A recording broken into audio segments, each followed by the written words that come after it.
Catherine. By William Makepeace Thackeray. Advertisement. The story of Catherine, which appeared in Fraser's Magazine in 1839-40, was written by Mr. Thackeray, under the name of A.K. Solomons, June, to counteract the injurious influence of some popular fictions of that day, which made heroes of highwaymen and burglars, and created a false sympathy for the vicious and criminal. With this purpose, the author chose for the subject of his story a woman named Catherine Hayes, who was burned at Tyburn, in 1726, for the deliberate murder of her husband, under very revolting circumstances. Mr. Thackeray's aim obviously was to describe the career of this wretched woman and her associates with such fidelity to truth as to exhibit the danger and folly of investing such persons with heroic and romantic qualities. Chapter 1. Introducing to the reader the chief personage of this narrative. At that famous period of history, when the 17th century, after a deal of quarreling, king-killing, reforming, republicanizing, restoring, re-restoring, play-writing, sermon-writing, Oliver Cromwellizing, Stuartizing, and Orangizing, to be sure, had sunk into its grave, giving place to the lusty 18th, when Mr. Isaac Newton was a tutor of Trinity, and Mr. Joseph Addison Commissioner of Appeals. When the presiding genius that watched over the destinies of the French nation had played out all the best cards in his hand, and his adversaries began to pour in their trumps, when there were 2 kings in Spain employed perpetually in running away from one another, when there was a queen in England, with such rogues for ministers as have never been seen, no, not in our own day, and a general, of whom it may be severely argued, whether he was the meanest miser or the greatest hero in the world, when Mrs. Masham had not yet put Madame Marlborough's nose out of joint, when people had their ears cut off for writing very meek political pamphlets, and very large full-bottomed wigs were just beginning to be worn with powder, and the face of Louis the Great, as his was handed in to him behind the bed curtains, was, when issuing thence, observed to look longer, older, and more dismal daily. About the year 1705, that is, in the glorious reign of Queen Anne, there existed certain characters, and befell a series of adventures, which, since they are strictly in accordance with the present fashionable style and taste, since they have been already partly described in the Newgate Calendar, since they are, as shall be seen anon, agreeably low, delightfully disgusting, and at the same time eminently pleasing and pathetic, may properly be set down here. And though it may be said, with some considerable show of reason, that agreeably low and delightfully disgusting characters have already been treated, both copiously and ably, by some eminent writers of the present, and indeed, of future, ages, though to tread in the footsteps of the immortal Fagin requires a genius of inordinate stride, and to go robbing after the late though deathless Turpin, the renowned Jack Sheppard, or the embryo Duval, may be impossible, and not an infringement, but a wasteful indication of ill will towards the 8th commandment, though it may, on the one hand, be asserted that only vain coxcombs would dare to write on subjects already described by men really and deservedly eminent, on the other hand, that these subjects have been described so fully, that nothing more can be said about them, on the third hand, allowing, for the sake of argument, 3 hands to 1 figure of speech, that the public has heard so much of them, as to be quite tired of rogues, thieves, cutthroats, and Newgate altogether. Though all these objections may be urged, and each is excellent, yet we intend to take a few more pages from the Old Bailey Calendar, to bless the public with one more draught from the stone jug frowny face asterisk, yet a while to listen, hurdle mounted, and riding down the Oxford Road, to the bland conversation of Jack Ketch, and to hang with him round the neck of his patient, at the end of R and his history.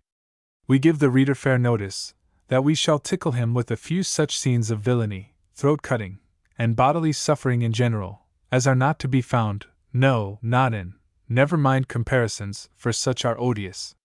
In the year 1705, then, whether it was that the Queen of England did feel seriously alarmed at the notion that a French prince should occupy the Spanish throne, or whether she was tenderly attached to the Emperor of Germany, or whether she was obliged to fight out the quarrel of William of Orange, who made us pay and fight for his Dutch provinces, or whether poor old Louis Quatorze did really frighten her, or whether Sarah Jennings and her husband wanted to make a fight, knowing how much they should gain by it.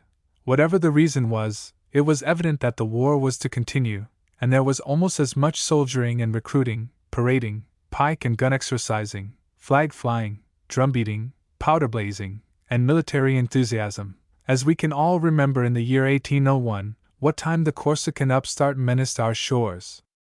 A recruiting party and captain of Cutts's regiment, which had been so mangled at Blenheim the year before, were now in Warwickshire, and having their depot at Warwick, the captain and his attendant, the corporal, were used to travel through the country, seeking for heroes to fill up the gaps in Cutts's corps, and for adventures to pass away the weary time of a country life. Our Captain Plume and Sergeant Kite, it was at this time, by the way, that those famous recruiting officers were playing their pranks in Shrewsbury, were occupied very much in the same manner with Farquhar's heroes. They roamed from Warwick to Stratford, and from Stratford to Birmingham, persuading the swains of Warwickshire to leave the plough for the pike, and dispatching, from time to time, small detachments of recruits to extend Marlborough's lines, and to act as food for the hungry cannon at Ramillies and Malplaquet. Of those two gentlemen who are about to act a very important part in our history, one only was probably a native of Britain. We say probably, because the individual in question was himself quite uncertain, and it must be added, entirely indifferent about his birthplace, but speaking the English language, and having been during the course of his life pretty generally engaged in the British service. He had a tolerably fair claim to the majestic title of Briton. His name was Peter Brock, otherwise Corporal Brock, of Lord Cutts's regiment of dragoons. He was of age about 57, even that point has never been ascertained, in height about 5 feet 6 inches, in weight nearly 13 stone, with a chest that the celebrated Leech himself might envy, an arm that was like an opera dancer's leg, a stomach so elastic that it would accommodate itself to any given or stolen quantity of food, a great aptitude for strong liquors, a considerable skill in singing chansons de table of not the most delicate kind. He was a lover of jokes, of which he made many, and passably bad, when pleased, simply coarse, boisterous, and jovial, when angry, a perfect demon, bullying, cursing, storming, fighting, as is sometimes the wont with gentlemen of his cloth and education. Mr. Brock was strictly what the Marquis of Roddle styled himself in a proclamation to his soldiers after running away, a hijo de la guerra, a child of war. Not 7 cities, but 1 or 2 regiments, might contend for the honor of giving him birth, for his mother, whose name he took, had acted as camp follower to a royalist regiment, had then obeyed the parliamentarians, died in Scotland when Monk was commanding in that country, and the first appearance of Mr. Brock in a public capacity displayed him as a fifer in the General's own regiment of Coldstreamers. When they marched from Scotland to London, and from a republic at once into a monarchy. Since that period Brock had been always with the army. He had had, too, some promotion, for he spake of having a command at the Battle of the Boyne, though probably, as he never mentioned the fact, upon the losing side. The very year before this narrative commences, he had been one of Mordaunt's forlorn hope at Schellenberg, for which service he was promised a pair of colours. He lost them, however, and was almost shot, but fate did not ordain that his career should close in that way, for drunkenness and insubordination immediately after the battle, but having in some measure reinstated himself by a display of much gallantry at Blenheim, it was found advisable to send him to England for the purposes of recruiting, and remove him altogether from the regiment where his gallantry only rendered the example of his riot more dangerous. Mr. Brock's commander was a slim young gentleman of 26, about whom there was likewise a history, if one would take the trouble to inquire. He was a Bavarian by birth, his mother being an English lady, and enjoyed along with a dozen other brothers the title of Count. 11 of these, of course, were penniless, 1 or 2 were priests, 1 a monk, 6 or 7 in various military services, and the elder at home at Schloss Gelgenstein breeding horses, hunting wild boars, swindling tenants, living in a great house with small means. Obliged to be sordid at home all the year, to be splendid for a month at the capital, as is the way with many other noblemen. Our young Count Gustavus Adolphus Maximilian von Gelgenstein, had been in the service of the French as page to a nobleman, then of His Majesty's Gardes du Corps, then a lieutenant and captain in the Bavarian service, and when, after the Battle of Blenheim, 2 regiments of Germans came over to the winning side, Gustavus Adolphus Maximilian found himself among them, and at the epoch when this story commences, had enjoyed English pay for a year or more. It is unnecessary to say how he exchanged into his present regiment, how it appeared that, before her marriage, handsome John Churchill had known the young gentleman's mother, when they were both penniless hangers-on at Charles II's court. It is, we say, quite useless to repeat all the scandal of which we are perfectly masters, and to trace step by step the events of his history.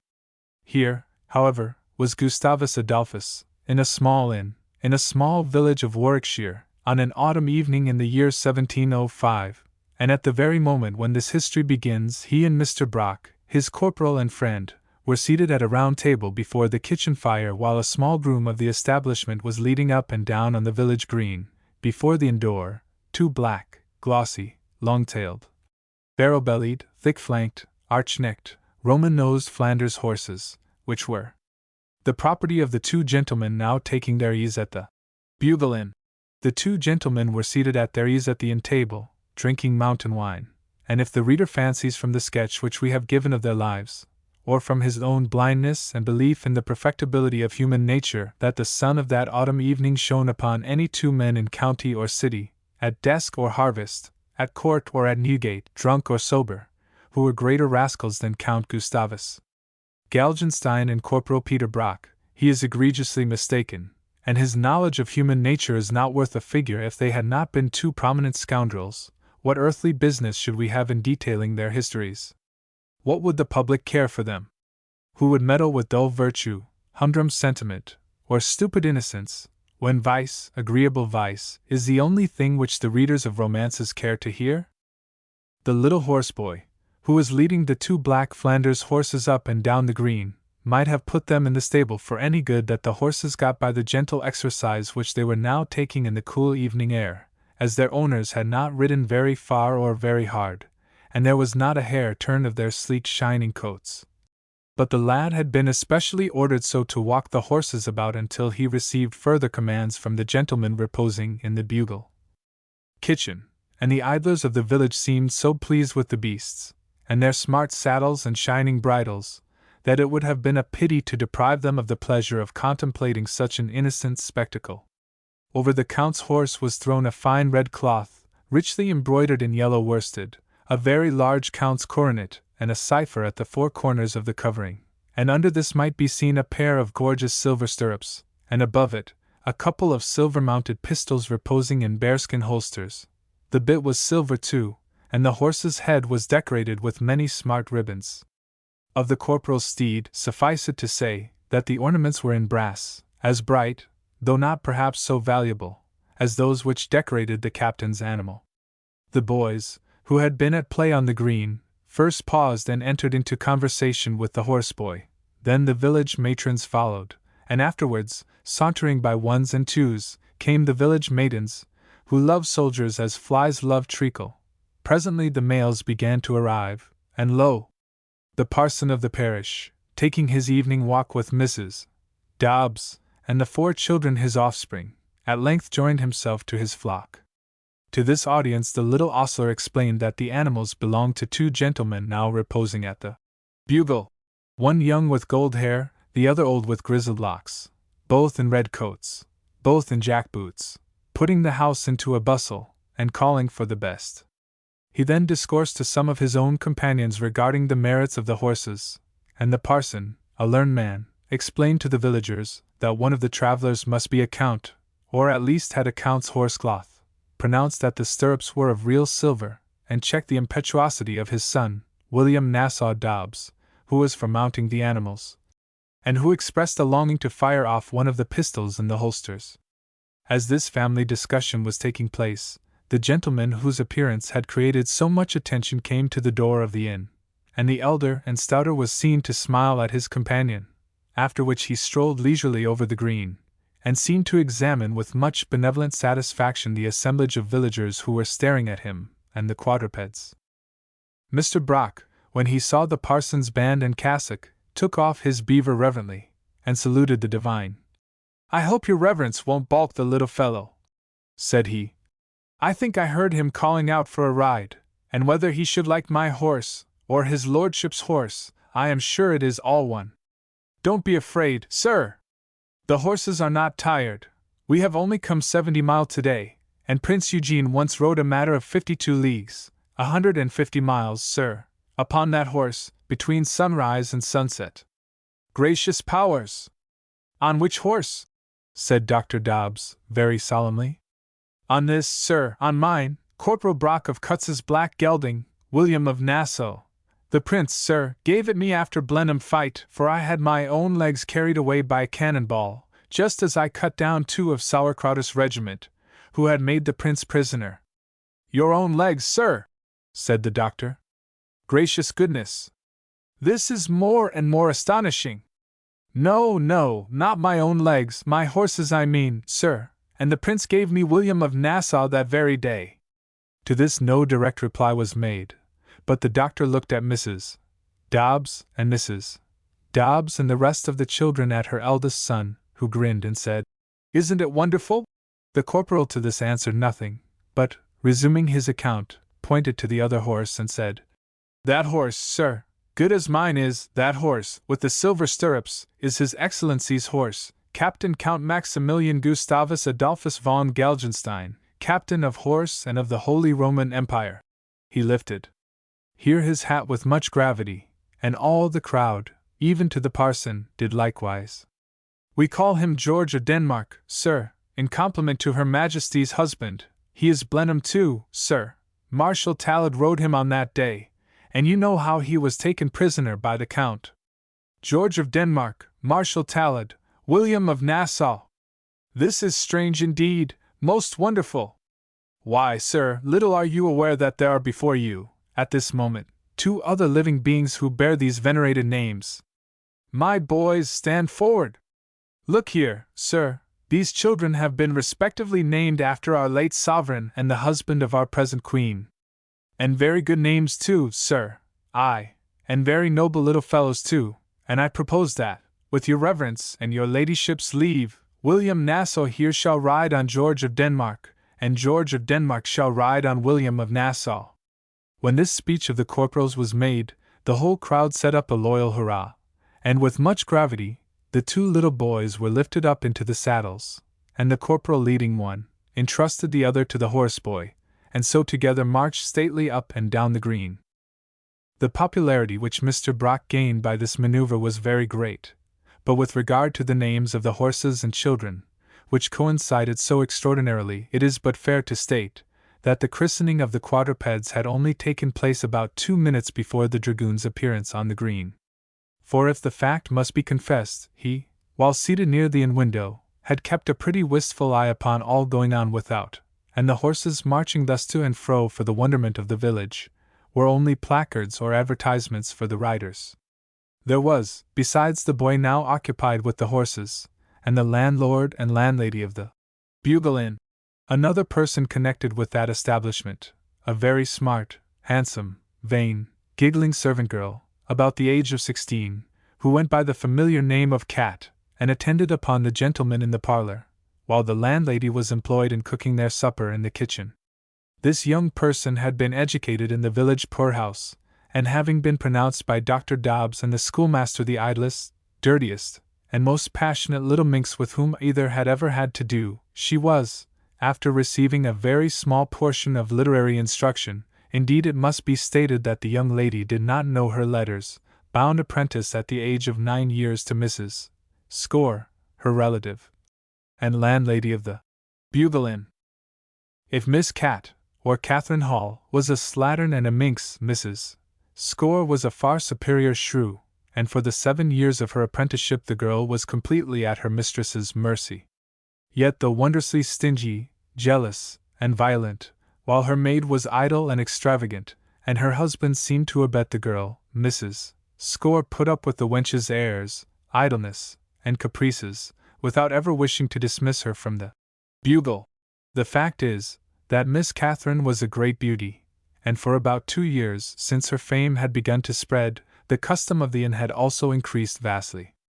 When there was a debate whether the farmers, on their way from market, would take t'other pot, Catherine, by appearing with it, would straightway cause the liquor to be swallowed and paid for, and when the traveller who proposed riding that night and sleeping at Coventry or Birmingham was asked by Miss Catherine whether he would like a fire in his bedroom, he generally was induced to occupy it, although he might before have vowed to Mrs. Score that he would not for 1,000 guineas be absent from home that night. The girl had, too, half a dozen lovers in the village, and these were bound in honour to spend their pence at the alehouse she inhabited. O woman, lovely woman! What strong resolves canst thou twist round thy little finger? What gunpowder passions canst thou kindle with a single sparkle of thine eye? What lies and fribble nonsense canst thou make us listen to, as they were gospel truth or splendid wit? Above all, what bad liquor canst thou make us swallow when thou puttiest a kiss within the cup, and we are content to call the poison wine? The mountain wine at the Bugle was, in fact, execrable, but Mrs. Cat, who served it to the two soldiers, made it so agreeable to them that they found it a passable, even a pleasant task, to swallow the contents of a second bottle. The miracle had been wrought instantaneously on her appearance, for whereas at that very moment the Count was employed in cursing the wine, the landlady, the wine-grower, and the English nation generally, when the young woman entered and, choosing so to interpret the oaths, said, "Coming, your honour, I think your honour called." Gustavus Adolphus whistled, stared at her very hard, and seeming quite dumb-stricken by her appearance, contented himself by swallowing a whole glass of mountain by way of reply. Mr. Brock was, however, by no means so confounded as his captain. He was 30 years older than the latter, and in the course of 50 years of military life had learned to look on the most dangerous enemy, or the most beautiful woman, with the like daring, devil-may-care determination to conquer. "My dear Mary," then said that gentleman, "his honour is a lord, as good as a lord, that is, for all he allows such humble fellows as I am to drink with him." Catherine dropped a low curtsy and said, "Well, I don't know if you are joking a poor country girl, as all you soldier gentlemen do, but his honour looks like a lord, though I never see one, to be sure." "Then," said the captain, gathering courage, "how do you know I look like one, pretty Mary?" "Pretty Catherine, I mean Catherine, if you please, sir." Here Mr. Brock burst into a roar of laughter, and shouting with many oaths that she was right at first, invited her to give him what he called a buss. Pretty Catherine turned away from him at this request, and muttered something about, "Keep your distance, low fellow! Buss indeed, poor country girl!" etc., etc., placing herself, as if for protection, on the side of the captain. That gentleman looked also very angry, but whether at the sight of innocence so outraged, or the insolence of the corporal for daring to help himself first, we cannot say. "Hark ye, Mr. Brock," he cried very fiercely, "I will suffer no such liberties in my presence. Remember, it is only my condescension which permits you to share my bottle in this way. Take care I don't give you instead a taste of my cane." So saying, he, in a protecting manner, placed one hand round Mrs. Catherine's waist, holding the other clenched very near to the corporal's nose. Mrs. Catherine, for her share of this action of the Count's, dropped another curtsy and said, "Thank you, my lord." But Galgenstein's threat did not appear to make any impression on Mr. Brock, as indeed there was no reason that it should, for the corporal, at a combat of fisticuffs, could have pounded his commander into a jelly in 10 minutes, so he contented himself by saying, "Well, noble captain, there's no harm done. It is an honour for poor old Peter Brock to be at table with you, and I am sorry, sure enough." "In truth, Peter, I believe thou hast good reason, Peter? But never fear, man, had I struck thee, I never would have hurt thee." "I know you would not," replied Brock, laying his hand on his heart with much gravity, and so peace was made, and healths were drunk. Miss Catherine condescended to put her lips to the captain's glass, who swore that the wine was thus converted into nectar, and although the girl had not previously heard of that liquor, she received the compliment as a compliment, and smiled and simpered in return. The poor thing had never before seen anybody so handsome, or so finely dressed as the Count, and in the simplicity of her coquetry, allowed her satisfaction to be quite visible. Nothing could be more clumsy than the gentleman's mode of complimenting her, but for this, perhaps, his speeches were more effective than others more delicate would have been, and though she said to each, "Oh, now, my lord," and "La, captain, how can you flatter one so?" and "Your honor's laughing at me," and made such polite speeches as are used on these occasions, it was manifest from the flutter and blush, and the grin of satisfaction which lighted up the buxom features of the little country beauty, that the Count's first operations had been highly successful. When following up his attack, he produced from his neck a small locket, which had been given him by a Dutch lady at the Brill, and begged Miss Catherine to wear it for his sake, and chucked her under the chin and called her his little Rosebud. It was pretty clear how things would go. Anybody who could see the expression of Mr. Brock's countenance at this event might judge of the progress of the irresistible High Dutch conqueror. Being of a very vain communicative turn, our fair barmaid gave her two companions, not only a pretty long account of herself, but of many other persons in the village, whom she could perceive from the window opposite to which she stood. "Yes, your honor," said she. "My lord, I mean, 16 last March, though there's a many girl in the village that at my age is quite chits. There's Polly Randall now, that red-haired girl along with Thomas Curtis, she's 17 if she's a day, though he is the very first sweetheart she has had. Well, as I am saying, I was bred up here in the village, father and mother died very young, and I was left a poor orphan. Well, bless us, if Thomas haven't kissed her, to the care of Mrs. Score, my aunt, who has been a mother to me, a stepmother, you know, and I've been to Stratford Fair, and to Warwick many a time, and there's 2 people who have offered to marry me, and ever so many who want to, and I won't have none, only a gentleman, as I've always said, not a poor clodpole, like Tom there with the red waistcoat, he was one that asked me. Nor a drunken fellow like Sam Blacksmith yonder, him whose wife has got the black eye. But a real gentleman, like whom, my dear?" said the captain, encouraged. "La, sir, how can you?" "Why, like our squire, Sir John, who rides in such a mortal fine gold coach, or, at least, like the parson, Dr. Dobbs, that's he, in the black gown, walking with Madam Dobbs in red." "And are those his children?" "Yes, 2 girls and 2 boys, and only think, he calls one William Nassau, and one George Denmark, isn't it odd?" And from the parson, Mrs. Catherine went on to speak of several humble personages of the village community, who, as they are not necessary to our story, need not be described at full length.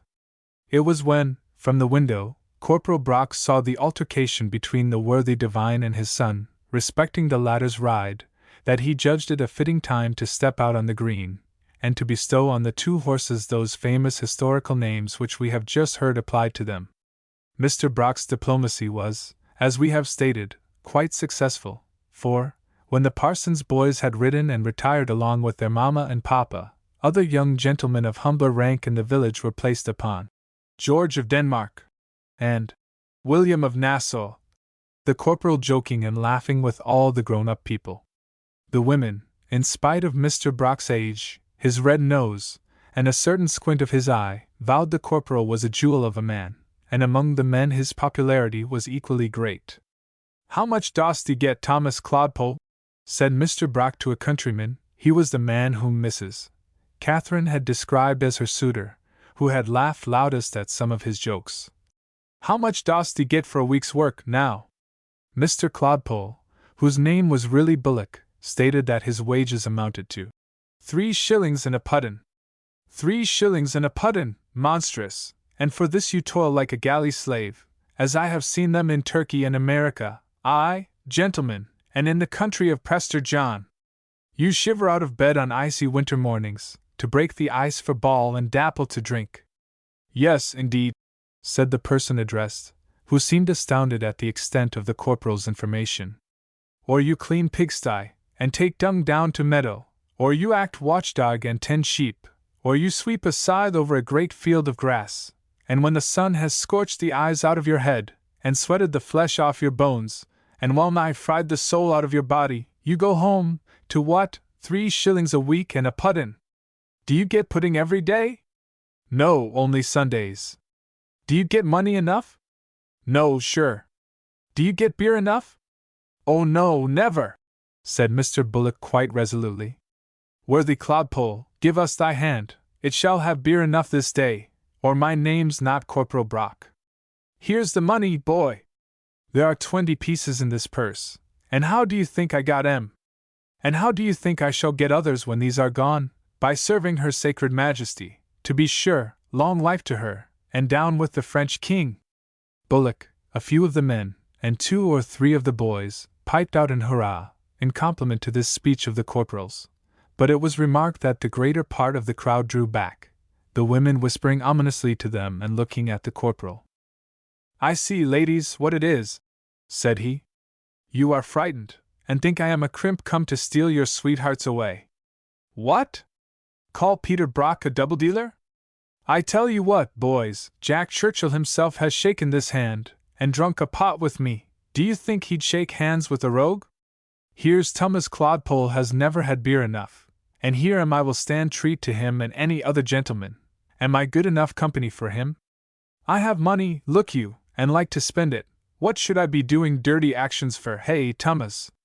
A satisfactory reply to this query was not, of course, expected by the corporal nor uttered by Mr. Bullock, and the end of the dispute was, that he and 3 or 4 of the rustic bystanders were quite convinced of the good intentions of their new friend, and accompanied him back to the Bugle, to regale upon the promised beer.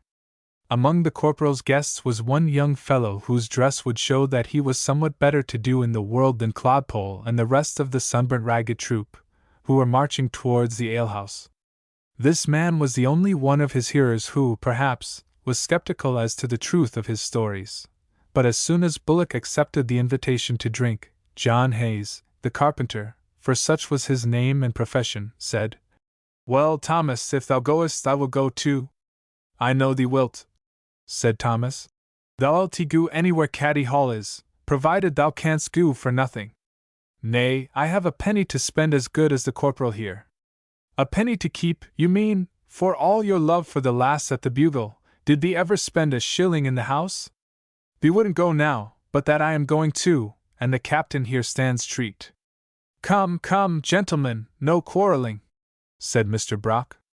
"If this pretty fellow will join us, amen say I.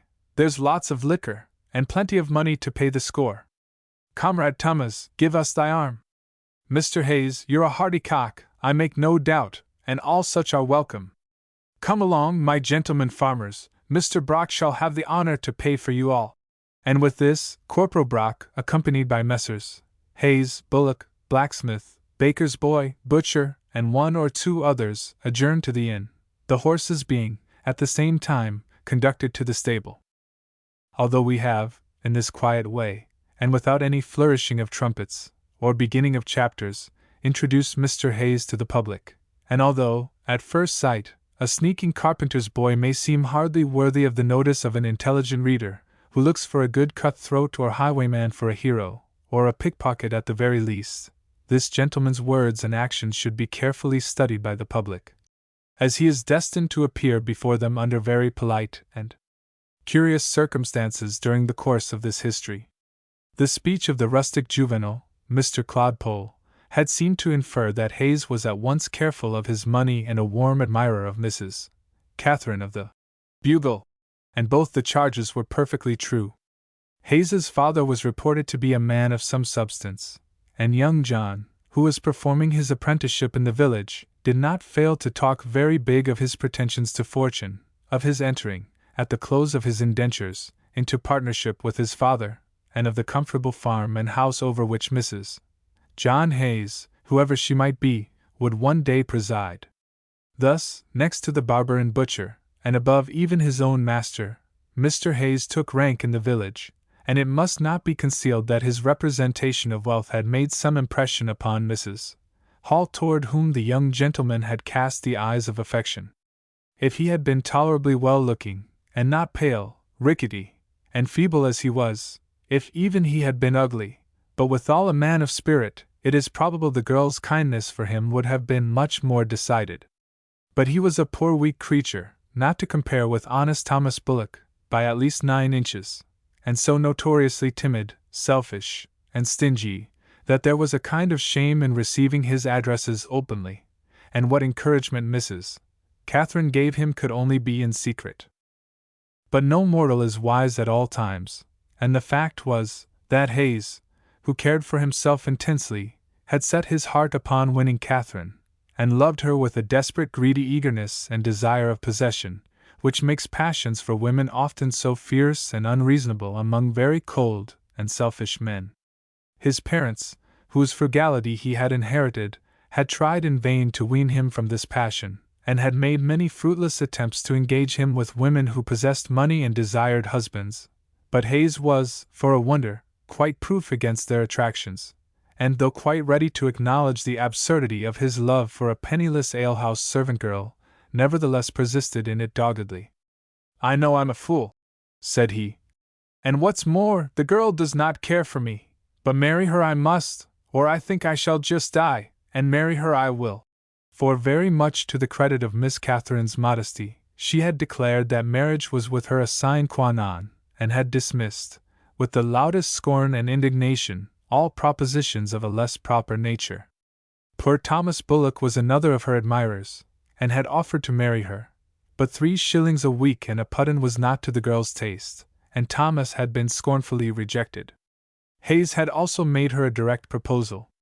Catherine did not say no, she was too prudent, but she was young and could wait. She did not care for Mr. Hayes yet enough to marry him. It did not seem, indeed, in the young woman's nature to care for anybody, and she gave her adorer flatteringly to understand that, if nobody better appeared in the course of a few years, she might be induced to become Mrs. Hayes. It was a dismal prospect for the poor fellow to live upon the hope of being one day Mrs. Catherine's piesaller. In the meantime she considered herself free as the wind, and permitted herself all the innocent gaieties which that chartered libertine, a coquette, can take. She flirted with all the bachelors, widowers, and married men, in a manner which did extraordinary credit to her years, and let not the reader fancy such pastimes unnatural at her early age. The ladies, heaven bless them, are, as a general rule, coquettes from babyhood upwards.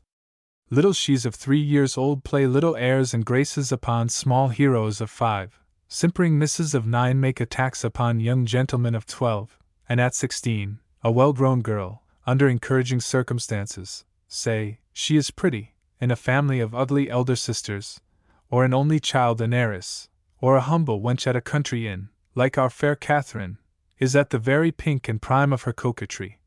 They will jilt you at that age with an ease and arch infantine simplicity that never can be surpassed in mature years.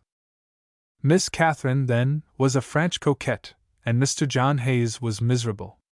His life was passed in a storm of mean passions and bitter jealousies, and desperate attacks upon the indifference rock of Mrs. Catherine's heart, which not all his tempest of love could beat down. O cruel, cruel pangs of love unrequited! Mean rogues feel them as well as great heroes. Lives there the man in Europe who has not felt them many times, who has not knelt, and fawned, and supplicated, and wept, and cursed, and raved, all in vain, and passed long wakeful nights with ghosts of dead hopes for company, shadows of buried remembrances that glide out of their graves of nights, and whisper, "We are dead now, but we were once, and we made you happy, and we come now to mock you, despair, O lover, despair, and die." O cruel pangs, dismal nights, now a sly demon creeps under your nightcap, and drops into your ear those soft hope-breathing sweet words, uttered on the well-remembered evening, there, in the drawer of your dressing-table, along with the razors, and macassar oil, lies the dead flower that Lady Amelia Wilhelmina wore in her bosom on the night of a certain ball, the corpse of a glorious hope that seemed once as if it would live forever, so strong was it, so full of joy and sunshine. There, in your writing-desk, among a crowd of unpaid bills, is the dirty scrap of paper, thimble-sealed, which came in company with a pair of muffetees of her knitting. She was a butcher's daughter, and did all she could, poor thing, begging you would wear them at college, and think of her who married a public-house 3 weeks afterwards, and cares for you no more now than she does for the pot-boy. But why multiply instances, or seek to depict the agony of poor mean-spirited John Hayes? No mistake can be greater than that of fancying such great emotions of love are only felt by virtuous or exalted men. Depend upon it, love, like death, plays havoc among the pauperum tabernis, and sports with rich and poor, wicked and virtuous, alike. I have often fancied, for instance, on seeing the haggard pale young old clothesman, who wakes the echoes of our street with his nasal cry of CLO. I have often, I said, fancied that, besides the load of exovial coats and breeches under which he staggers, there is another weight on him, an atria cura at his tail, and while his unshorn lips and nose together are performing that mocking, boisterous, jack-indifferent cry of CLO, CLO, who knows what woeful utterances are crying from the heart within? There he is, chaffering with the footman at number 7 about an old dressing-gown. You think his whole soul is bent only on the contest about the garment. Pshaw! There is, perhaps, some faithless girl in Holywell Street who fills up his heart, and that desultory Jew-boy is a peripatetic hell. Take another instance. Take the man in the beef shop in St. Martin's Court.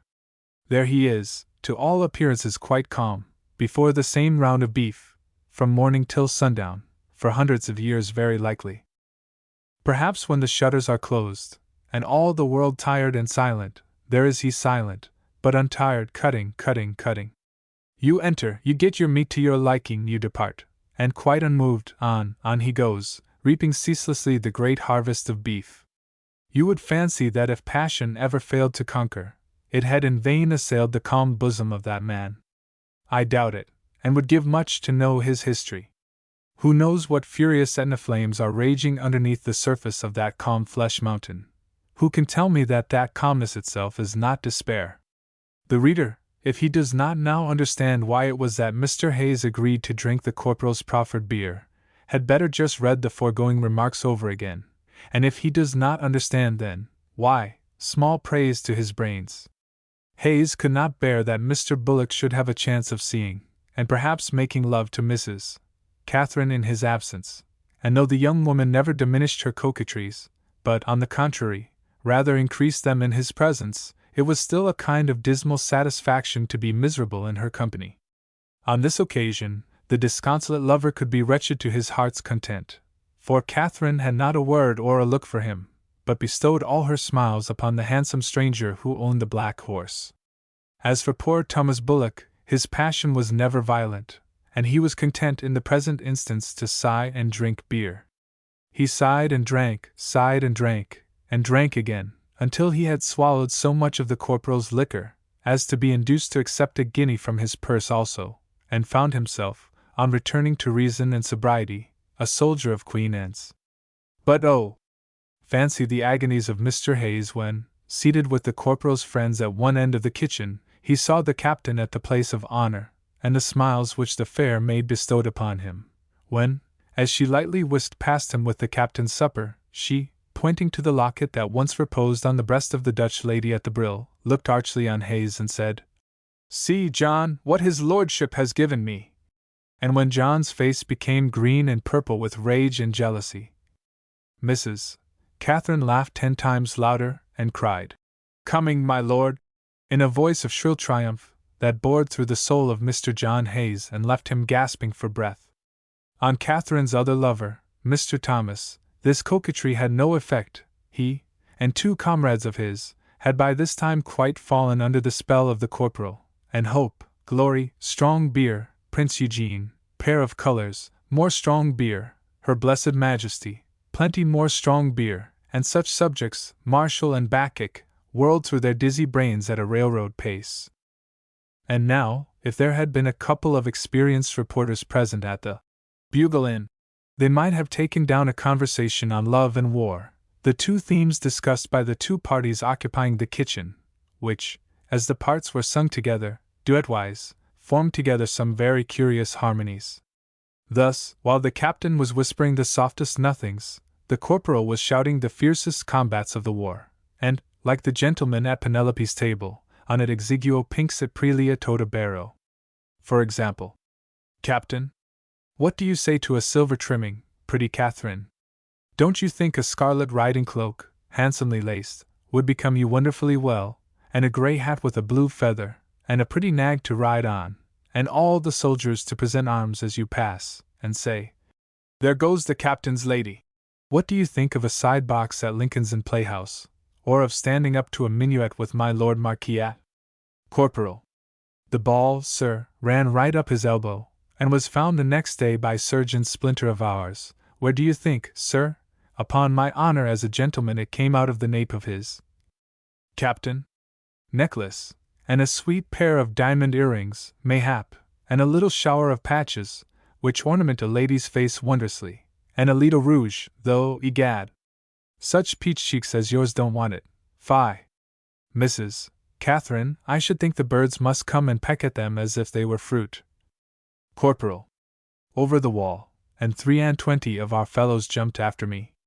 By the Pope of Rome, friend Thomas, that was a day. Had you seen how the Mounseers looked when 24 rampaging he-devils, sword and pistol, cut and thrust, pell-mell came tumbling into the redoubt? Why, sir, we left in 3 minutes as many artillerymen's heads as there were cannon-balls. It was, ah, sacre! Do take that! Oh, mon Dieu! Run him through! Ventrebleu! And it was ventrebleu with him, I warrant you, for bleu, in the French language, means through, and ventre, why, you see, ventre means captain, waists, which are worn now excessive long, and for the hoops, if you could but see them, stap my vitals, my dear. But there was a lady at Warwick's assembly, she came in one of my lord's coaches, who had a hoop as big as a tent, you might have dined under it comfortably. Ha! Ha! 'Pon my faith, now. Corporal. And there we found the Duke of Marlborough seated along with Marshal Tallet, who was endeavoring to drown his sorrow over a cup of Johannisberger wine, and a good drink too, my lads, only not to compare to Warwick beer. Who was the man who has done this? Said our noble general. I stepped up. How many heads was it? Says he. That you cut off? 19, says I, besides wounding several. When he heard it, Mr. Hayes, you don't drink, I'm blessed if he didn't burst into tears. Noble fellow, says he. Marshal, you must excuse me if I am pleased to hear of the destruction of your countrymen. Noble fellow, here's 100 guineas for you, which sum he placed in my hand.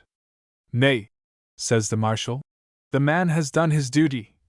And pulling out a magnificent gold diamond-hilted snuff-box, he gave me. Mr. Bullock. What, a gold snuff-box? Wands, but thee wast in luck, Corporal. Corporal. No, not the snuff-box, but a pinch of snuff, ha! Ha, run me through the body if he didn't. Could you but have seen the smile on Jack Churchill's grave face at this piece of generosity. So, beckoning Colonel Cadogan up to him, he pinched his ear and whispered, Captain, may I have the honor to dance a minuet with your ladyship? The whole room was in titters at Jack's blunder, for, as you know very well, poor Lady Susan has a wooden leg. Ha! Ha! Fancy a minuet and a wooden leg, hey, my dear? Mrs. Catherine. Giggle, giggle, giggle, he. Oh, Captain, you rogue, you. Second table. Haw! Haw! Haw! Well, you be a foony man, Sergeant, zur enough. This little specimen of the conversation must be sufficient. It will show pretty clearly that each of the 2 military commanders was conducting his operations with perfect success. 3 of the detachment of 5 attacked by the corporal surrendered to him, Mr. Bullock, namely, who gave in at a very early stage of the evening, and ignominiously laid down his arms under the table, after standing not more than a dozen volleys of beer, Mr. Blacksmith's boy, and a laborer whose name we have not been able to learn. Mr. Butcher himself was on the point of yielding, when he was rescued by the furious charge of a detachment that marched to his relief, his wife namely, who, with 2 squalling children, rushed into the bugle, boxed Butcher's ears, and kept up such a tremendous fire of oaths and screams upon the corporal, that he was obliged to retreat. Fixing then her claws into Mr. Butcher's hair, she proceeded to drag him out of the premises, and thus Mr. Brock was overcome. His attack upon John Hayes was a still greater failure, for that young man seemed to be invincible by drink, if not by love, and at the end of the drinking bout was a great deal more cool than the corporal himself, to whom he wished a very polite good evening, as calmly he took his hat to depart. He turned to look at Catherine, to be sure, and then he was not quite so calm, but Catherine did not give any reply to his good night. She was seated at the captain's table playing at cribbage with him, and though Count Gustavus Maximilian lost every game, he won more than he lost, sly fellow, and Mrs. Catherine was no match for him. It is to be presumed that Hayes gave some information to Mrs. Score, the landlady, for, on leaving the kitchen, he was seen to linger for a moment in the bar, and very soon after Mrs. Catherine was called away from her attendance on the Count, who, when he asked for a sack and toast, was furnished with those articles by the landlady herself, and during the half-hour in which he was employed in consuming this drink, Monsieur de Galgenstein looked very much disturbed and out of humor, and cast his eyes to the door perpetually, but no Catherine came. At last, very sulkily, he desired to be shown to bed, and walked as well as he could, for, to say truth, the noble Count was by this time somewhat unsteady on his legs, to his chamber. It was Mrs. Score who showed him to it, and closed the curtains, and pointed triumphantly to the whiteness of the sheets. "It's a very comfortable room," said she, "though not the best in the house, which belong of right to your lordship's worship, but our best room has 2 beds, and Mr. Corporal is in that, locked and double-locked, with his 3 tipsy recruits. But your honor will find this here bed comfortable and well aired. I've slept in it myself this 18 years. What, my good woman, you are going to sit up, eh? It's cruel hard on you, madam." "Sit up, my lord?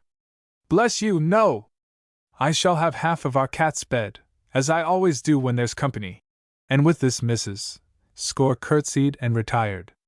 Very early the next morning the active landlady and her bustling attendant had prepared the ale and bacon for the corporal and his 3 converts, and had set a nice white cloth for the captain's breakfast. The young blacksmith did not eat with much satisfaction, but Mr. Bullock and his friend betrayed no sign of discontent, except such as may be consequent upon an evening's carouse. They walked very contentedly to be registered before Dr. Dobbs, who was also justice of the peace, and went in search of their slender bundles, and took leave of their few acquaintances without much regret, for the gentleman had been bred in the workhouse, and had not, therefore, a large circle of friends. It wanted only an hour of noon, and the noble Count had not descended. The men were waiting for him, and spent much of the Queen's money, earned by the sale of their bodies overnight, while thus expecting him. Perhaps Mrs. Catherine expected him too, for she had offered many times to run up, with my lord's boots, with the hot water, to show Mr. Brock the way, who sometimes condescended to officiate as barber. But on all these occasions Mrs. Score had prevented her, not scolding, but with much gentleness and smiling. At last, more gentle and smiling than ever, she came downstairs and said, "Catherine, darling, his honor the Count is mighty hungry this morning, and vows he could pick the wing of a fowl. Run down, child, to Farmer Briggs and get one, pluck it before you bring it, you know, and we will make his lordship a pretty breakfast." Catherine took up her basket, and away she went by the backyard, through the stables. There she heard the little horseboy whistling and hissing after the manner of horseboys, and there she learned that Mrs. Score had been inventing an ingenious story to have her out of the way. The ostler said he was just going to lead the 2 horses round to the door. The corporal had been, and they were about to start on the instant for Stratford. The fact was that Count Gustavus Adolphus, far from wishing to pick the wing of a fowl, had risen with a horror and loathing for everything in the shape of food, and for any liquor stronger than small beer. Of this he had drunk a cup, and said he should ride immediately to Stratford, and when, on ordering his horses, he had asked politely of the landlady why the d she always came up, and why she did not send the girl, Mrs. Score informed the Count that her Catherine was gone out for a walk along with the young man to whom she was to be married, and would not be visible that day. On hearing this the captain ordered his horses that moment, and abused the wine, the bed, the house, the landlady, and everything connected with the Bugle Inn. Out the horses came, the little boys of the village gathered round, the recruits, with bunches of ribbons in their beavers, appeared presently. Corporal Brock came swaggering out, and slapping the pleased blacksmith on the back, bade him mount his horse, while the boys hurrahed. Then the captain came out, gloomy and majestic. To him Mr. Brock made a military salute, which clumsily, and with much grinning, the recruits imitated. "I shall walk on with these brave fellows, your honor, and meet you at Stratford," said the corporal. "Good," said the captain, as he mounted. The landlady curtsied. The children hurrahed more. The little horseboy, who held the bridle with one hand and the stirrup with the other, and expected a crown piece from such a noble gentleman, got only a kick and a curse, as Count von Galgenstein shouted, "D you all, get out of the way!" and galloped off, and John Hayes, who had been sneaking about the inn all the morning, felt a weight off his heart when he saw the captain ride off alone. Oh, foolish Mrs. Score! Oh, dolt of a John Hayes! If the landlady had allowed the captain and the maid to have their way, and meet but for a minute before recruits, sergeant, and all, it is probable that no harm would have been done, and that this history would never have been written. When Count von Galgenstein had ridden half a mile on the Stratford road, looking as black and dismal as Napoleon galloping from the romantic village of Waterloo, he espied, a few score yards onwards, at the turn of the road, a certain object which caused him to check his horse suddenly, brought a tingling red into his cheeks, and made his heart to go thump, thump, against his side. A young lass was sauntering slowly along the footpath, with a basket swinging from one hand, and a bunch of hedge flowers in the other. She stopped once or twice to add a fresh one to her nosegay, and might have seen him, the captain thought.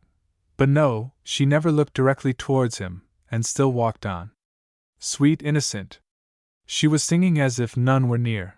Her voice went soaring up to the clear sky, and the captain put his horse on the grass, that the sound of the hoofs might not disturb the music.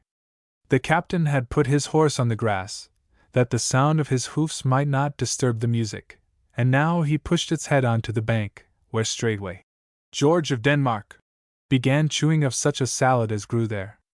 And now the captain slid off stealthily, and smiling comically, and hitching up his great jack-boots, and moving forward with a jerking tiptoe step, he, just as she was trilling the last O of the last no in the above poem of Tom Dearfy, came up to her, and touching her lightly on the waist, said, "My dear, your very humble servant." Mrs. Catherine, you know you have found her out long ago, gave a scream and a start, and would have turned pale if she could. As it was, she only shook all over, and said, "Oh, sir, how you did frighten me!" "Frighten you, my rosebud? Why, run me through, I'd die rather than frighten you. Gad, child, tell me now, am I so very frightful?" "Oh no, your honor, I didn't mean that, only I wasn't thinking to meet you here, or that you would ride so early at all, for, if you please, sir, I was going to fetch a chicken for your lordship's breakfast, as my mistress said you would like one, and I thought, instead of going to Farmer Briggs down Birmingham way, as she told me, I'd go to Farmer Bird's, where the chickens is better, sir, my lord, I mean. Said I'd like a chicken for breakfast, the old cat. Why, I told her I would not eat a morsel to save me, I was so drew, I ate such a good supper last night, and I bade her to send me a pot of small beer, and to tell you to bring it, and the wretch said you were gone out with your sweetheart." "What? John Hayes, the creature? Oh, what a naughty story-telling woman! You had walked out with your sweetheart, and I was not to see you any more, and I was mad with rage, and ready to kill myself, I was, my dear." "Oh, sir! Pray don't.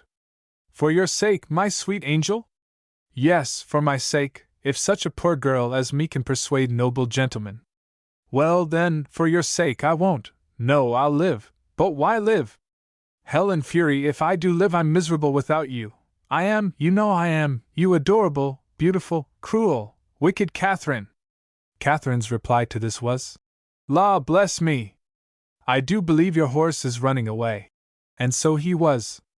For having finished his meal in the hedge, he first looked towards his master and paused, as it were, irresolutely, then, by a sudden impulse, flinging up his tail and his hind legs, he scampered down the road. Mrs. Hall ran lightly after the horse, and the captain after Mrs.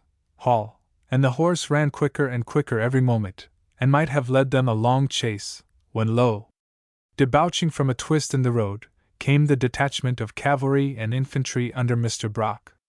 The moment he was out of sight of the village, that gentleman had desired the blacksmith to dismount, and had himself jumped into the saddle, maintaining the subordination of his army by drawing a pistol and swearing that he would blow out the brains of any person who attempted to run.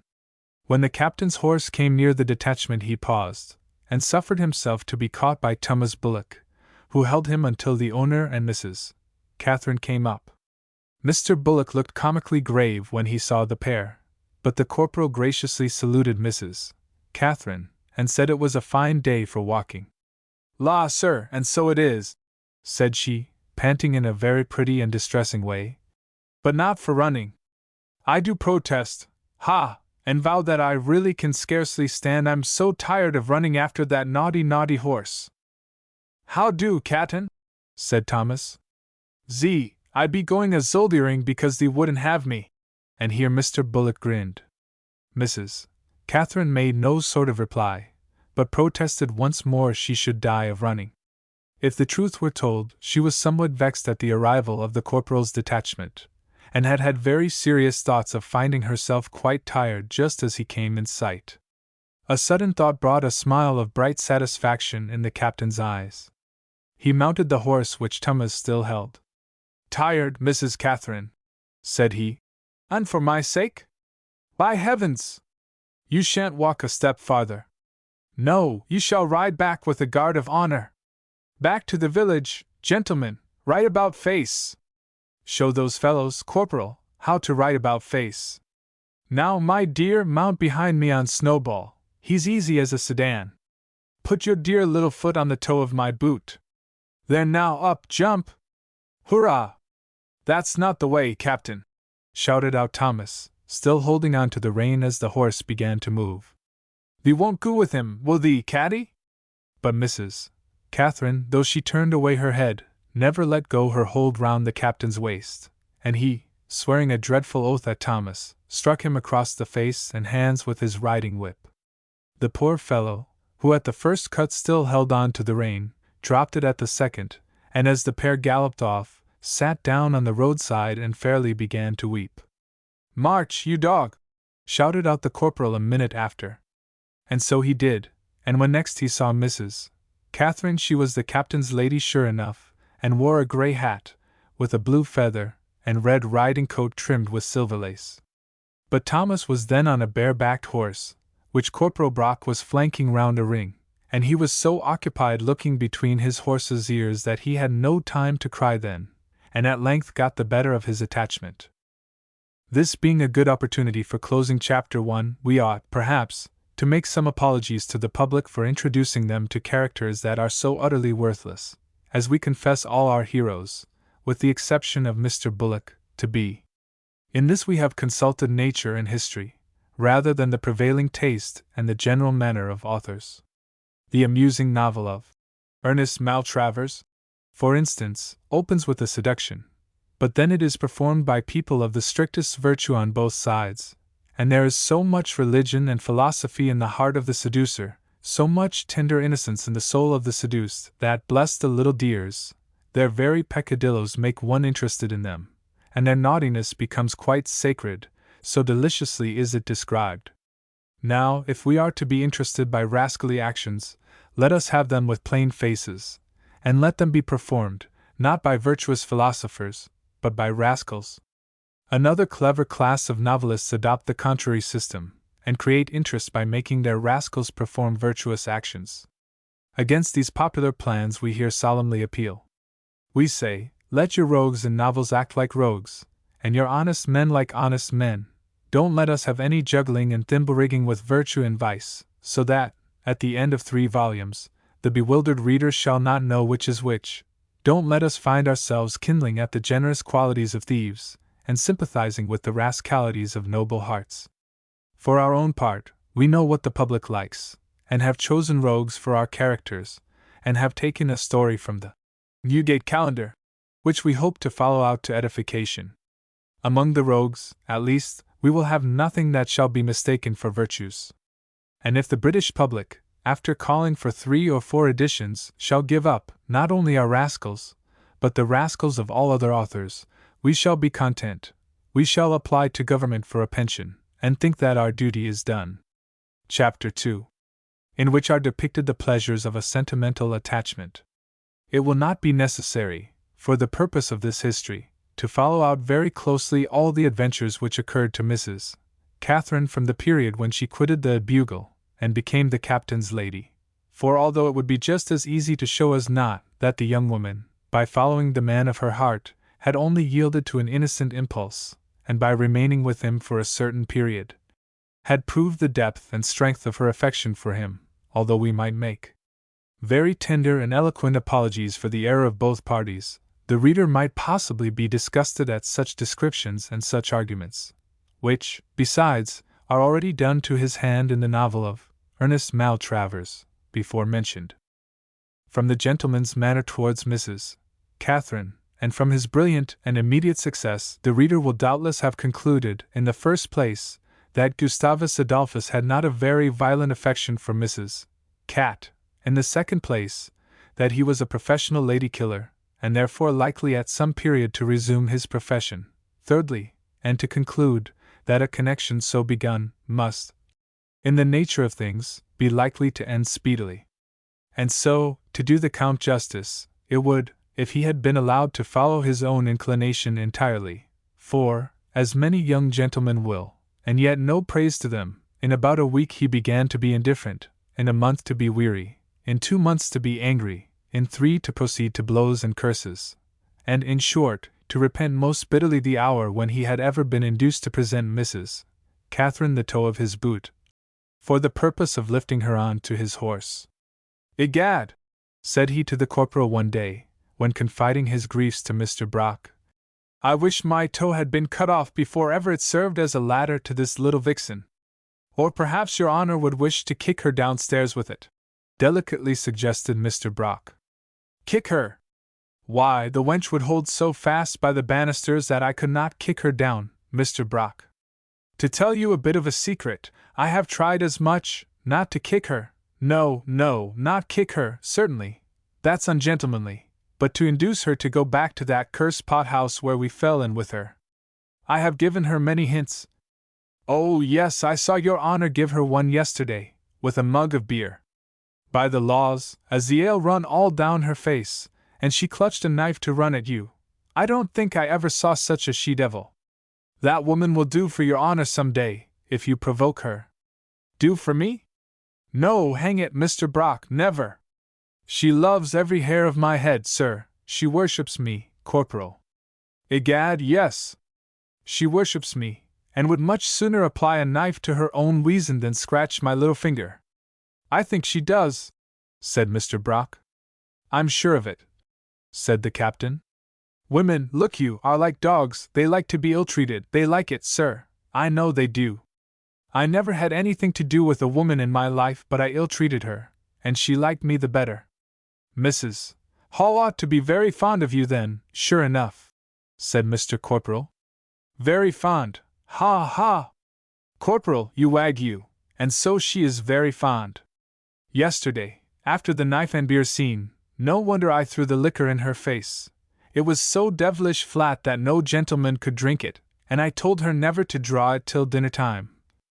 "Oh, it was enough to put an angel in a fury," said Brock. "Well, yesterday, after the knife business, when you had got the carver out of her hand, off she flings to her bedroom, will not eat a bit of dinner forsooth, and remains locked up for a couple of hours. At 2 o'clock afternoon, I was over a tankard, out comes the little she-devil, her face pale, her eyes bleared, and the tip of her nose as red as fire, with sniffling and weeping. Making for my hand, "Max," says she, "will you forgive me?" "What," says I, "forgive a murderess?" says I, "no, curse me, never." "Your cruelty will kill me," sobbed she. "Cruelty be hanged," says I, "didn't you draw that beer an hour before dinner?" She could say nothing to this, you know, and I swore that every time she did so, I would fling it into her face again. Whereupon back she flounced to her chamber, where she wept and stormed until night time. "When you forgave her?" "I did forgive her, that's positive.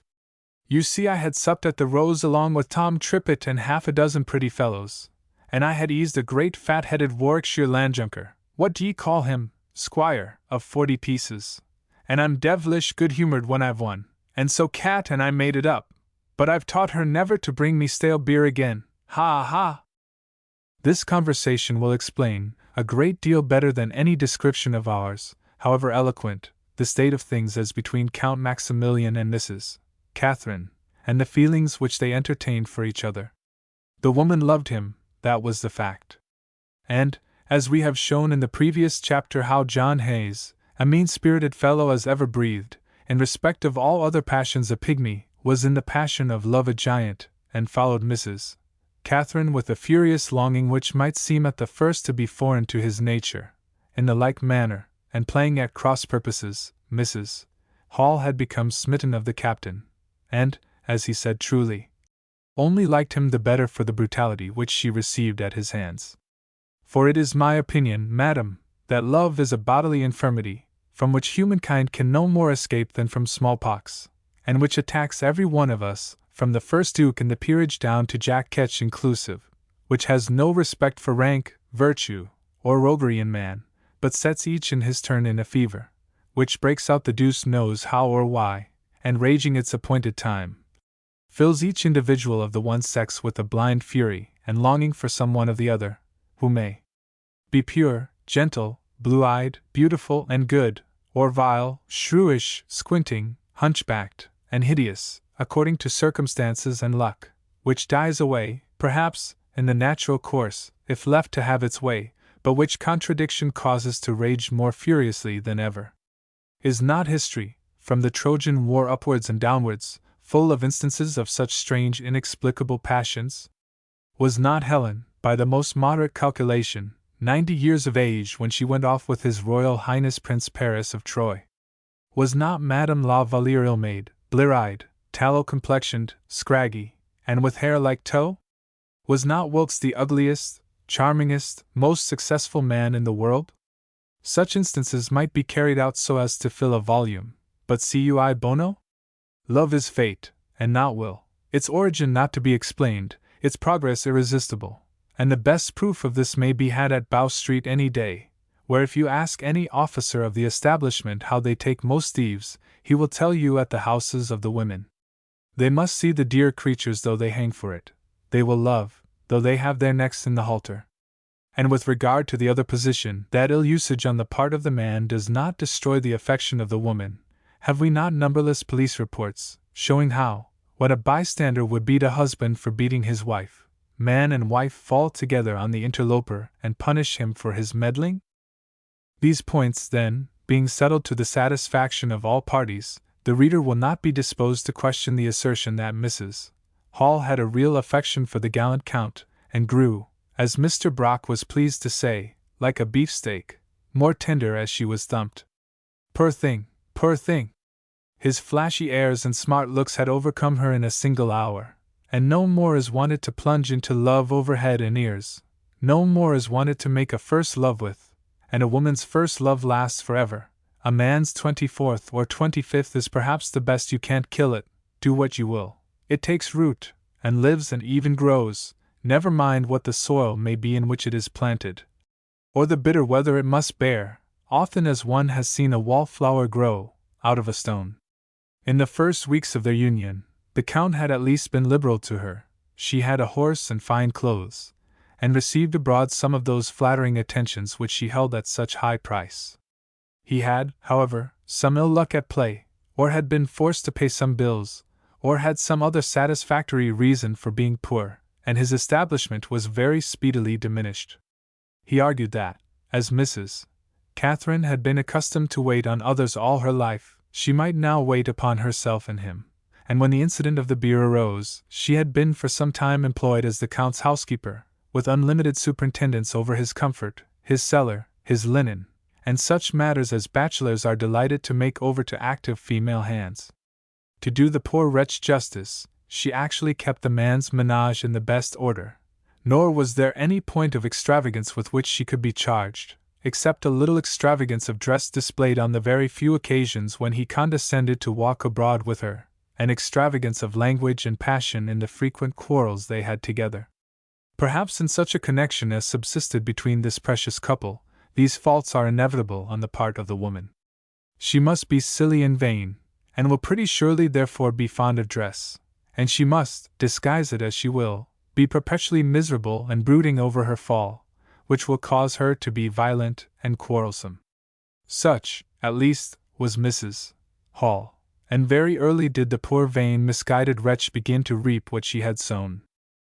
For a man, remorse under these circumstances is perhaps uncommon. No stigma affixes on him for betraying a woman, no bitter pangs of mortified vanity, no insulting looks of superiority from his neighbor, and no sentence of contemptuous banishment is read against him. These all fall on the tempted, and not on the tempter, who is permitted to go free. The chief thing that a man learns after having successfully practiced on a woman is to despise the poor wretch whom he has won. The game, in fact, and the glory, such as it is all his, and the punishment alone falls upon her. Consider this, ladies, when charming young gentlemen come to woo you with soft speeches. You have nothing to win, except wretchedness, and scorn, and desertion. Consider this, and be thankful to your Solomons for telling it. It came to pass, then, that the Count had come to have a perfect contempt and indifference for Mrs. Hall. How should he not for a young person who had given herself up to him so easily, and would have been quite glad of any opportunity of parting with her? But there was a certain lingering shame about the man, which prevented him from saying at once and abruptly, "Go!" And the poor thing did not choose to take such hints as fell out in the course of their conversation and quarrels. And so they kept on together, he treating her with simple insult, and she hanging on desperately, by whatever feeble twig she could find, to the rock beyond which all was naught, or death, to her. Well, after the night with Tom Trippett and the pretty fellows at the Rose, to which we have heard the Count allude in the conversation just recorded, fortune smiled on him a good deal, for the Warwickshire squire, who had lost 40 pieces on that occasion, insisted on having his revenge the night after, when, strange to say, 115 more found their way into the pouch of His Excellency the Count. Such a sum as this quite set the young nobleman afloat again, and brought back a pleasing equanimity to his mind, which had been a good deal disturbed in the former difficult circumstances. And in this, for a little and to a certain extent, poor Cat had the happiness to share. He did not alter the style of his establishment, which consisted, as before, of herself and a small person who acted as scourer, kitchen wench, and scullion, Mrs. Catherine always putting her hand to the principal pieces of the dinner, but he treated his mistress with tolerable good humor, or, to speak more correctly, with such bearable brutality as might be expected from a man like him to a woman in her condition. Besides, a certain event was about to take place, which not unusually occurs in circumstances of this nature, and Mrs. Catherine was expecting soon to lie in. The captain, distrusting naturally the strength of his own paternal feelings, had kindly endeavored to provide a parent for the coming infant, and to this end had opened a negotiation with our friend Mr. Thomas Bullock, declaring that Mrs. Cat should have a fortune of 20 guineas, and reminding Thomas of his ancient flame for her. But Mr. Thomas, when this proposition was made to him, declined it, with many oaths, and vowed that he was perfectly satisfied with his present bachelor condition. In this dilemma, Mr. Brock stepped forward, who declared himself very ready to accept Mrs. Catherine and her fortune, and might possibly have become the possessor of both, had not Mrs. Cat, the moment she heard of the proposed arrangement, with fire in her eyes, and rage, oh, how bitter, in her heart, prevented the success of the measure by proceeding incontinently to the first justice of the peace, and there swearing before his worship who was the father of the coming child. This proceeding, which she had expected would cause not a little indignation on the part of her lord and master, was received by him, strangely enough, with considerable good humor. He swore that the wench had served him a good trick, and was rather amused at the anger, the outbreak of fierce rage and contumely, and the wretched tears of heartsick desperation, which followed her announcement of this step to him. For Mr. Brock, she repelled his offer with scorn and loathing, and treated the notion of a union with Mr. Bullock with yet fiercer contempt. Marry him indeed! A workhouse pauper carrying a brown bess. She would have died sooner, she said, or robbed on the highway. And so, to do her justice, she would, for the little minx was one of the vainest creatures in existence, and vanity, as I presume everybody knows, becomes the principal in certain women's hearts. Their moral spectacles, their conscience, their meat and drink, their only rule of right and wrong. As for Mr. Thomas, he, as we have seen, was quite unfriendly to the proposition as she could be, and the corporal, with a good deal of comical gravity, vowed that, as he could not be satisfied in his dearest wishes, he would take to drinking for a consolation, which he straightway did. "Come, Thomas," said he to Mr. Bullock, "since we can have the girl of our hearts, why, hang it, Thomas, let's drink her health." To which Bullock had no objection. And so strongly did the disappointment weigh upon honest Corporal Brock, that even when, after unheard of quantities of beer, he could scarcely utter a word, he was seen absolutely to weep, and in accents almost unintelligible, to curse his confounded ill luck at being deprived, not of a wife, but of a child. He wanted one so, he said, to comfort him in his old age. The time of Mrs. Catherine's couche drew near, arrived, and was gone through safely. She presented to the world a chopping boy, who might use, if he liked, the Galgenstein arms with a bar sinister, and in her new cares and duties had not so many opportunities as usual of quarreling with the Count, who, perhaps, respected her situation, or, at least, was so properly aware of the necessity of quiet to her, that he absented himself from home morning, noon, and night.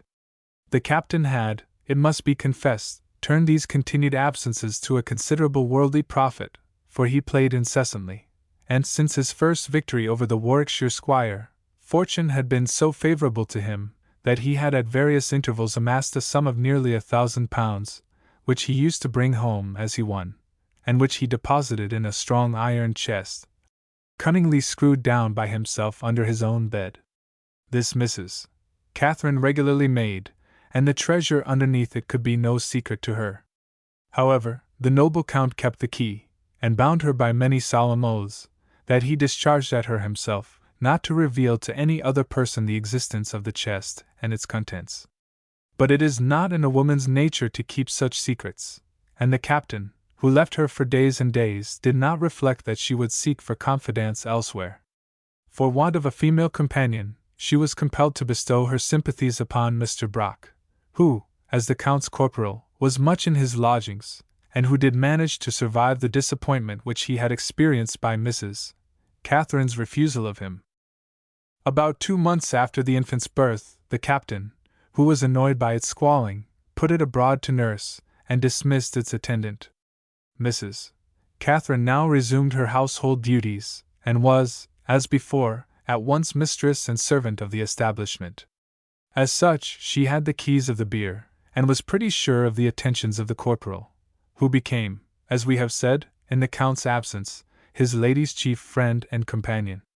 After the manner of ladies, she very speedily confided to him all her domestic secrets, the causes of her former discontent, the Count's ill treatment of her, the wicked names he called her, the prices that all her gowns had cost her, how he beat her, how much money he won and lost at play, how she had once pawned a coat for him, how he had 4 new ones, laced, and paid for.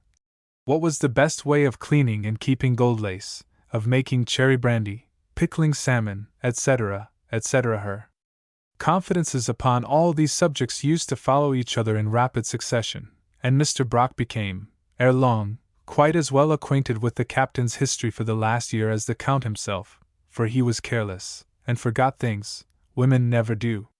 They chronicle all the lover's small actions, his words, his headaches, the dresses he has worn, the things he has liked for dinner on certain days, all which circumstances commonly are expunged from the male brain immediately after they have occurred, but remain fixed with the female.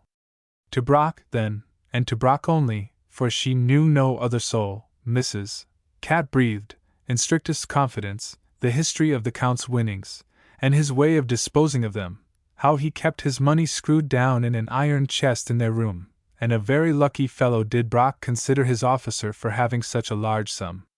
He and Cat looked at the chest. It was small, but mighty strong, sure enough, and would defy picklocks and thieves. Well, if any man deserved money, the captain did.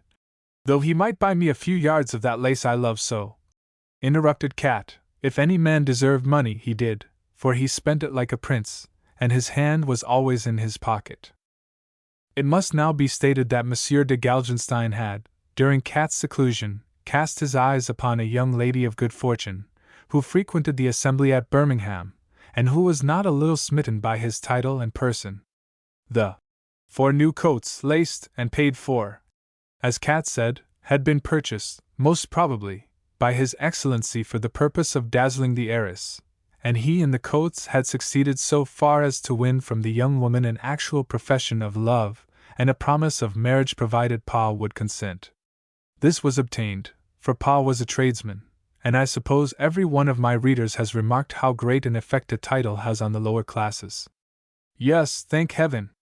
There is about a freeborn Briton a cringing baseness, and lickspittle awe of rank, which does not exist under any tyranny in Europe, and is only to be found here and in America. All these negotiations had been going on quite unknown to Cat, and, as the captain had determined, before 2 months were out, to fling that young woman on the pave, he was kind to her in the meanwhile. People always are when they are swindling you, or meditating an injury against you. The poor girl had much too high an opinion of her own charms to suspect that the Count could be unfaithful to them, and had no notion of the plot that was formed against her. But Mr. Brock had, for he had seen many times a gilt coach with a pair of fat white horses ambling in the neighborhood of the town, and the captain on his black steed caracoling majestically by its side, and he had remarked a fat, pudgy, pale-haired woman treading heavily down the stairs of the assembly, leaning on the captain's arm. All these Mr. Brock had seen, not without reflection. Indeed, the Count one day, in great good humor, had slapped him on the shoulder and told him that he was about speedily to purchase a regiment, when, by his great gods, Mr. Brock should have a pair of colors. Perhaps this promise occasioned his silence to Mrs. Catherine hitherto. Perhaps he never would have peached at all, and perhaps, therefore, this history would never have been written, but for a small circumstance which occurred at this period. "What can you want with that drunken old corporal always about your quarters?" said Mr. Trippitt to the Count one day, as they sat over their wine, in the midst of a merry company, at the captain's rooms. "What?" said he. "Old Brock? The old thief has been more useful to me than many a better man. He is as brave in a row as a lion, as cunning in intrigue as a fox. He can nose a dun at an inconceivable distance, and send out a pretty woman be she behind ever so many stone walls. If the gentleman wants a good rascal now, I can recommend him. I am going to reform, you know, and must turn him out of my service. And pretty Mrs. Cat? Oh, curse pretty Mrs. Cat! She may go too. And the brat? Why, you have parishes, and what not, here in England. Egad! If a gentleman were called upon to keep all his children, there would be no living. No, stap my vitals. Croesus couldn't stand it. No, indeed, said Mr. Trippitt. You are right, and when a gentleman marries, he is bound in honor to give up such low connections as are useful when he is a bachelor. Of course, and give them up I will, when the sweet Mrs. Dripping is mine. As for the girl, you can have her, Tom Trippitt, if you take a fancy to her, and as for the corporal, he may be handed over to my successor in Cutzes, for I will have a regiment to myself, that's Pa's, and to take with me such a swindling, pimping, thieving, brandy-faced rascal as this Brock will never do. Egad! He's a disgrace to the service. As it is, I've often a mind to have this superannuated vagabond drummed out of the corps. Although this resume of Mr. Brock's character and accomplishments was very just, it came perhaps with an ill grace from Count Gustavus Adolphus Maximilian, who had profited by all his qualities, and who certainly would never have given this opinion of them had he known that the door of his dining parlour was open, and that the gallant corporal, who was in the passage, could hear every syllable that fell from the lips of his commanding officer.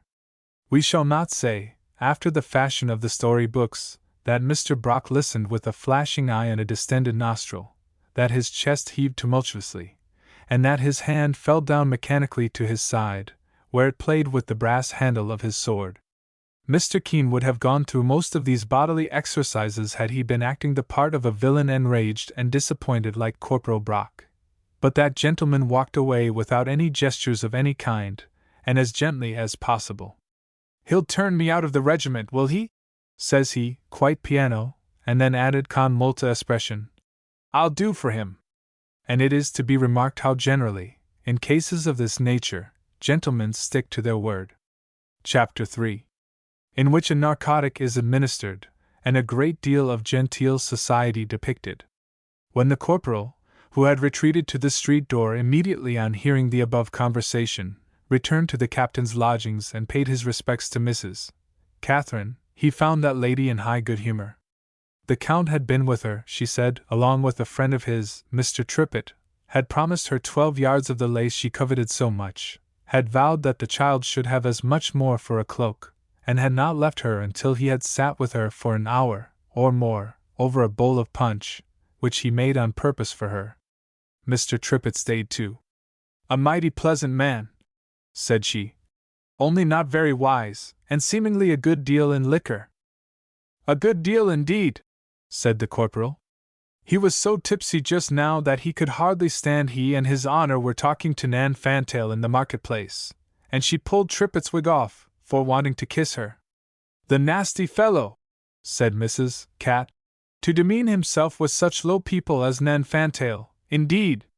Why, upon my conscience now, corporal, it was but an hour ago that Mr. Trippitt swore he never saw such a pair of eyes as mine, and would like to cut the captain's throat for the love of me. Nan Fantail, indeed! Nan's an honest girl, Madam Catherine, and was a great favorite of the captain's before someone else came in his way. No one can say a word against her, not a word. And pray, corporal, who ever did? Said Mrs. Cat, rather offended. A nasty, ugly slut. I wonder what the men can see in her? She has got a smart way with her, sure enough. It's what amuses the men, Anne. And what? You don't mean to say that my Max is fond of her now? Said Mrs. Catherine, looking very fierce. Oh, no, not at all, not of her, that is. Not of her, screamed she. Of whom, then? Oh, pshaw! Nonsense! Of you, my dear, to be sure. Who else should he care for? And besides, what business is it of mine? And herewith the corporal began whistling, as if he would have no more of the conversation. But Mrs. Cat was not to be satisfied, not she, and carried on her cross questions. Why, look you, said the corporal, after parrying many of these. Why, look you, I'm an old fool, Catherine, and I must blab. That man has been the best friend I ever had, and so I was quiet, but I can't keep it in any longer, no, hang me if I can. It's my belief he's acting like a rascal by you, he deceives you, Catherine, he's a scoundrel, Mrs. Hall, that's the truth on't. Catherine prayed him to tell all he knew, and he resumed. He wants you off his hands, he's sick of you, and so brought here that fool Tom Trippitt, who has taken a fancy to you. He has not the courage to turn you out of doors like a man, though indoors he can treat you like a beast. But I'll tell you what he'll do. In a month he will go to Coventry, or pretend to go there, on recruiting business. No such thing, Mrs. Hall, he's going on marriage business, and he'll leave you without a farthing, to starve or to rot for him. It's all arranged, I tell you. In a month, you are to be starved into becoming Tom Trippitt's mistress, and his honor is to marry rich Miss Dripping, the 20,000-pounder from London, and to purchase a regiment, and to get old Brock drummed out of Cuts's too, said the corporal under his breath. But he might have spoken out, if he chose, for the poor young woman had sunk on the ground in a real honest fit. I thought I should give it her, said Mr. Brock as he procured a glass of water, and, lifting her on to a sofa, sprinkled the same over her. Hang it! How pretty she is! When Mrs. Catherine came to herself again, Brock's tone with her was kind, and almost feeling. Nor did the poor wench herself indulge in any subsequent shiverings and hysterics, such as usually follow the fainting fits of persons of higher degree. She pressed him for further explanations, which he gave, and to which she listened with a great deal of calmness, nor did many tears, sobs, sighs, or exclamations of sorrow or anger escape from her. Only when the corporal was taking his leave, and said to her point blank, Well, Mrs. Catherine, and what do you intend to do?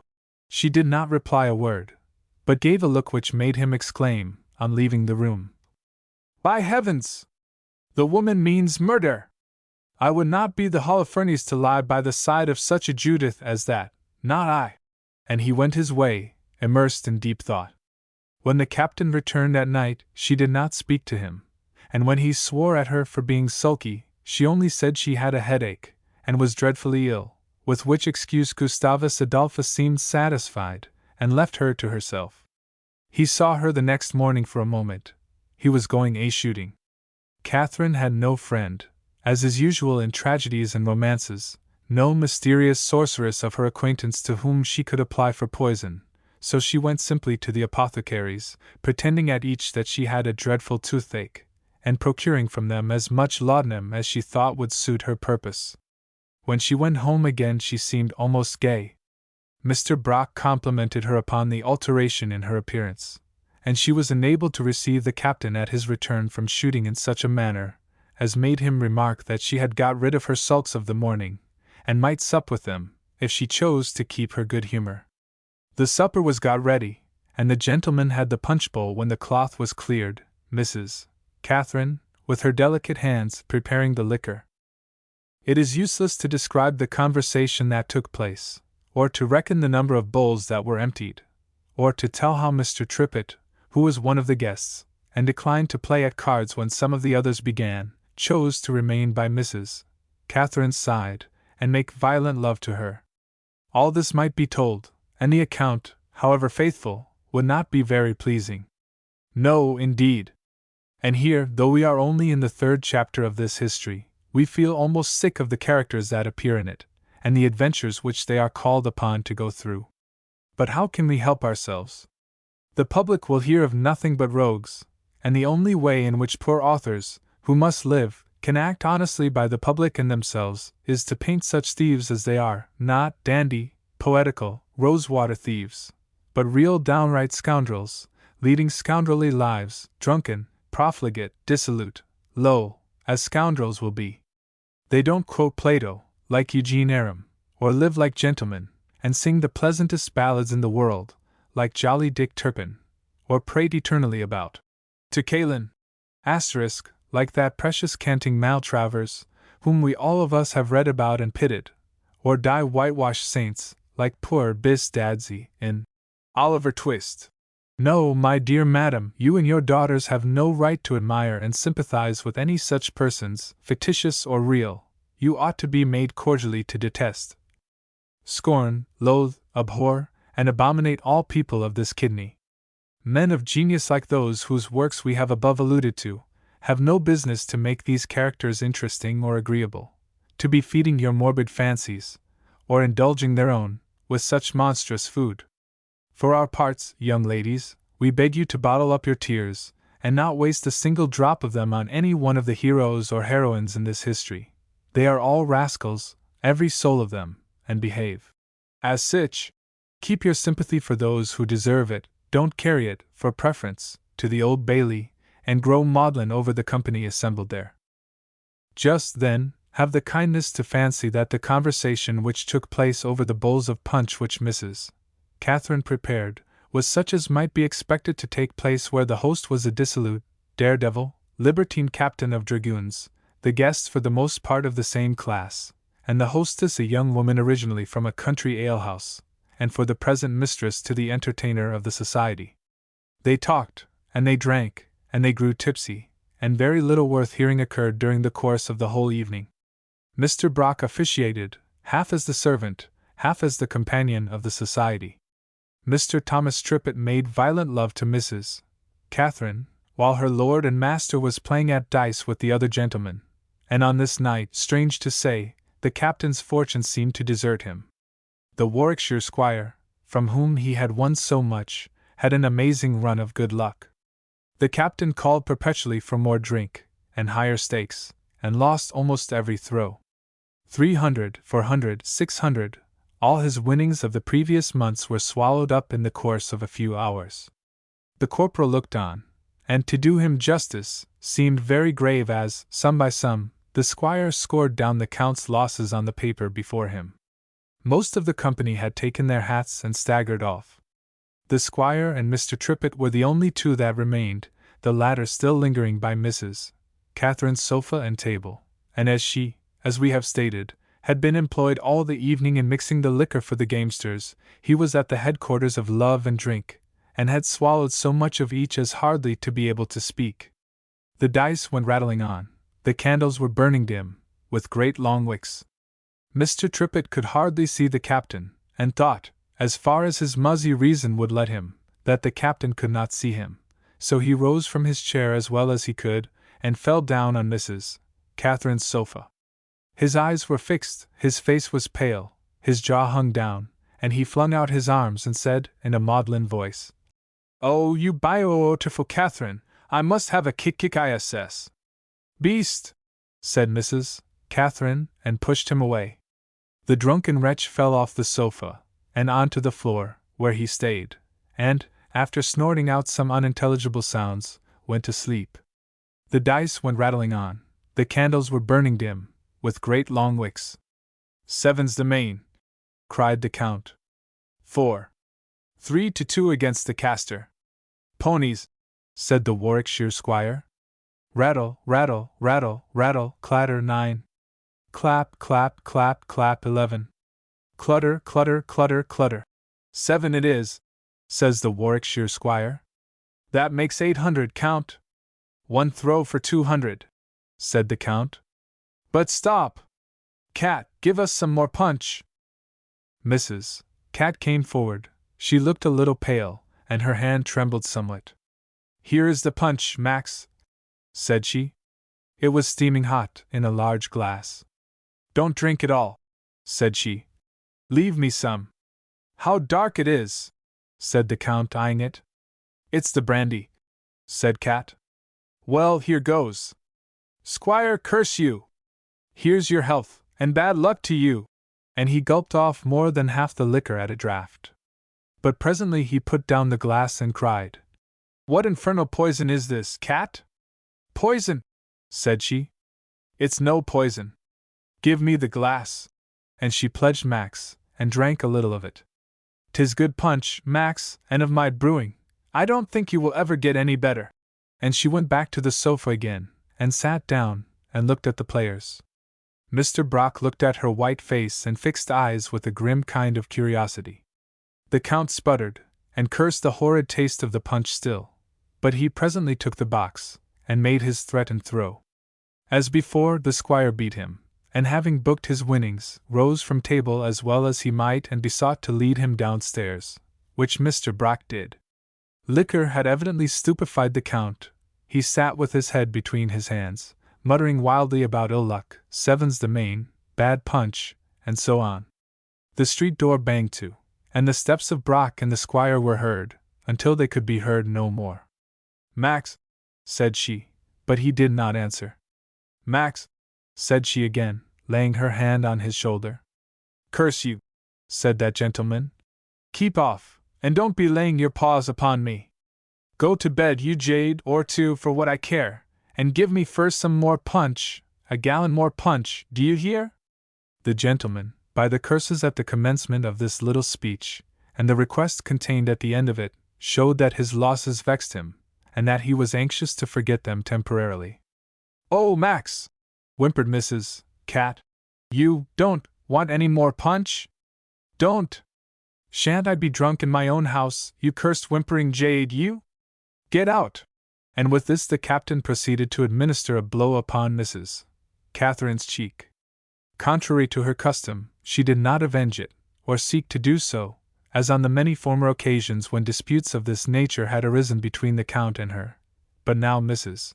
Catherine fell on her knees and, clasping her hands and looking pitifully in the Count's face, cried, "Oh, Count, forgive me, forgive me! Forgive you! What for? Because I slapped your face? Ha ha! I'll forgive you again if you don't mind." "Oh, no, no, no," said she, wringing her hands. "It isn't that. Max, dear Max, will you forgive me? It isn't the blow, I don't mind that, it's what, you maudlin fool? It's the punch." The Count, who was more than half seas over, here assumed an air of much tipsy gravity. "The punch!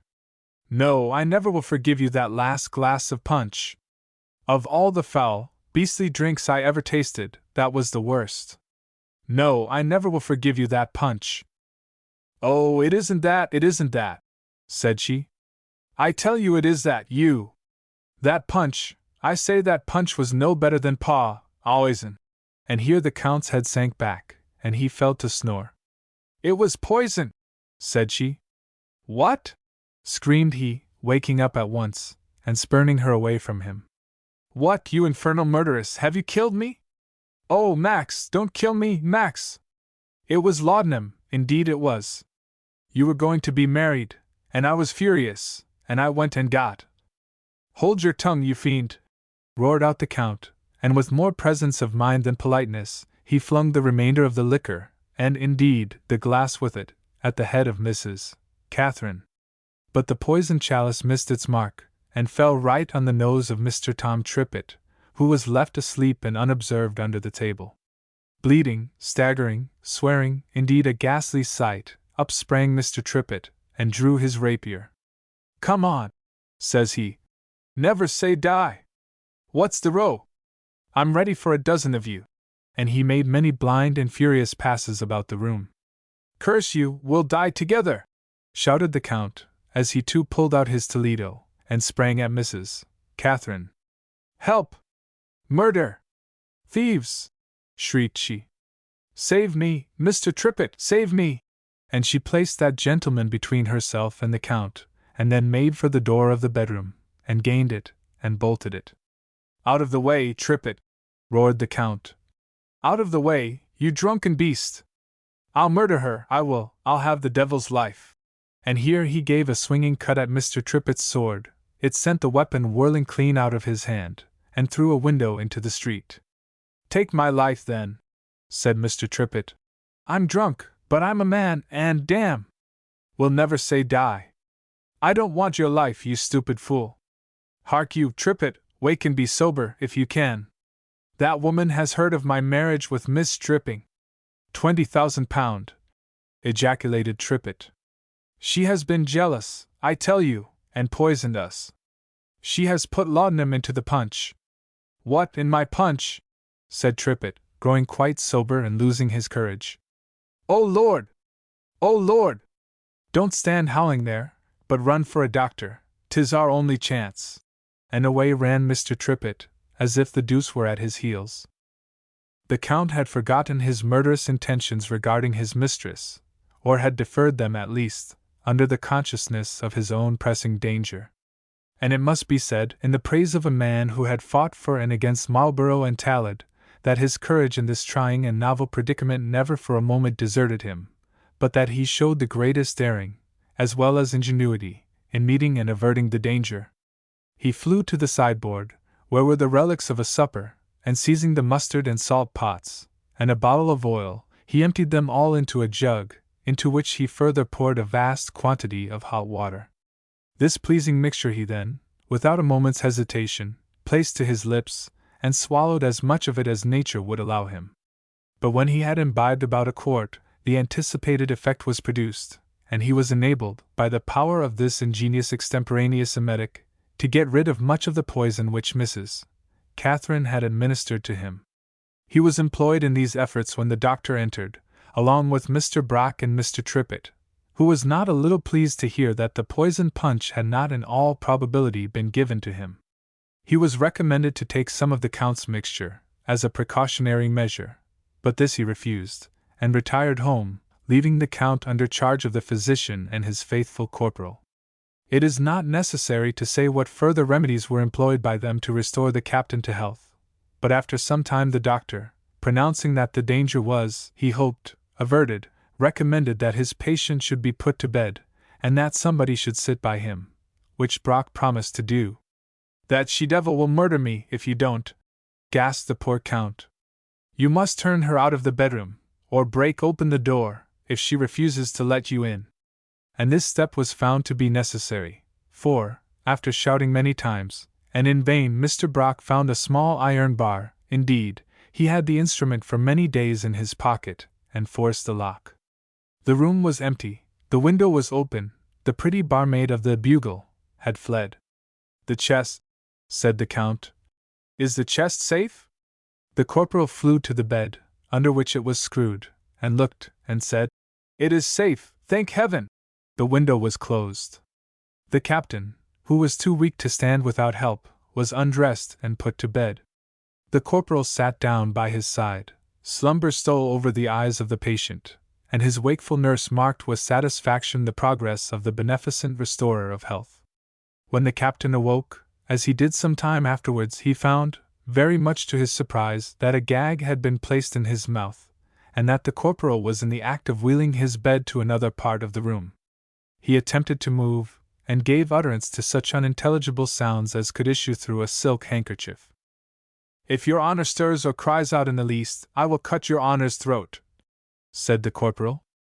And then, having recourse to his iron bar, the reader will now see why he was provided with such an implement, for he had been meditating this coup for some days. He proceeded first to attempt to burst the lock of the little iron chest in which the Count kept his treasure, and failing in this, to unscrew it from the ground, which operation he performed satisfactorily.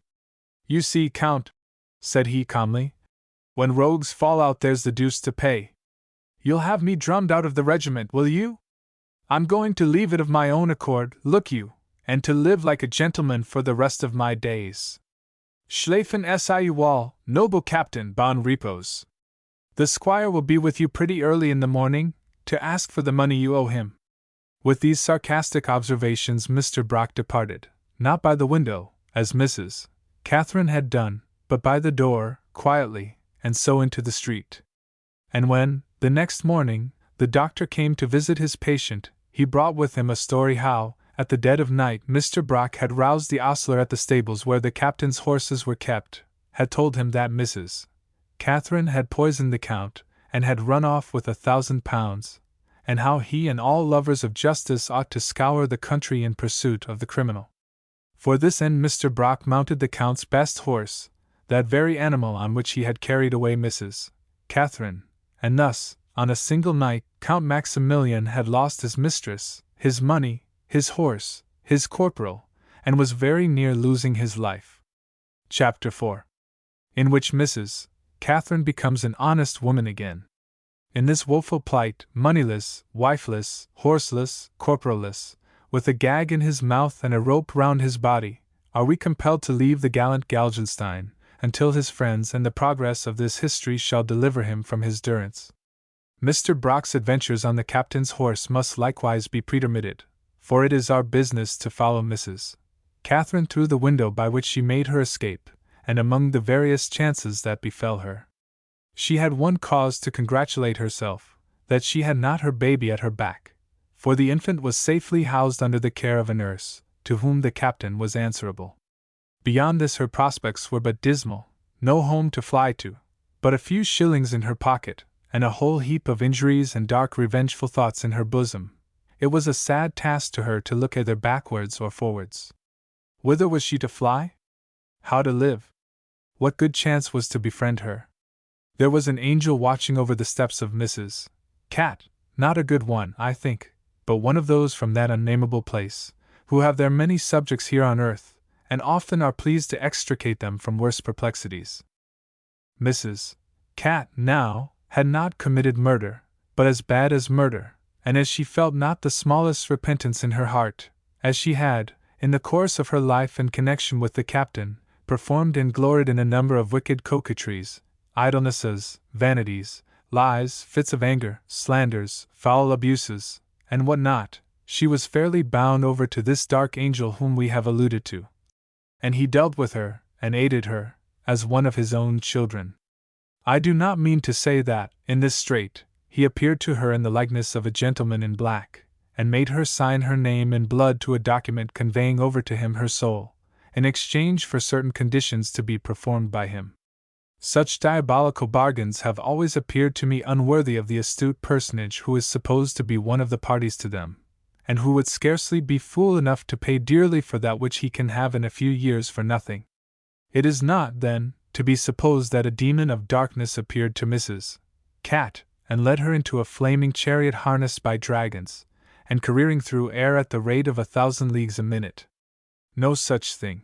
The vehicle that was sent to aid her was one of a much more vulgar description. The Liverpool caravan, then, which in the year 1706 used to perform the journey between London and that place in 10 days, left Birmingham about an hour after Mrs. Catherine had quitted that town, and as she sat weeping on a hillside, and plunged in bitter meditation, the lumbering, jingling vehicle overtook her. The coachman was marching by the side of his horses, and encouraging them to maintain their pace of 2 miles an hour. The passengers had some of them left the vehicle, in order to walk up the hill, and the carriage had arrived at the top of it, and meditating a brisk trot down the declivity, waited there until the lagging passengers should arrive, when Jehu, casting a good-natured glance upon Mrs. Catherine, asked the pretty maid whence she was come, and whether she would like a ride in his carriage. To the latter of which questions Mrs. Catherine replied truly yes. To the former, her answer was that she had come from Stratford, whereas, as we very well know, she had lately quitted Birmingham. "Hast thee seen a woman pass this way, on a black horse, with a large bag of gold over the saddle?" said Jehu, preparing to mount upon the roof of his coach. "No, indeed," said Mrs. Cat. "Nor a trooper on another horse after her, no? Well, there be a mortal rode down Birmingham way about sich a one. She have killed, they say, 9 gentlemen at supper, and have strangled a German prince in bed. She have robbed him of 20,000 guineas, and have rode away on a black horse."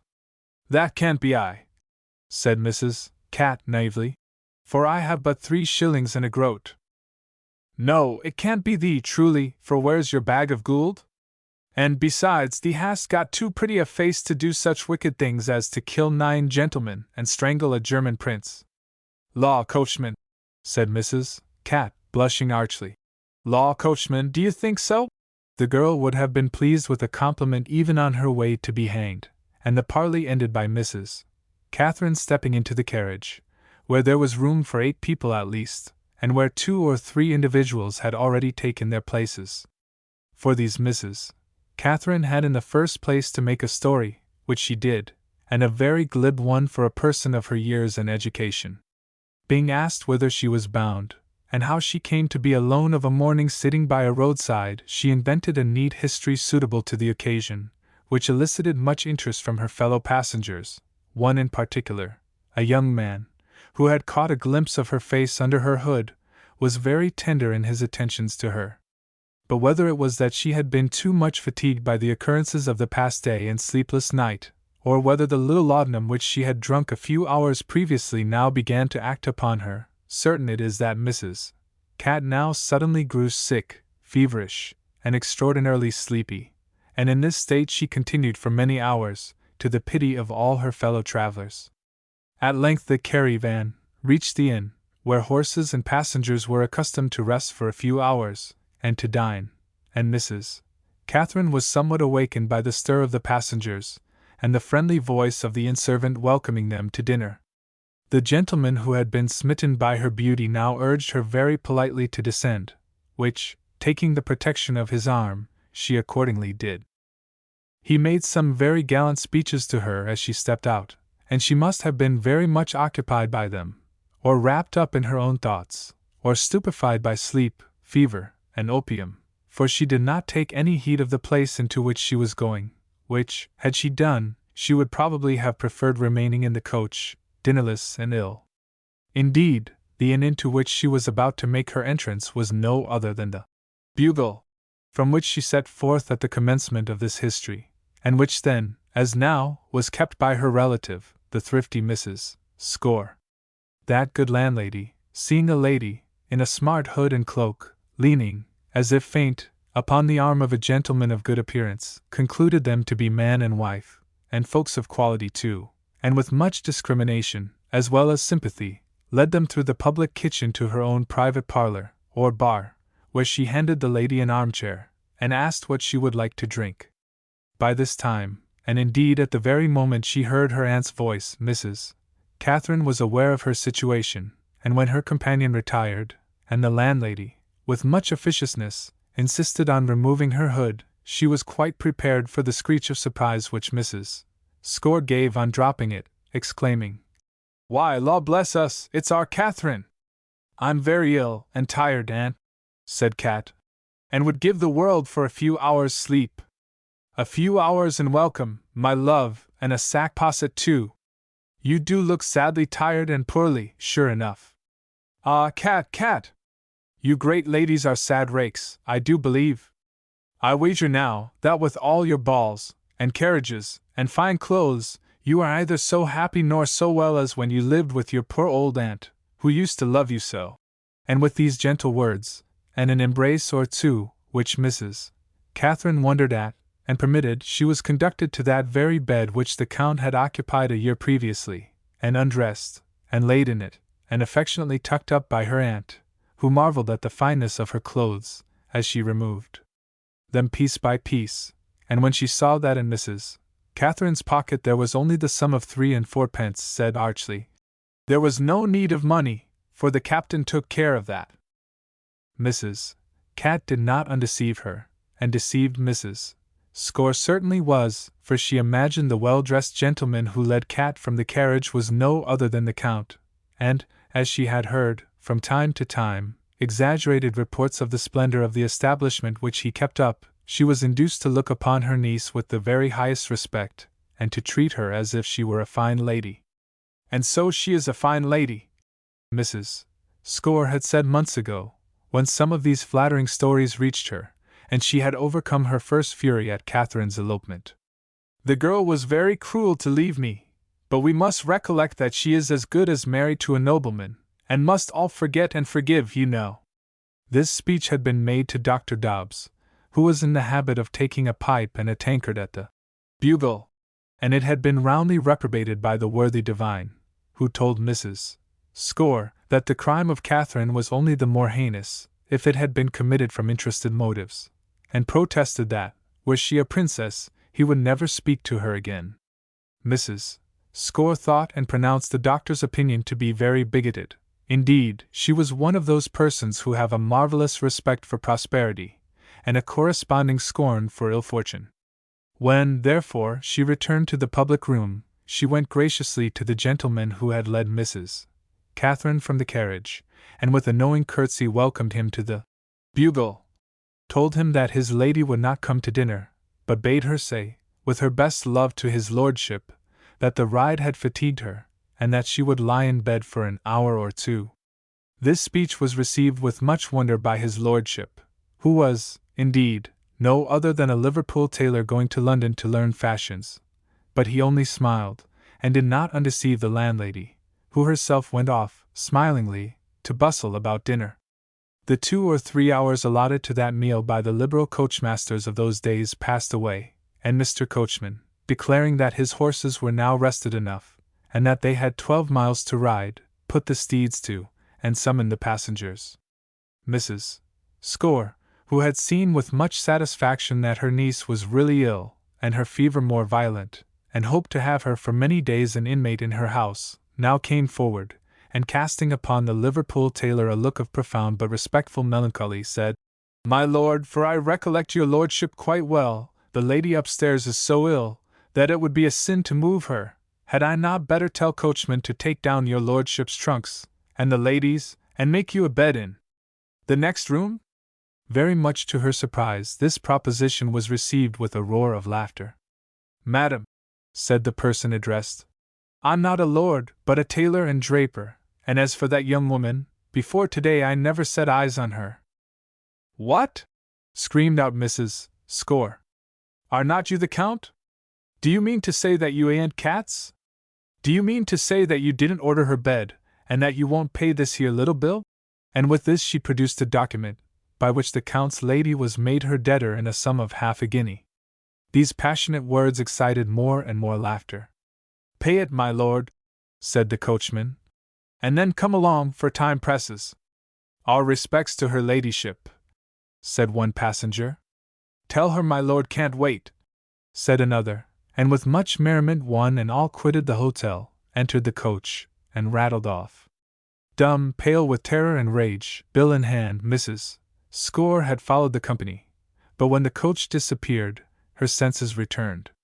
Back she flew into the inn, overturning the ostler, not deigning to answer Dr. Dobbs, who, from behind soft tobacco fumes, mildly asked the reason of her disturbance, and bounding upstairs like a fury, she rushed into the room where Catherine lay. "Well, madam," said she, in her highest key, "do you mean that you have come into this here house to swindle me? Do you dare for to come with your airs here, and call yourself a nobleman's lady, and sleep in the best bed, when you're no better nor a common tramper? I'll thank you, ma'am, to get out, ma'am. I'll have no sick paupers in this house, ma'am. You know your way to the workhouse, ma'am, and there I'll trouble you for to go." And here Mrs. Score proceeded quickly to pull off the bedclothes, and poor Cat arose, shivering with fright and fever. She had no spirit to answer, as she would have done the day before, when an oath from any human being would have brought half a dozen from her in return, or a knife, or a plate, or a leg of mutton, if such had been to her hand. She had no spirit left for such repartees, but in reply to the above words of Mrs. Score, and a great many more of the same kind, which are not necessary for our history, but which that lady uttered with inconceivable shrillness and volubility, the poor wench could say little, only sob and shiver, and gather up the clothes again, crying, "Oh, aunt, don't speak unkind to me. I'm very unhappy, and very ill. Ill, you strumpet! Ill be hanged! Ill is as ill does, and if you are ill, it's only what you merit. Get out! Dress yourself, tramp! Get to the workhouse, and don't come to cheat me any more. Dress yourself, do you hear? Satin petticoat forsooth, and lace to her smock." Poor, wretched, chattering, burning, shivering Catherine huddled on her clothes as well she might. She seemed hardly to know or see what she was doing, and did not reply a single word to the many that the landlady let fall. Cat tottered down the narrow stairs, and through the kitchen, and to the door, which she caught hold of, and paused awhile, and looked into Mrs. Score's face, as for one more chance. "Get out, you nasty trull!" said that lady sternly, with arms akimbo, and poor Catherine, with a most piteous scream and outgush of tears, let go of the door-post and staggered away into the road. "Why, no, yes, no, it is poor Catherine Hall, as I live!" said somebody, starting up, shoving aside Mrs. Score very rudely, and running into the road, wig off and pipe in hand. It was honest Dr. Dobbs, and the result of his interview with Mrs. Cat was, that he gave up forever smoking his pipe at the Bugle, and that she lay sick of a fever for some weeks in his house. Over this part of Mrs. Cat's history we shall be as brief as possible, for, to tell the truth, nothing immoral occurred during her whole stay at the good doctor's house, and we are not going to insult the reader by offering him silly pictures of piety, cheerfulness, good sense, and simplicity, which are milk and water virtues after all, and have no relish with them like a good strong vice, highly peppered. Well, to be short, Dr. Dobbs, though a profound theologian, was a very simple gentleman, and before Mrs. Cat had been a month in the house, he had learned to look upon her as one of the most injured and repentant characters in the world, and had, with Mrs. Dobbs, resolved many plans for the future welfare of the young Magdalen. "She was but 16, my love, recollect," said the doctor. "She was carried off, not by her own wish either. The Count swore he would marry her, and though she did not leave him until that monster tried to poison her, yet think what a fine Christian spirit the poor girl has shown. She forgives him as heartily, more heartily, I am sure, than I do Mrs. Score for turning her adrift in that wicked way." The reader will perceive some difference in the doctor's statement and ours, which we assure him is the true one. But the fact is, the honest rector had had his tale from Mrs. Cat, and it was not in his nature to doubt, if she had told him a history 10 times more wonderful. The reverend gentleman and his wife then laid their heads together, and recollecting something of John Hayes's former attachment to Mrs. Cat, thought that it might be advantageously renewed, should Hayes be still constant. Having very adroitly sounded Catherine, so adroitly indeed, as to ask her whether she would like to marry John Hayes, that young woman had replied, no, she had loved John Hayes, he had been her only love, but she was fallen now, and not good enough for him. And this made the Dobbs family admire her more and more, and cast about for means to bring the marriage to pass. Hayes was away from the village when Mrs. Cat had arrived there, but he did not fail to hear of her illness, and how her aunt had deserted her, and the good doctor taken her in. The worthy doctor himself met Mr. Hayes on the green, and telling him that some repairs were wanting in his kitchen, begged him to step in and examine them. Hayes first said no, plump, and then no, gently, and then pished, and then shod, and then, trembling very much, went in, and there sat Mrs. Catherine, trembling very much too. What passed between them? If your ladyship is anxious to know, think of that morning when Sir John himself popped the question. Could there be anything more stupid than the conversation which took place? Such stuff is not worth repeating, no, not when uttered by people in the very genteelest of company. As for the amorous dialogue of a carpenter and an ex-barmaid, it is worse still. Suffice it to say that Mr. Hayes, who had had a year to recover from his passion, and had, to all appearances, quelled it, was over head and ears again the very moment he saw Mrs. Cat, and had all his work to do again. Whether the doctor knew what was going on, I can't say, but this matter is certain, that every evening Hayes was now in the rectory kitchen, or else walking abroad with Mrs. Catherine, and whether she ran away with him, or he with her, I shall not make it my business to inquire, but certainly at the end of 3 months, which must be crowded up into this one little sentence, another elopement took place in the village. I should have prevented it, certainly, said Dr. Dobbs, whereat his wife smiled. But the young people kept the matter a secret from me, and so he would, had he known it, but though Mrs. Dobbs had made several attempts to acquaint him with the precise hour and method of the intended elopement, he peremptorily ordered her to hold her tongue. The fact is that the matter had been discussed by the rector's lady many times. Young Hayes, would she say, has a pretty little fortune in trade of his own. He is an only son, and may marry as he likes, and though not specially handsome, generous, or amiable, has an undeniable love for Cat, who, you know, must not be particular, and the sooner she marries him, I think, the better. They can't be married at our church, you know, and, well, said the doctor, if they are married elsewhere, I can't help it, and know nothing about it, look you. And upon this hint the elopement took place, which, indeed, was peaceably performed early one Sunday morning about a month after, Mrs. Hall getting behind Mr. Hayes on a pillion, and all the children of the parsonage giggling behind the window blinds to see the pair go off. During this month Mr. Hayes had caused the banns to be published at the town of Worcester, judging rightly that in a great town they would cause no such remark as in a solitary village, and thither he conducted his lady. O ill-starred John Hayes! Whither do the dark fates lead you? O foolish Dr. Dobbs, to forget that young people ought to honor their parents, and to yield to silly Mrs. Dobbs's ardent propensity for making matches.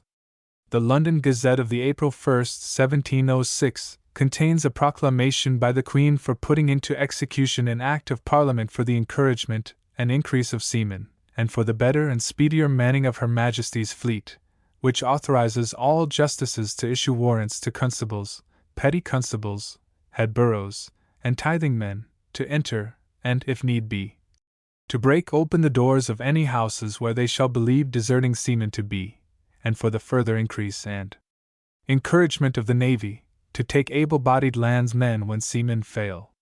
This act, which occupies 4 columns of the Gazette, and another of similar length and meaning for pressing men into the army, need not be quoted at length here, but caused a mighty stir throughout the kingdom at the time when it was in force. As one has seen or heard, after the march of a great army, a number of rogues and loose characters bring up the rear. In like manner, at the tail of a great measure of state, follow many roguish personal interests, which are protected by the main body. The great measure of reform, for instance, carried along with it much private jobbing and swindling, as could be shown were we not inclined to deal mildly with the Whigs, and this Enlistment Act, which, in order to maintain the British glories in Flanders, dealt most cruelly with the British people in England. It is not the first time that a man has been pinched at home to make a fine appearance abroad. Created a great company of rascals and informers throughout the land, who lived upon it, or upon extortion from those who were subject to it, or not being subject to it were frightened into the belief that they were. When Mr. Hayes and his lady had gone through the marriage ceremony at Worcester, the former, concluding that at such a place lodging and food might be procured at a cheaper rate, looked about carefully for the meanest public house in the town, where he might deposit his bride. In the kitchen of this inn, a party of men were drinking, and as Mrs. Hayes declined, with a proper sense of her superiority, to eat in company with such low fellows, the landlady showed her and her husband to an inner apartment, where they might be served in private. The kitchen party seemed, indeed, not such as a lady would choose to join. There was one huge lanky fellow, that looked like a soldier, and had a halberd. Another was habited in a sailor's costume, with a fascinating patch over one eye, and a third, who seemed the leader of the gang, was a stout man in a sailor's frock and a horseman's jackboots, whom one might fancy, if he were anything, to be a horse marine. Of one of these worthies, Mrs. Hayes thought she knew the figure and voice, and she found her conjectures were true, when, all of a sudden, 3 people, without, "With your leave," or "By your leave," burst into the room, into which she and her spouse had retired. At their head was no other than her old friend, Mr. Peter Brock. He had his sword drawn, and his finger to his lips, enjoining silence, as it were, to Mrs. Catherine. He with the patch on his eye seized incontinently on Mr. Hayes. The tall man with the halberd kept the door. 2 or 3 heroes supported the one-eyed man, who, with a loud voice, exclaimed, "Down with your arms, no resistance! You are my prisoner, in the Queen's name!" And here, at this lock, we shall leave the whole company until the next chapter, which may possibly explain what they were. Chapter 5 contains Mr. Brock's autobiography, and other matters. "You don't sure believe these men?" said Mrs. Hayes, as soon as the first alarm caused by the eruption of Mr. Brock and his companions had subsided. "These are no magistrate's men, it is but a trick to rob you of your money, John." "I will never give up a farthing of it!" screamed Hayes. "Yonder fellow," continued Mrs. Catherine, "I know, for all his drawn sword and fierce looks, his name is Wood, madam, at your service," said Mr. Brock. "I am follower to Mr. Justice Gobble, of this town, ain't I, Tim?" said Mr. Brock to the tall halberdman who was keeping the door. "Yes, indeed," said Tim archly. "We're all followers of His Honor Justice Gobble." "Certainly," said the one-eyed man. "Of course," cried the man in the nightcap. "I suppose, madam, you're satisfied now?" continued Mr. Brock, alias Wood. "You can't deny the testimony of gentlemen like these, and our commission is to apprehend all able-bodied male persons who can give no good account of themselves, and enroll them in the service of Her Majesty.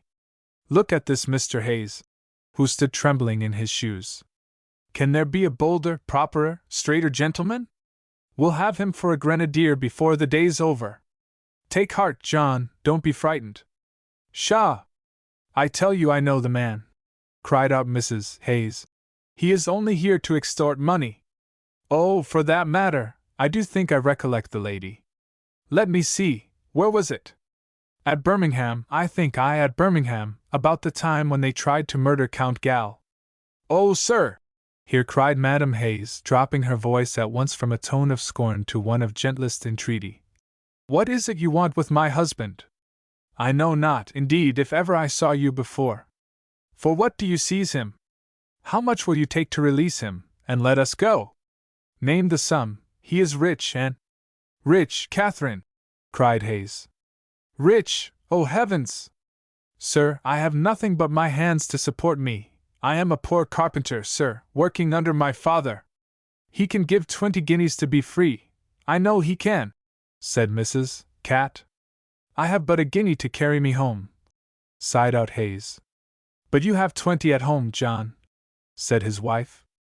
"Give these brave gentlemen a writing to your mother, and she will pay, and you will let us free then, gentlemen, won't you?" "When the money's paid, yes," said the leader, Mr. Brock. "Oh, in course," echoed the tall man with the halberd. "What's a trifling detention, my dear?" continued he, addressing Hayes. "We'll amuse you in your absence, and drink to the health of your pretty wife here." This promise, to do the halberdier justice, he fulfilled. He called upon the landlady to produce the desired liquor, and when Mr. Hayes flung himself at that lady's feet, demanding succor from her, and asking whether there was no law in the land. "There's no law at the Three Rooks except this," said Mr. Brock in reply, holding up a horse pistol. To which the hostess, grinning, assented, and silently went her way. After some further solicitations, John Hayes drew out the necessary letter to his father, stating that he was pressed, and would not be set free under a sum of 20 guineas, and that it would be of no use to detain the bearer of the letter, inasmuch as the gentlemen who had possession of him vowed that they would murder him should any harm befall their comrade. As a further proof of the authenticity of the letter, a token was added, a ring that Hayes wore, and that his mother had given him. The missives were, after some consultation, entrusted to the care of the tall halberdier, who seemed to rank as second in command of the forces that marched under Corporal Brock. This gentleman was called indifferently Ensign, Mr., or even Captain Makepeace. His intimates occasionally in sport called him Nosey, from the prominence of that feature in his countenance, or Spindleshins, for the very reason which brought on the first Edward a similar nickname. Mr. Makepeace then quitted Worcester, mounted on Hayes's horse, leaving all parties at the Three Rooks, not a little anxious for his return. This was not to be expected until the next morning, and a weary nuit de noces did Mr. Hayes pass. Dinner was served, and according to promise, Mr. Brock and his two friends enjoyed the meal along with the bride and bridegroom. Punch followed, and this was taken in company. Then came supper. Mr. Brock alone partook of this, the other two gentlemen preferring the society of their pipes and the landlady in the kitchen. "It is a sorry entertainment, I confess," said the ex-corporal, "and a dismal way for a gentleman to spend his bridal night. But somebody must stay with you, my dears, for who knows but you might take a fancy to scream out of window, and then there would be murder, and the deuce and all to pay. One of us must stay, and my friends love a pipe, so you must put up with my company until they can relieve guard." The reader will not, of course, expect that three people who were to pass the night, however unwillingly, together in an inn-room, should sit there dumb and moody, and without any personal communication. On the contrary, Mr. Brock, as an old soldier, entertained his prisoners with the utmost courtesy, and did all that lay in his power, by the help of liquor and conversation, to render their durance tolerable.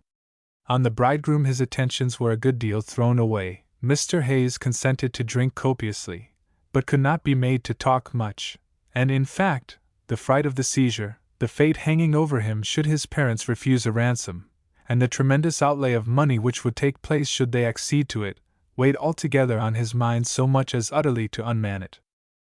As for Mrs.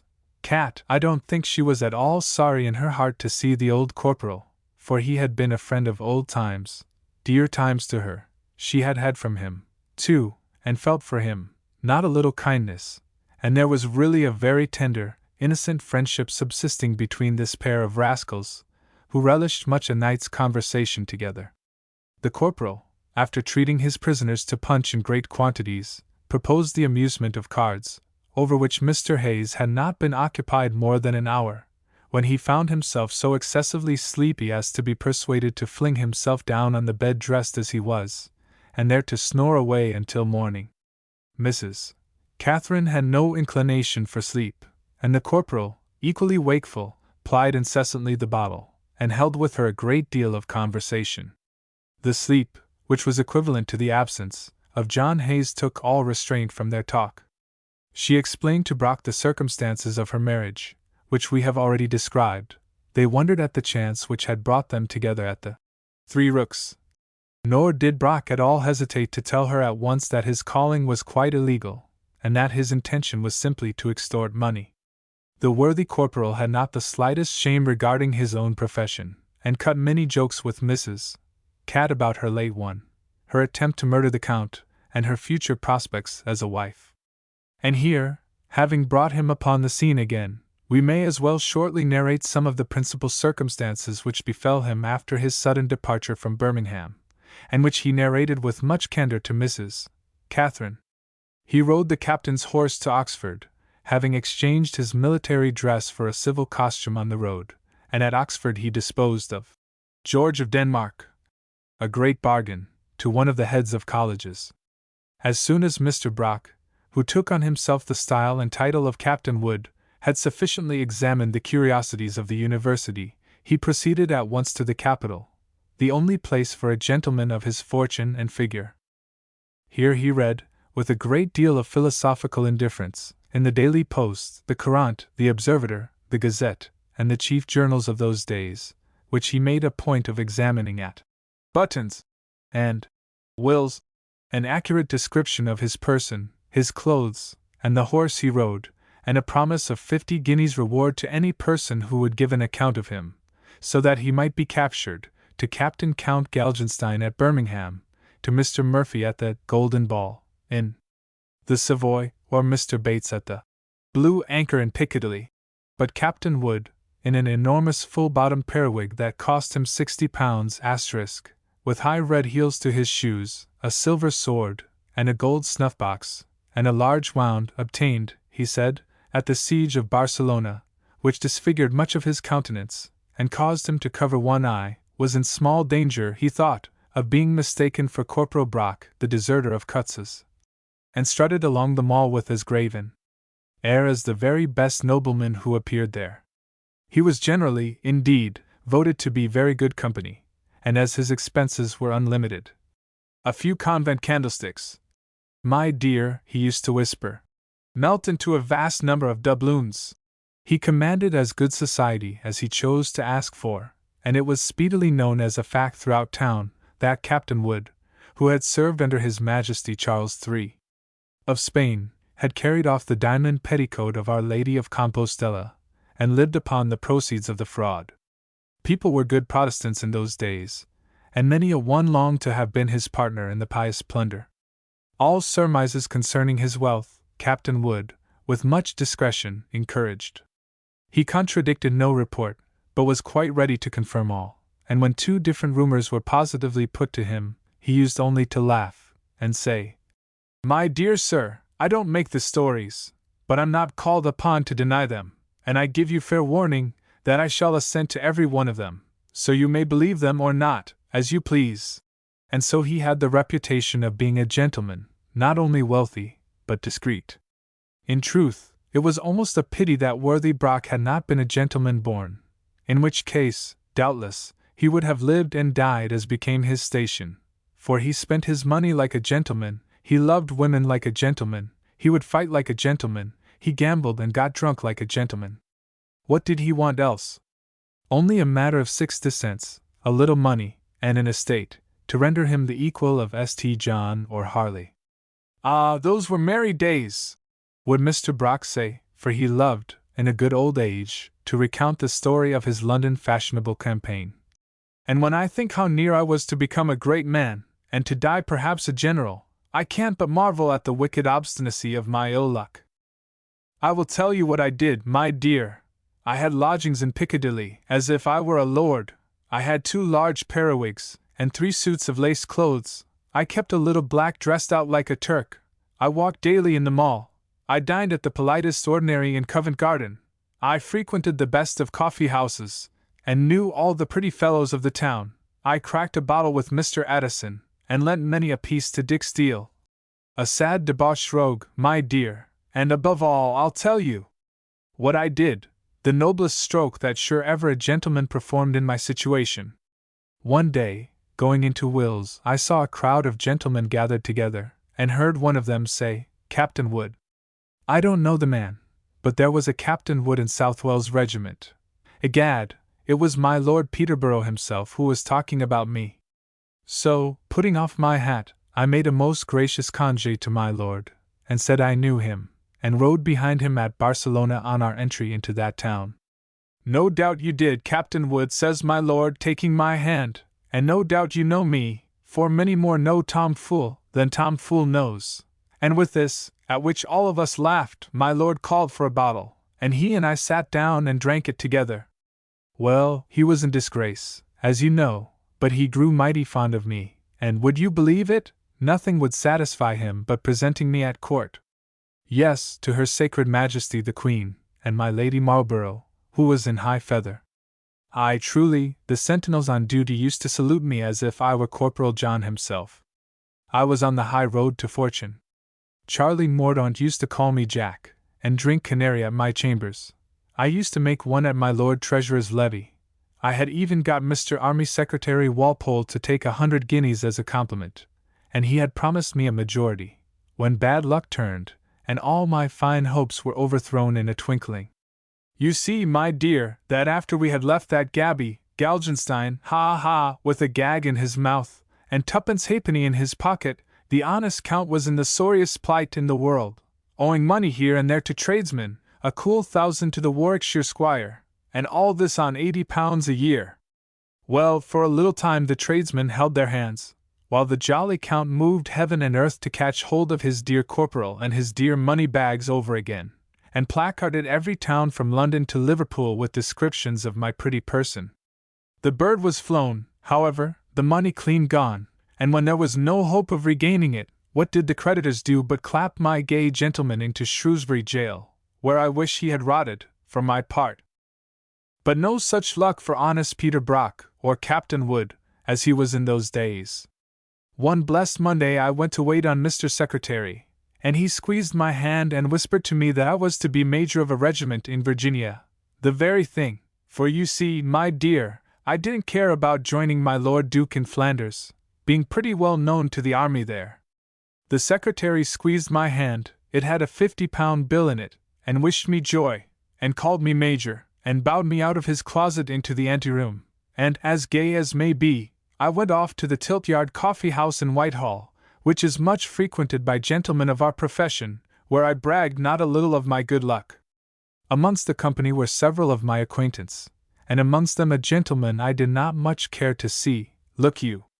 I saw a uniform that I knew, red and yellow facings, Cutz's, my dear, and the wearer of this was no other than His Excellency Gustavus Adolphus Maximilian, whom we all know of. He stared me full in the face, right into my eye. T'other one was patched, you know, and after standing stock-still with his mouth open, gave a step back, and then a step forward, and then screeched out, "It's Brock!" "I beg your pardon, sir," says I, "did you speak to me?" "I'll swear it's Brock," cries Gal, as soon as he hears my voice, and laid hold of my cuff, a pretty bit of Mechlin as ever you saw, by the way. "Sirrah," says I, drawing it back, and giving my lord a little touch of the fist, just at the last button of the waistcoat, "my dear, a rare place if you wish to prevent a man from speaking too much," it sent him reeling to the other end of the room. "Ruffian," says I, "dog," says I, "insolent puppy and coxcomb. What do you mean by laying your hand on me?"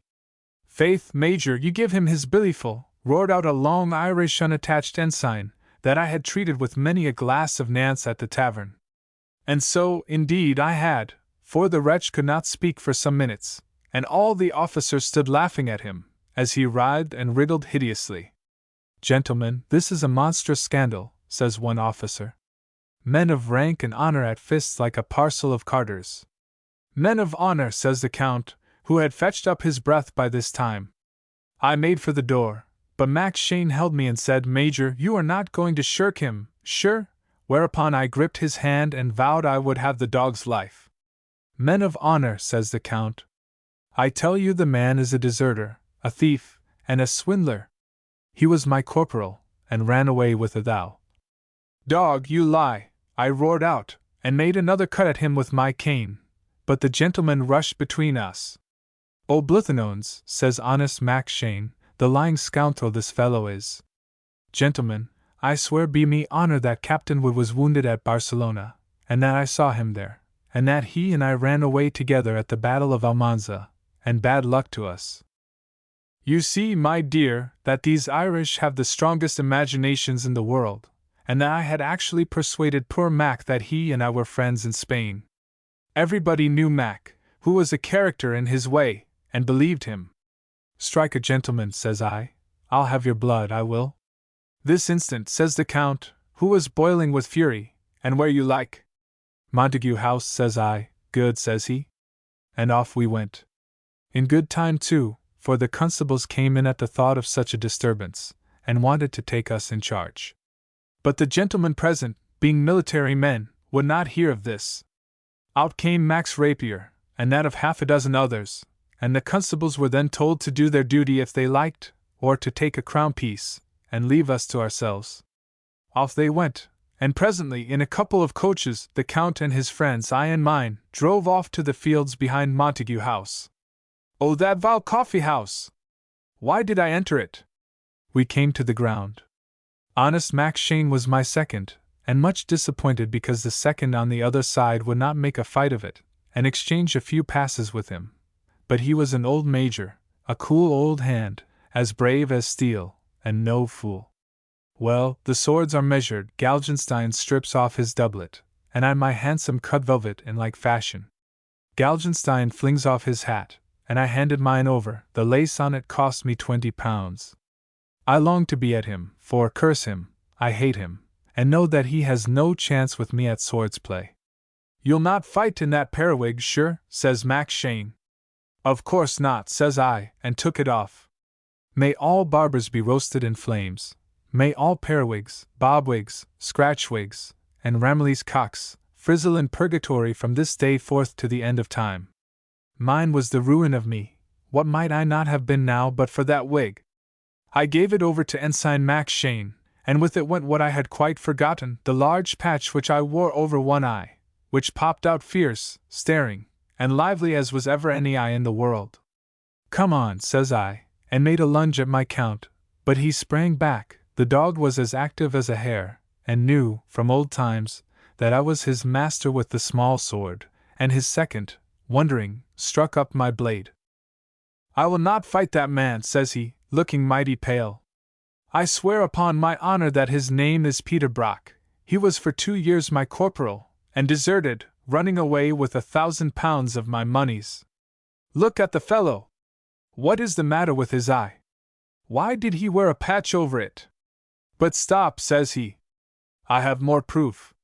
Hand me my pocket-book, and from it, sure enough, he produced the infernal proclamation announcing my desertion.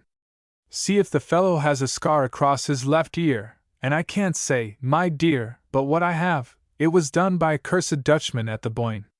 Tell me if he has not got CR in blue upon his right arm, and there it is sure enough.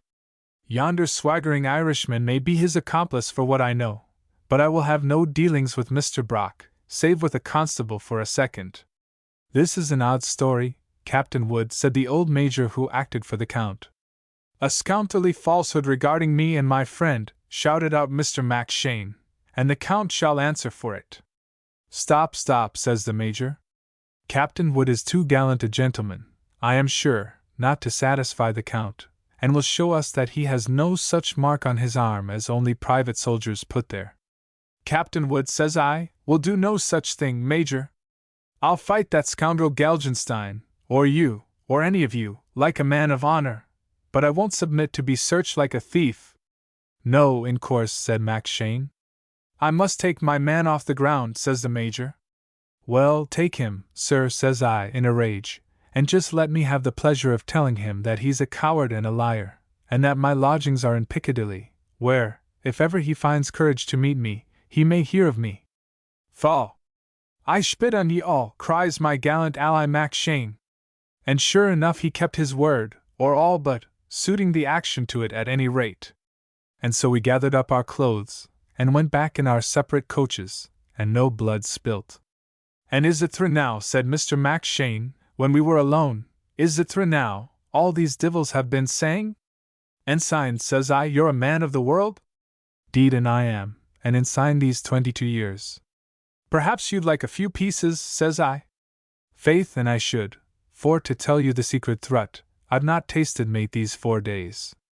Well then, Ensign, it is true, says I, and as for meat you shall have some at the first cookshop. I bade the coach stop until he bought a plateful, which he ate in the carriage, for my time was precious.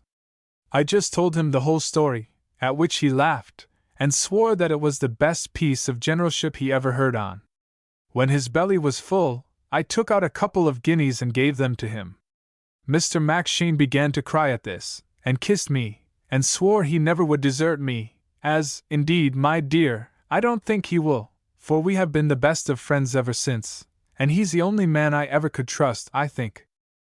I don't know what put it into my head, but I had a scent of some mischief in the wind, so stopped the coach a little before I got home, and turning into a tavern, begged Max Shane to go before me to my lodging, and see if the coast was clear, which he did, and came back to me as pale as death, saying that the house was full of constables. The cursed quarrel at the tilt-yard had, I suppose, set the beaks upon me, and a pretty sweep they made of it. Ah, my dear! £500 in money, 5 suits of lace clothes, 3 periwigs, besides lace shirts, swords, canes, and snuff-boxes, and all to go back to that scoundrel Count. It was all over with me. I saw no more being a gentleman for me, and if I remained to be caught, only a choice between Tyburn and a file of grenadiers. My love, under such circumstances, a gentleman can't be particular, and must be prompt. The livery stable was hard by where I used to hire my coach to go to court, and was known as a man of substance. Thither I went immediately. Mr. Warmash, says I, my gallant friend here and I have a mind for a ride and a supper at Twickenham, so you must lend us a pair of your best horses, which he did in a twinkling, and off we rode. We did not go into the park, but turned off and cantered smartly up towards Kilburn, and when we got into the country, galloped as if the devil were at our heels. Bless you, my love, it was all done in a minute, and the ensign and I found ourselves regular knights of the road, before we knew where we were almost. Only think of our finding you and your new husband at the Three Rooks. There's not a greater fence than the landlady in all the country. It was she that put us on seizing your husband, and introduced us to the other 2 gentlemen, whose names I don't know any more than the dead. And what became of the horses? Said Mrs. Catherine to Mr. Brock, when his tale was finished. Rips, madam, said he. Mere rips. We sold them at Stourbridge Fair, and got but 13 guineas for the 2. And the Count Max, where is he, Brock? Sighed she. Phew! Whistled Mr. Brock. What, hankering after him still? My dear, he is off to Flanders with his regiment, and I make no doubt there have been 20 Countesses of Galgenstein since your time. I don't believe any such thing, sir, said Mrs. Catherine, starting up very angrily. If you did, I suppose you'd laudanum him, wouldn't you? Leave the room, fellow, said the lady. But she recollected herself speedily again, and clasping her hands, and looking very wretched at Brock, at the ceiling, at the floor, at her husband, from whom she violently turned away her head, she began to cry piteously, to which tears the corporal set up a gentle accompaniment of whistling, as they trickled one after another down her nose. I don't think they were tears of repentance, but of regret for the time when she had her first love, and her fine clothes, and her white hat and blue feather. Of the 2, the corporal's whistle was much more innocent than the girl's sobbing. He was a rogue, but a good-natured old fellow when his humor was not crossed. Surely our novel writers make a great mistake in divesting their rascals of all gentle human qualities. They have such, and the only sad point to think of is, in all private concerns of life, abstract feelings, and dealings with friends, and so on, how dreadfully like a rascal is to an honest man. The man who murdered the Italian boy set him first to play with his children whom he loved, and who doubtless deplored his loss. Chapter 6. Adventures of the Ambassador, Mr. Mackshane. If we had not been obliged to follow history in all respects, it is probable that we should have left out the last adventure of Mrs. Catherine and her husband, at the inn at Worcester, altogether, for, in truth, very little came of it, and it is not very romantic or striking.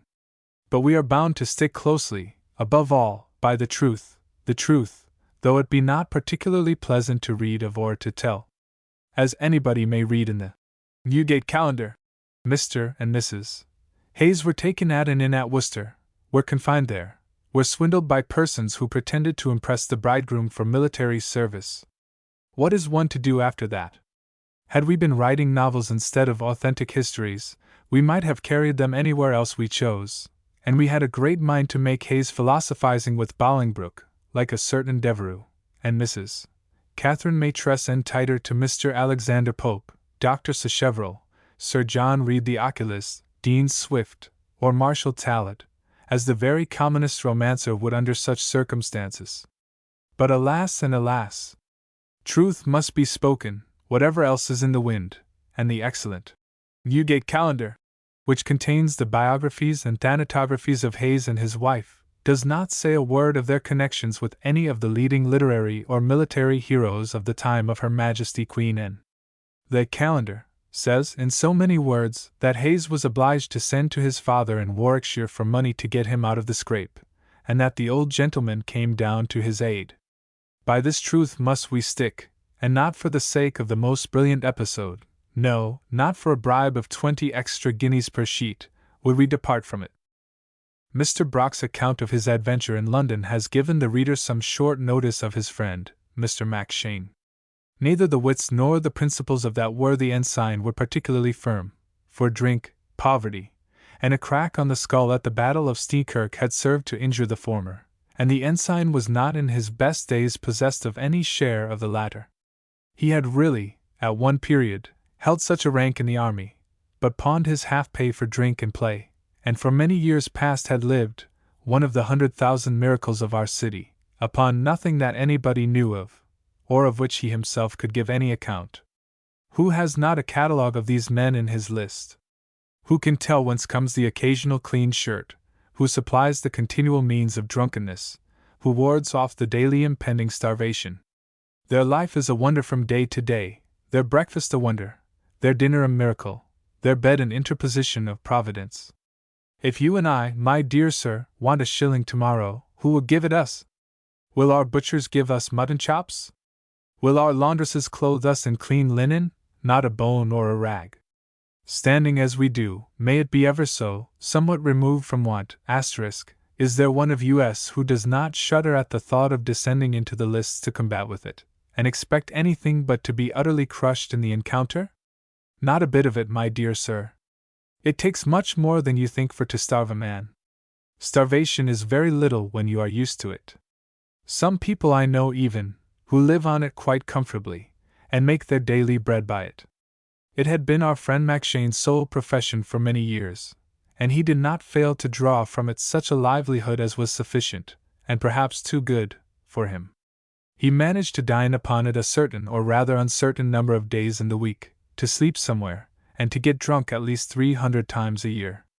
He was known to 1 or 2 noblemen who occasionally helped him with a few pieces, and whom he helped in turn, never mind how.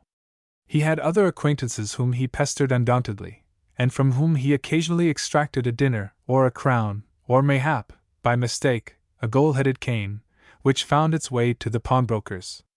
When flush of cash, he would appear at the coffee-house. When low in funds, the deuce knows into what mystic caves and dens he slunk for food and lodging.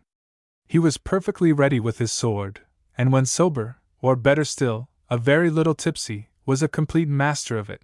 In the art of boasting and lying he had hardly any equals. In shoes he stood 6 feet 5 inches. And here is his complete signalement. It was a fact that he had been in Spain as a volunteer, where he had shown some gallantry, had had a brain fever, and was sent home to starve as before. Mr. Makepeace had, however, like Mr. Conrad the Corsair, one virtue in the midst of 1,000 crimes. He was faithful to his employer for the time being, and a story is told of him, which may or may not be to his credit, viz. That being hired on one occasion by a certain lord to inflict a punishment upon a roturier who had crossed his lordship in his amours, he, Makepeace, did actually refuse from the person to be belaboured, and who entreated his forbearance, a larger sum of money than the nobleman gave him for the beating, which he performed punctually, as bound in honour and friendship. This tale would the ensign himself relate, with much self-satisfaction, and when, after the sudden flight from London, he and Brock took to their roving occupation, he cheerfully submitted to the latter as his commanding officer, called him always Major, and baiting blunders and drunkenness, was perfectly true to his leader. He had a notion, and indeed, I don't know that it was a wrong one, that his profession was now, as before, strictly military, and according to the rules of honor. Robbing he called plundering the enemy, and hanging was, in his idea, a dastardly and cruel advantage that the latter took, and that called for the sternest reprisals. The other gentlemen concerned were strangers to Mr. Brock, who felt little inclined to trust either of them upon such a message, or with such a large sum to bring back. They had, strange to say, a similar mistrust on their side, but Mr. Brock lugged out 5 guineas, which he placed in the landlady's hand as security for his comrade's return, and Ensign Mackshane, being mounted on poor Hayes's own horse, set off to visit the parents of that unhappy young man. It was a gallant sight to behold our thieves' ambassador, in a faded sky-blue suit with orange facings, in a pair of huge jack-boots unconscious of blacking, with a mighty basket-hilted sword by his side, and a little shabby beaver cocked over a large tow periwig, ride out from the Inn of the Three Rooks, on his mission to Hayes's paternal village. It was 18 miles distant from Worcester, but Mr. Mackshane performed the distance in safety, and in sobriety moreover, for such had been his instructions, and had no difficulty in discovering the house of old Hayes, towards which, indeed, John's horse trotted incontinently. Mrs. Hayes, who was knitting at the house door, was not a little surprised at the appearance of the well-known grey gelding, and of the stranger mounted upon it. Flinging himself off the steed with much agility, Mr. Mackshane, as soon as his feet reached the ground, brought them rapidly together, in order to make a profound and elegant bow to Mrs. Hayes, and slapping his greasy beaver against his heart, and poking his periwig almost into the nose of the old lady, demanded whether he had the supreme honor of addressing Mistress Hayes. Having been answered in the affirmative, he then proceeded to ask whether there was a blackguard boy in the house who would take the horse to the stable, whether he could have a drink of small beer or buttermilk, being, faith, uncommon dtry, and whether, finally, he could be favored with a few minutes' private conversation with her and Mr. Hayes, on a matter of considerable importance. All these preliminaries were to be complied with before Mr. Mackshane would enter at all into the subject of his visit. The horse and man were cared for, Mr. Hayes was called in, and not a little anxious did Mrs. Hayes grow, in the meanwhile, with regard to the fate of her darling son. "Where is he? How is he? Is he dead?" said the old lady. "Oh yes, I'm sure he's dead." "Indeed, madam, and you're mistaken entirely. The young man is perfectly well in health." "Oh, praised be heaven! But mighty cast down in spirits. To misfortunes, madam, look you, the best of us are subject, and a trifling one has fell upon your son." And herewith Mr. Mackshane produced a letter in the handwriting of young Hayes, of which we have had the good luck to procure a copy. It ran thus: "Honored father and mother, the bearer of this is a kind gentleman, who has left me in a great deal of trouble. Yesterday, at this town, I fell in with some gentlemen of the Queen's service, after drinking with whom, I accepted Her Majesty's money to enlist. Repenting thereof, I did endeavor to escape, and in so doing, had the misfortune to strike my superior officer, whereby I made myself liable to death, according to the rules of war. If, however, I pay 20 guineas, all will be well. You must give the same to the bearer, else I shall be shot without fail on Tuesday morning. And so no more from your loving son, John Hayes. From my prison at Bristol, this unhappy Monday." When Mrs. Hayes read this pathetic missive, its success with her was complete, and she was for going immediately to the cupboard, and producing the money necessary for her darling son's release. But the carpenter Hayes was much more suspicious. "I don't know you, sir," said he to the ambassador. "Do you doubt my honor, sir?" said the ensign very fiercely. "Why, sir," replied Mr. Hayes, "I know little about it one way or other, but shall take it for granted, if you will explain a little more of this business." "I seldom condescend to explain," said Mr. Mackshane, "for it's not the custom in my rank, but I'll explain anything in reason. Pray, will you tell me in what regiment my son is enlisted?" "In course. In Colonel Wood's fought, my dear, and a gallant corps it is as any in the army." "And you left him?" "On me soul, only 3 hours ago, having rid like a horse jockey ever since, as in the sacred cause of humanity, curse me, every man should." As Hayes's house was 70 miles from Bristol, the old gentleman thought this was marvelous quick riding, and so cut the conversation short. "You have said quite enough, sir," said he, "to show me there is some roguery in the matter, and that the whole story is false from beginning to end." At this abrupt charge the ensign looked somewhat puzzled, and then spoke with much gravity. "Roguery," said he, "Mr. Hayes, is a strong term, and which, in consideration of my friendship for your family, I shall pass over. You doubt your son's honor, as there wrote by him in black and white?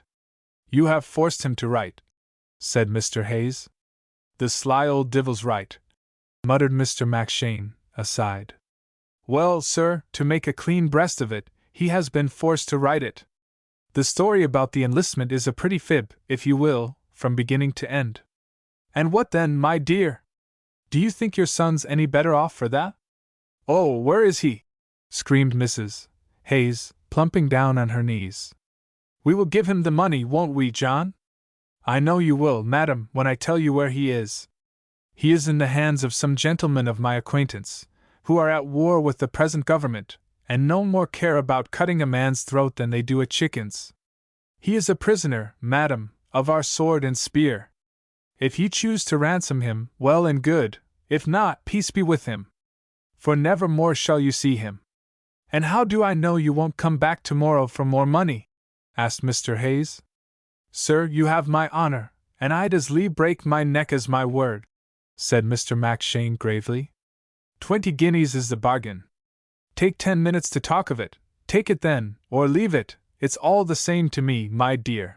And it must be said of our friend the ensign, that he meant every word he said, and that he considered the embassy on which he had come as perfectly honorable and regular.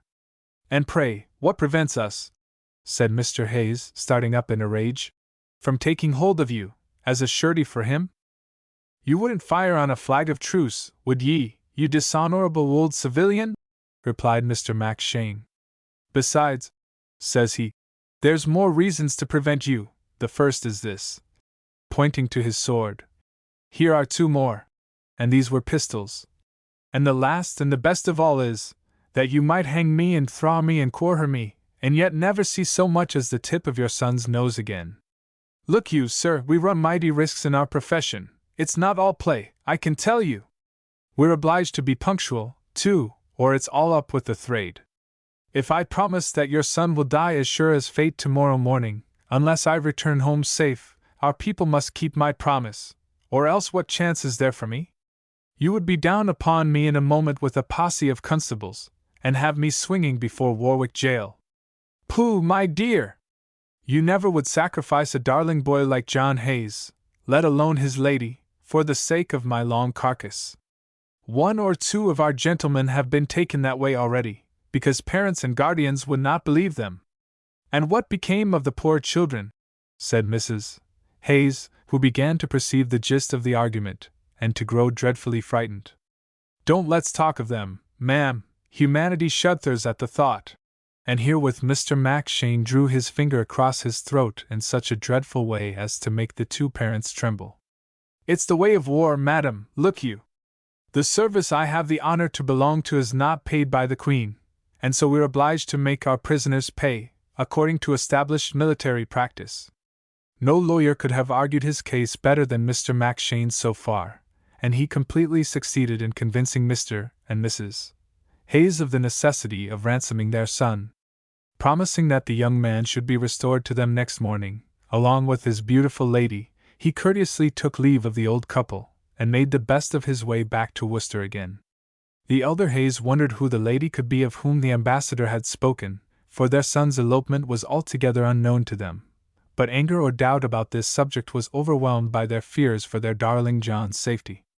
Away rode the gallant Mackshane with the money necessary to effect this, and it must be mentioned, as highly to his credit, that he never once thought of appropriating the sum to himself, or of deserting his comrades in any way. His ride from Worcester had been a long one. He had left that city at noon, but before his return thither the sun had gone down, and the landscape, which had been dressed like a prodigal, in purple and gold, now appeared like a Quaker, in dusky gray, and the trees by the roadside grew black as undertakers or physicians, and bending their solemn heads to each other, whispered ominously among themselves, and the mist hung on the common, and the cottage lights went out one by one. And the earth and heaven grew black, but for some twinkling useless stars, which freckled the ebon countenance of the latter, and the air grew colder, and about 2 o'clock the moon appeared, a dismal pale-faced rake, walking solitary through the deserted sky, and about 4, mayhap, the dawn, wretched prentice boy, opened in the east the shutters of the day. In other words, more than a dozen hours had passed. Corporal Brock had been relieved by Mr. Redcap, the latter by Mr. Cyclop, the one-eyed gentleman. Mrs.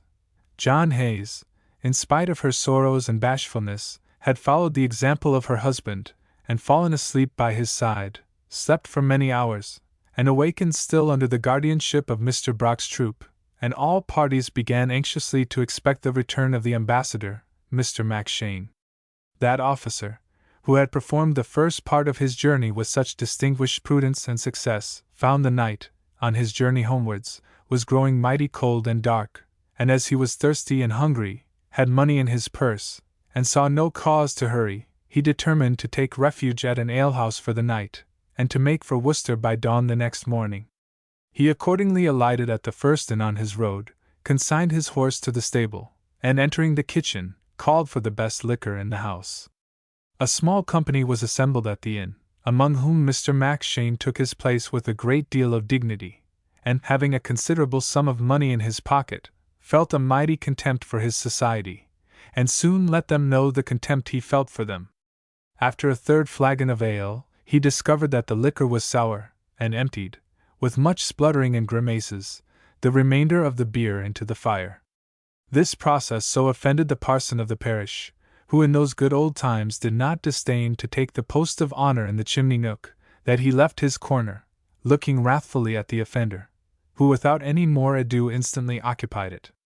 It was a fine thing to hear the jingling of the 20 pieces in his pocket, the oaths which he distributed between the landlord, the guests, and the liquor, to remark the sprawl of his mighty jackboots, before the sweep of which the timid guests edged farther and farther away, and the languishing leers which he cast on the landlady, as with wide-spread arms he attempted to seize upon her.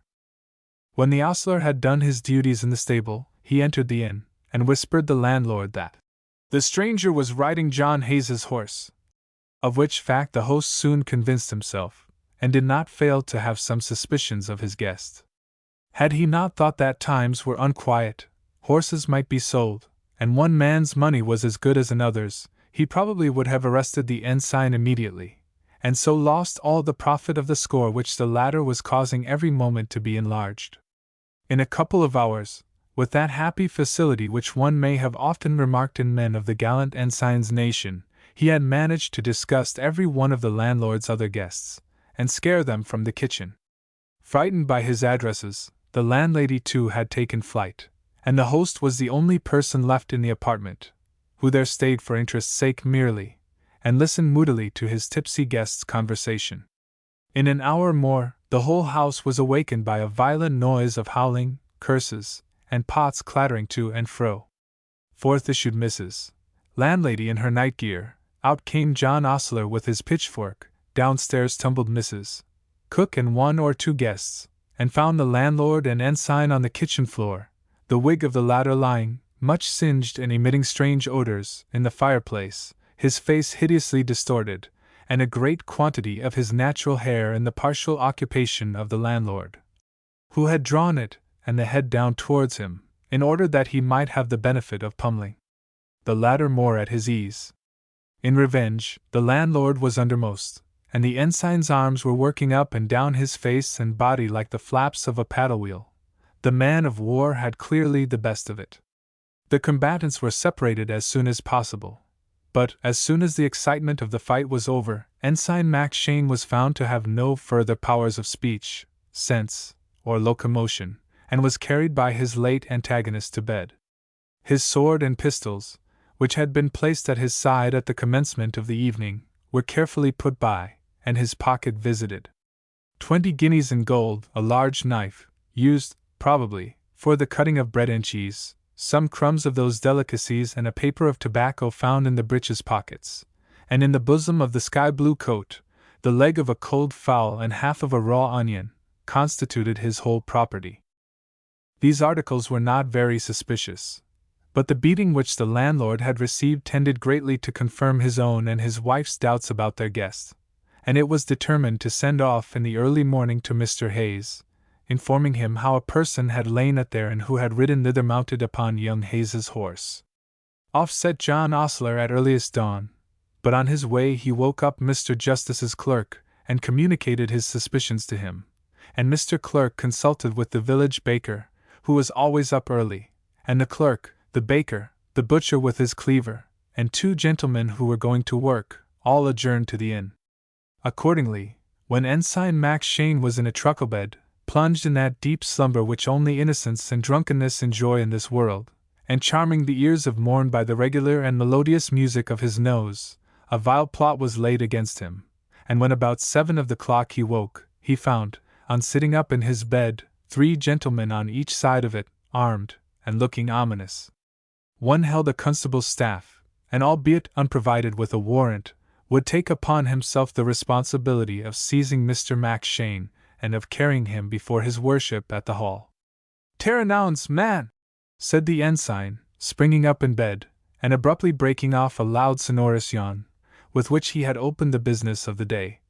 "You won't detain a gentleman who's on life and death? I give ye my word, an affair of honor." "How came you by that there horse?" said the baker. "How came you by these here 15 guineas?" said the landlord, in whose hands, by some process, 5 of the gold pieces had disappeared. "What is this here idolatrous string of beads?" said the clerk. Mr. Max Shane, the fact is, was a Catholic, but did not care to own it, for in those days his religion was not popular. "Bides? Holy Mother of Saints! Give me back them bides," said Mr. Max Shane, clasping his hands. "They were blessed, I tell you, by His Holiness the Pasha. I mane they belong to a darling little daughter I had that's in heaven now, and as for the money and the horse, I should like to know how a gentleman is to travel in this country without them." "Why, you see, he may travel in the country to get 'em," here shrewdly remarked the constable.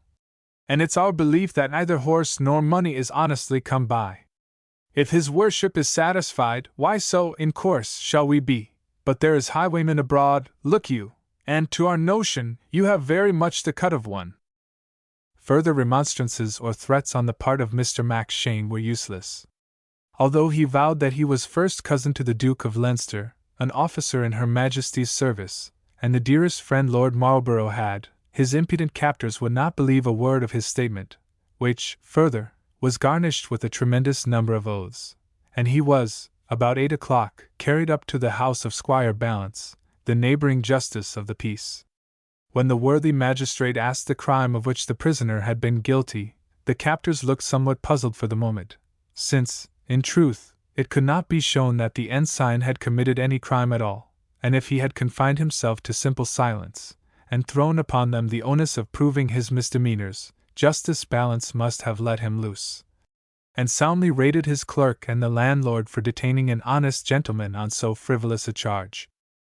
But this caution was not in the ensign's disposition, and though his accusers produced no satisfactory charge against him, his own words were quite enough to show how suspicious his character was. When asked his name, he gave it in as Captain Geraldine, on his way to Ireland, by Bristol, on a visit to his cousin the Duke of Leinster.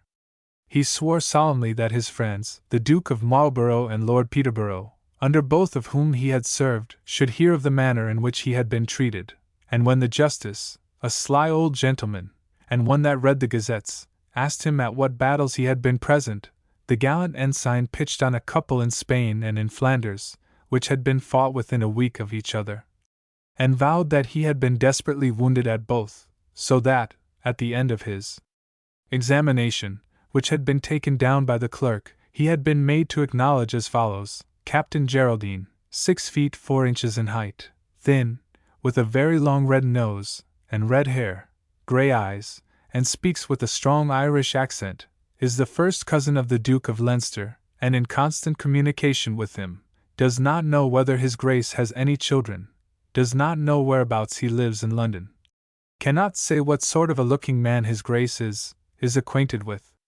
the Duke of Marlborough, and served in the dragoons at the Battle of Ramillies, at which time he was with my Lord Peterborough before Barcelona.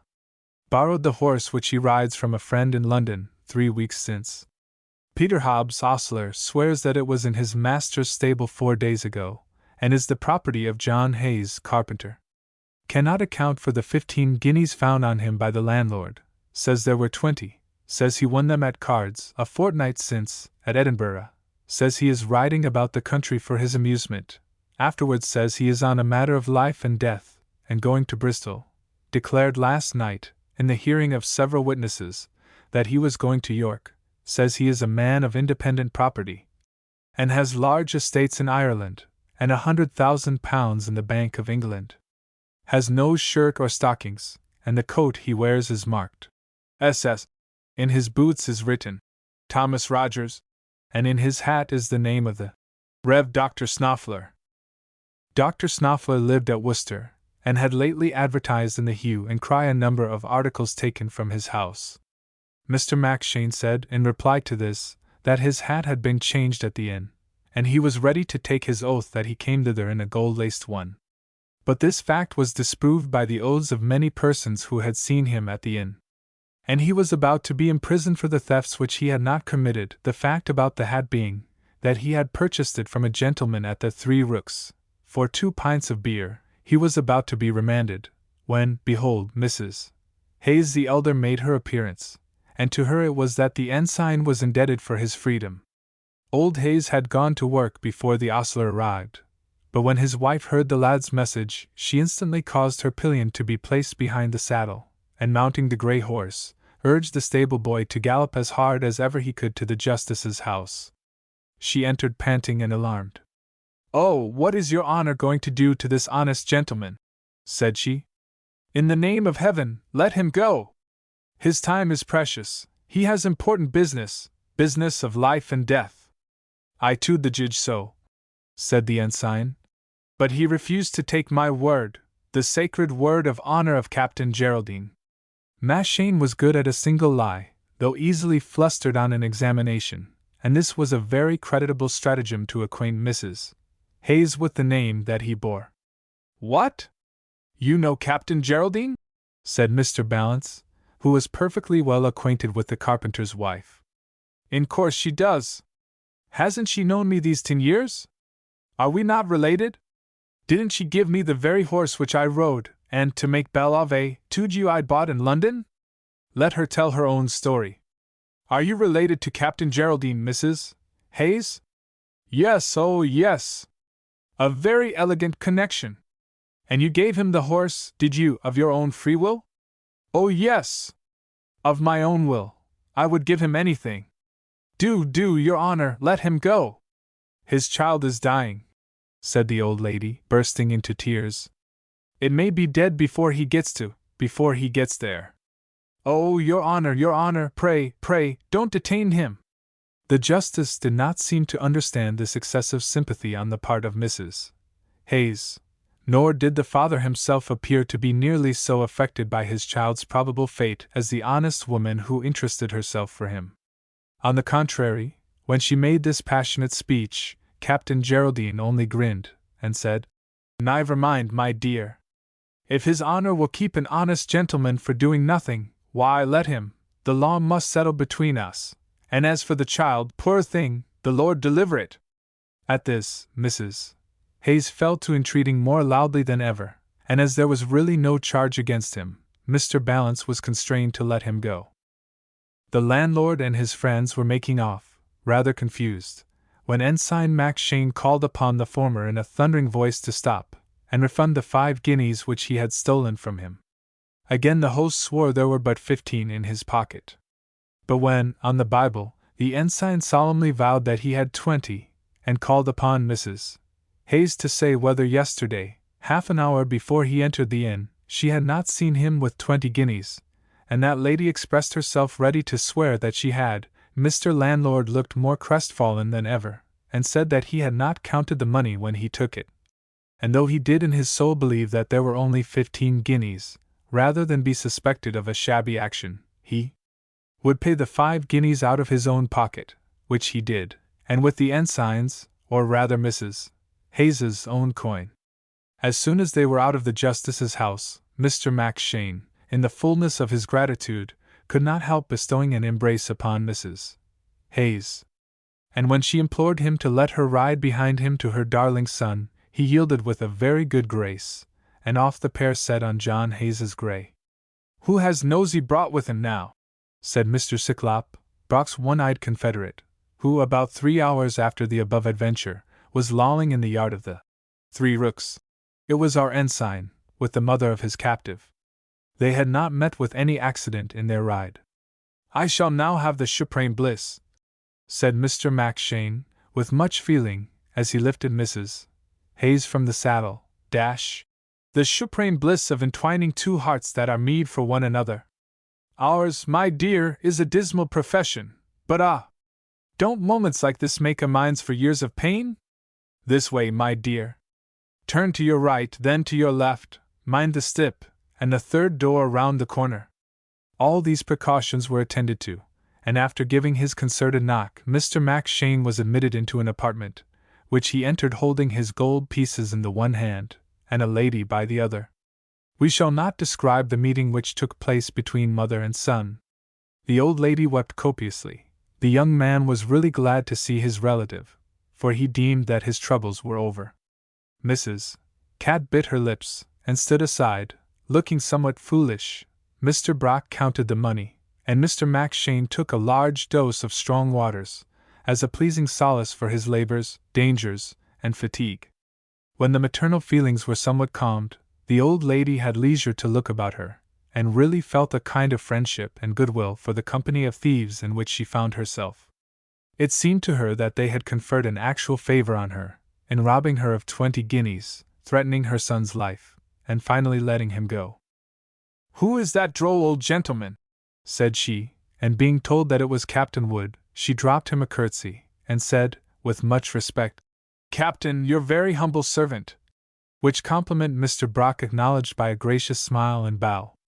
And who is this pretty young lady? Continued Mrs. Hayes. Why, oh, mother, you must give her your blessing. She is Mrs. John Hayes. And herewith Mr. Hayes brought forward his interesting lady, to introduce her to his mamma. The news did not at all please the old lady, who received Mrs. Catherine's embrace with a very sour face indeed. However, the mischief was done, and she was too glad to get back her son to be, on such an occasion, very angry with him. So, after a proper rebuke, she told Mrs.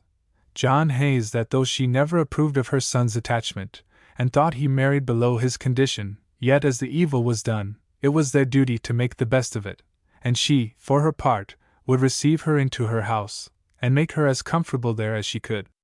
I wonder whether she has any more money in that house, whispered Mr. Cyclop to Mr. Redcap, who, with the landlady, had come to the door of the room, and had been amusing themselves by the contemplation of this sentimental scene. What a fool that wild Irishman was not to bleed her for more, said the landlady. But he's a poor ignorant papist. I'm sure my man, this gentleman had been hanged, wouldn't have come away with such a beggarly sum. Suppose we have some more out of them? Said Mr. Redcap. What prevents us? We have got the old mare, and the colt too, ha! And the pair of them ought to be worth at least 100 to us. This conversation was carried on sotto voce, and I don't know whether Mr. Brock had any notion of the plot which was arranged by the three worthies. The landlady began it. Which punch, madam, will you take? Says she. You must have something for the good of the house, now you are in it. In course, said the ensign. Certainly, said the other three. But the old lady said she was anxious to leave the place, and putting down a crown piece, requested the hostess to treat the gentleman in her absence. Goodbye, Captain, said the old lady. Adieu, cried the ensign. And long life to you, my dear. You got me out of a scrape at the justice's yonder, and split me. But Ensign Mackshane will remember it as long as he lives. And now Hayes and the two ladies made for the door, but the landlady placed herself against it, and Mr. Cyclop said, No, my pretty madams, you ain't going off so cheap as that neither. You are not going out for a beggarly 20 guineas, look you, we must have more. Mr. Hayes, starting back, and cursing his fate, fairly burst into tears. The two women screamed, and Mr. Brock looked as if the proposition both amused and had been expected by him, but not so Ensign Mackshane. Major, said he, clawing fiercely hold of Brock's arms. Ensign, said Mr. Brock, smiling. Are we, or are we not, men of honor? Oh, in course, said Brock, laughing, and using McShane's favorite expression. If we are men of honor, we are bound to stick to our word, and hark ye, you dirty one-eyed scoundrel, if you don't immediately make way for these ladies, and this lily-livered young gentleman who's crying so, the Major here and I will lug out and force you. And so saying, he drew his great sword and made a pass at Mr. Cyclop, which that gentleman avoided, and which caused him and his companion to retreat from the door. The landlady still kept her position at it, and with a storm of oaths against the ensign, and against 2 Englishmen who ran away from a wild Irishman, swore she would not budge a foot, and would stand there until her dying day. Faith, then, needs must, said the ensign, and made a lunge at the hostess, which passed so near the wretch's throat that she screamed, sank on her knees, and at last opened the door. Down the stairs, then, with great state, Mr. McShane led the elder lady, the married couple following, and having seen them to the street, took an affectionate farewell of the party, whom he vowed that he would come and see. You can walk the 18 miles aisy, between this and nightfall, said he. Walk! Exclaimed Mr. Hayes. Why, haven't we got ball, and shall ride and tie all the way? Madam, cried McShane, in a stern voice, honor before everything. Did you not, in the presence of his worship, vow and declare that you gave me that horse, and now d'ye talk of taking it back again? Let me tell you, madam, that such paltry tricks ill become a person of your years and respectability, and ought never to be played with in signed Timothy McShane. He waved his hat and strutted down the street, and Mrs. Catherine Hayes, along with her bridegroom and mother-in-law, made the best of their way homeward on foot. Chapter 7, which embraces a period of 7 years. The recovery of so considerable a portion of his property from the clutches of Brock was, as may be imagined, no trifling source of joy to that excellent young man, Count Gustavus Adolphus de Galgenstein, and he was often known to say, with much archness, and a proper feeling of gratitude to the fate which had ordained things so, that the robbery was, in reality, one of the best things that could have happened to him, for, in event of Mr. Brock's not stealing the money, His Excellency the Count would have had to pay the whole to the Warwickshire squire, who had won it from him at play. He was enabled, in the present instance, to plead his notorious poverty as an excuse, and the Warwickshire conqueror got off with nothing except a very badly written autograph of the Count's, simply acknowledging the debt. This point His Excellency conceded with the greatest candor, but, as doubtless the reader may have remarked in the course of his experience, to owe is not quite the same thing as to pay, and from the day of his winning the money until the day of his death the Warwickshire squire did never, by any chance, touch a single bob, tizzy, tester, mois d'or, maravedi, doubloon, timon, or rupee, of the sum which Monsieur de Galgenstein had lost to him. That young nobleman was, as Mr. Brock hinted in the little autobiographical sketch which we gave in a former chapter, incarcerated for a certain period, and for certain other debts, in the dungeons of Shrewsbury, but he released himself from them by that noble and consolatory method of whitewashing which the law has provided for gentlemen in his oppressed condition, and he had not been a week in London when he fell in with, and overcame, or put to flight, Captain Wood, alias Brock, and immediately seized upon the remainder of his property.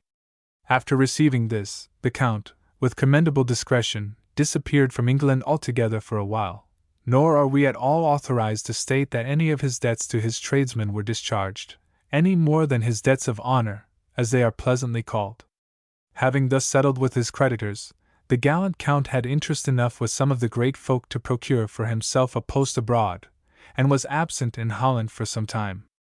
It was here that he became acquainted with the lovely Madame Silvercoop, the widow of a deceased gentleman of Leyden, and although the lady was not at that age at which tender passions are usually inspired, being 60, and though she could not, like Mademoiselle Ninon de L'Enclos, then at Paris, boast of charms which defied the progress of time, for Mrs.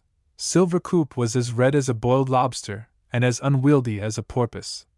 And although her mental attractions did by no means make up for her personal deficiencies, for she was jealous, violent, vulgar, drunken, and stingy to a miracle, Yet her charms had an immediate effect on Monsieur de Galgenstein, and hence, perhaps, the reader, the rogue, how well he knows the world, will be led to conclude that the honest widow was rich.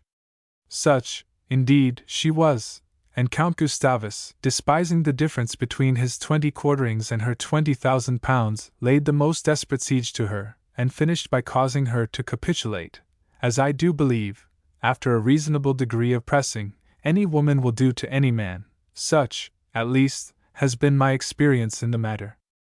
The Count then married, and it was curious to see how he, who, as we have seen in the case of Mrs. Cat, had been as great a tiger and domestic bully as any extant, now, by degrees, fell into a quiet submission towards his enormous Countess, who ordered him up and down as a lady orders her footman, who permitted him speedily not to have a will of his own, and who did not allow him a shilling of her money without receiving for the same an accurate account. How was it that he, the abject slave of Madame Silvercoupe, had been victorious over Mrs. Cat? The first blow is, I believe, the decisive one in these cases, and the Countess had stricken it a week after their marriage, establishing a supremacy which the Count never afterwards attempted to question. We have alluded to His Excellency's marriage, as in duty bound, because it will be necessary to account for his appearance hereafter in a more splendid fashion than that under which he has hitherto been known to us, and just comforting the reader by the knowledge that the union, though prosperous in a worldly point of view, was, in reality, extremely unhappy. We must say no more from this time forth of the fat and legitimate Madame de Galgenstein. Our darling is Mrs. Catherine, who had formerly acted in her stead, and only in so much as the fat Countess did influence in any way the destinies of our heroine, or those wise and virtuous persons who have appeared and are to follow her to her end, shall we in any degree allow her name to figure here. It is an awful thing to get a glimpse, as one sometimes does, when the time is past, of some little wheel which works the whole mighty machinery of fate, and see how our destinies turn on a minute's delay or advance, or on the turning of a street, or on somebody else's turning of a street, or on somebody else's doing of something else in Downing Street or in Timbuktu, now or 1,000 years ago. Thus, for instance, if Miss Poots, in the year 1695, had never been the lovely inmate of a Spielhaus at Amsterdam, Mr. Van Silvercoupe would never have seen her. If the day had not been extraordinarily hot, the worthy merchant would never have gone thither. If he had not been fond of Rhenish wine and sugar, he never would have called for any such delicacies. If he had not called for them, Miss Ottilia Poots would never have brought them, and partaken of them. If he had not been rich, she would certainly have rejected all the advances made to her by Silvercoupe. If he had not been so fond of Rhenish and sugar, he never would have died, and Mrs. Silvercoupe would have been neither rich nor a widow, nor a wife to Count von Galgenstein. Nay, nor would this history have ever been written, for if Count Galgenstein had not married the rich widow, Mrs. Catherine would never have. Oh, my dear madam! You thought we were going to tell you. Pooh! Nonsense, no such thing. Not for 2 or 73 pages or so, when, perhaps, you may know what Mrs. Catherine never would have done. The reader will remember, in the second chapter of these memoirs, the announcement that Mrs. Catherine had given to the world a child, who might bear, if he chose, the arms of Galgenstein, with the further adornment of a bar sinister. This child had been put out to nurse some time before its mother's elopement from the Count, and as that nobleman was in funds at the time, having had that success at play which we duly chronicled, he paid a sum of no less than 20 guineas, which was to be the yearly reward of the nurse into whose charge the boy was put. The woman grew fond of the brat, and when, after the first year, she had no further news or remittances from father or mother, she determined, for a while at least, to maintain the infant at her own expense, for, when rebuked by her neighbors on this score, she stoutly swore that no parents could ever desert their children, and that some day or other she should not fail to be rewarded for her trouble with this one. Under this strange mental hallucination poor Goody Billings, who had 5 children and a husband of her own, continued to give food and shelter to little Tom for a period of no less than 7 years, and though it must be acknowledged that the young gentleman did not in the slightest degree merit the kindnesses shown to him, Goody Billings, who was of a very soft and pitiful disposition, continued to bestow them upon him, because, she said, he was lonely and unprotected, and deserved them more than other children who had fathers and mothers to look after them. If, then, any difference was made between Tom's treatment and that of her own brood, it was considerably in favor of the former, to whom the largest proportions of treacle were allotted for his bread, and the handsomest supplies of hasty pudding. Besides, to do Mrs. Billings justice, there was a party against him, and that consisted not only of her husband and her 5 children, but of every single person in the neighborhood who had an opportunity of seeing and becoming acquainted with Master Tom. A celebrated philosopher, I think Miss Edgeworth, has broached the consolatory doctrine that in intellect and disposition all human beings are entirely equal, and that circumstance and education are the causes of the distinctions and divisions which afterwards unhappily take place among them. Not to argue this question, which places Jack Howard and Jack Thurtle on an exact level, which would have us to believe that Lord Melbourne is by natural gifts and excellences a man as honest, brave, and far-sighted as the Duke of Wellington, which would make out that Lord Lyndhurst is, in point of principle, eloquence, and political honesty, no better than Mr. O'Connell, not, I say, arguing this doctrine. Let us simply state that Master Thomas Billings, for, having no other, he took the name of the worthy people who adopted him, was in his long coats, fearfully passionate, screaming and roaring perpetually, and showing all the ill that he could show. At the age of 2, when his strength enabled him to toddle abroad, his favorite resort was the coal-hole or the dung-heap. His roarings had not diminished in the least, and he had added to his former virtues 2 new ones, a love of fighting and stealing, both which amiable qualities he had many opportunities of exercising every day. He fought his little adoptive brothers and sisters, he kicked and cuffed his father and mother, he fought the cat, stamped upon the kittens, was worsted in a severe battle with the hen in the backyard, but in revenge, nearly beat a little sucking pig to death, whom he caught alone and rambling near his favorite haunt, the dunghill. As for stealing, he stole the eggs, which he perforated and emptied, the butter, which he ate with or without bread, as he could find it, the sugar, which he cunningly secreted in the leaves of a baker's chronicle, that nobody in the establishment could read, and thus from the pages of history he used to suck in all he knew, thieving and lying namely, in which, for his years, he made wonderful progress. If any followers of Miss Edgeworth and the philosophers are inclined to disbelieve this statement, or to set it down as overcharged and distorted, let them be assured that just this very picture was, of all the pictures in the world, taken from nature.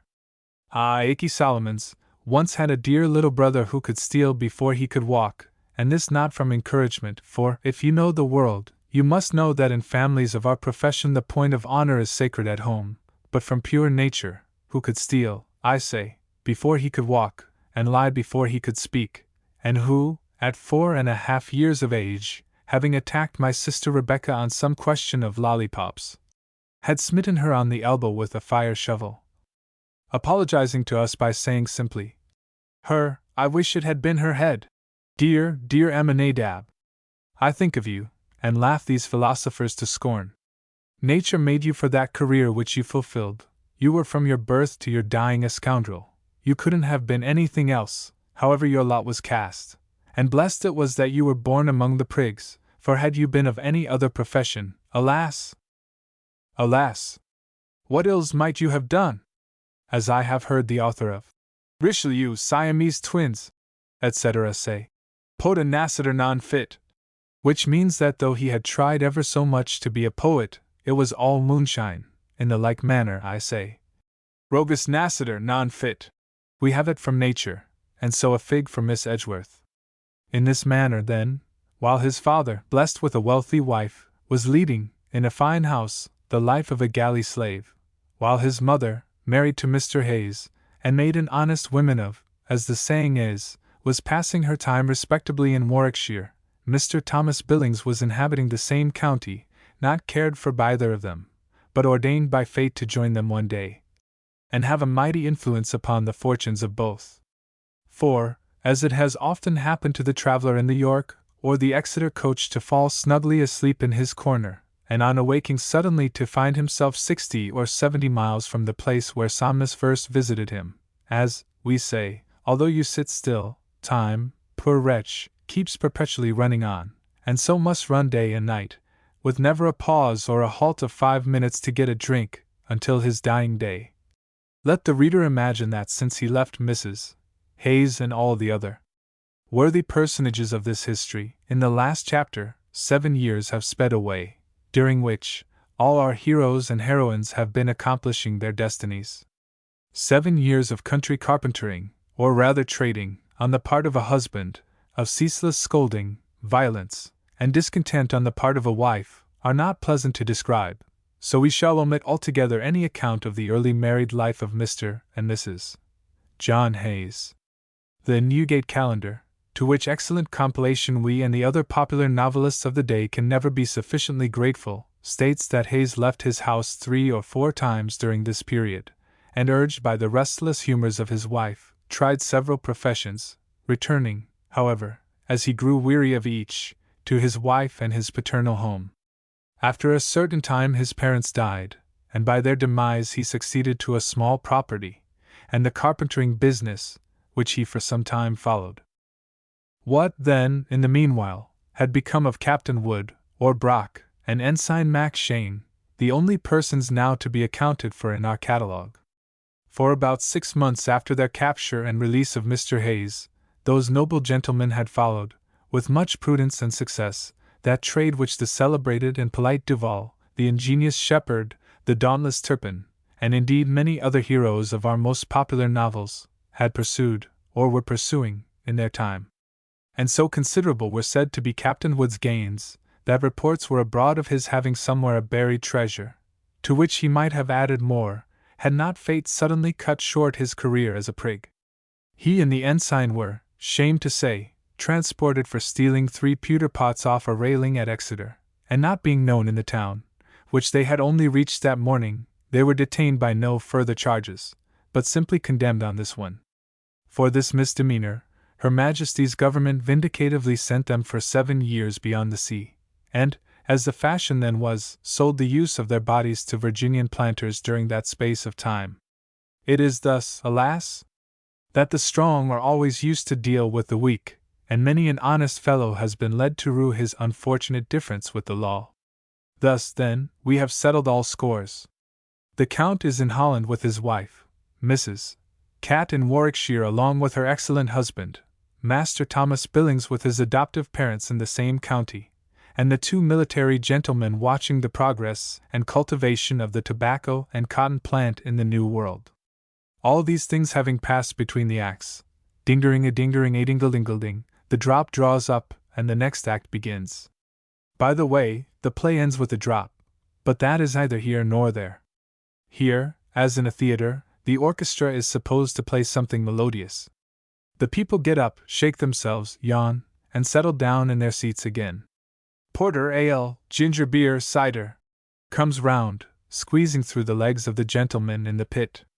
Nobody takes anything, as usual, and lo! The curtain rises again. S.H. S.H. Hats off, says everybody. Mrs. Hayes had now been for 6 years the adored wife of Mr. Hayes, and no offspring had arisen to bless their loves and perpetuate their name. She had obtained a complete mastery over her lord and master, and having had, as far as was in that gentleman's power, every single wish gratified that she could demand, in the way of dress, treats to Coventry and Birmingham, drink, and what not, for, though a hard man, John Hayes had learned to spend his money pretty freely on himself and her, having had all her wishes gratified. It was natural that she should begin to find out some more, and the next whim she hit upon was to be restored to her child. It may be as well to state that she had never informed her husband of the existence of that phenomenon, although he was aware of his wife's former connection with the Count, Mrs. Hayes, in their matrimonial quarrels, invariably taunting him with accounts of her former splendor and happiness, and with his own meanness of taste in condescending to take up with His Excellency's leavings. She determined then, but as yet had not confided her determination to her husband, she would have her boy. Although in her 7 years' residence within 20 miles of him she had never once thought of seeing him, and the kind reader knows that when his excellent lady determines on a thing, a shawl, or an opera box, or a new carriage, or 24 singing lessons from Tamburini, or a night at the Eagle Tavern, City Road, or a ride in a bus to Richmond and tea and brandy and water at Rose Cottage Hotel, the reader, high or low, knows that when Mrs. Reader desires a thing, have it she will. You may just as well talk of avoiding her as of avoiding gout, bills, or gray hairs, and that, you know, is impossible. I, for my part, have had all three, and a wife too. I say that when a woman is resolved on a thing, happen it will. If husbands refuse, fate will interfere, flectere esse nequeo, etc. But quotations are odious. And some hidden power was working in the case of Mrs. Hayes, and for its own awful purposes, lending her its aid. Who has not felt how he works, the dreadful conquering spirit of ill? Who cannot see, in the circle of his own society, the fated and foredoomed to woe and evil? Some call the doctrine of destiny a dark creed, but for me, I would fain try and think it a consolatory one.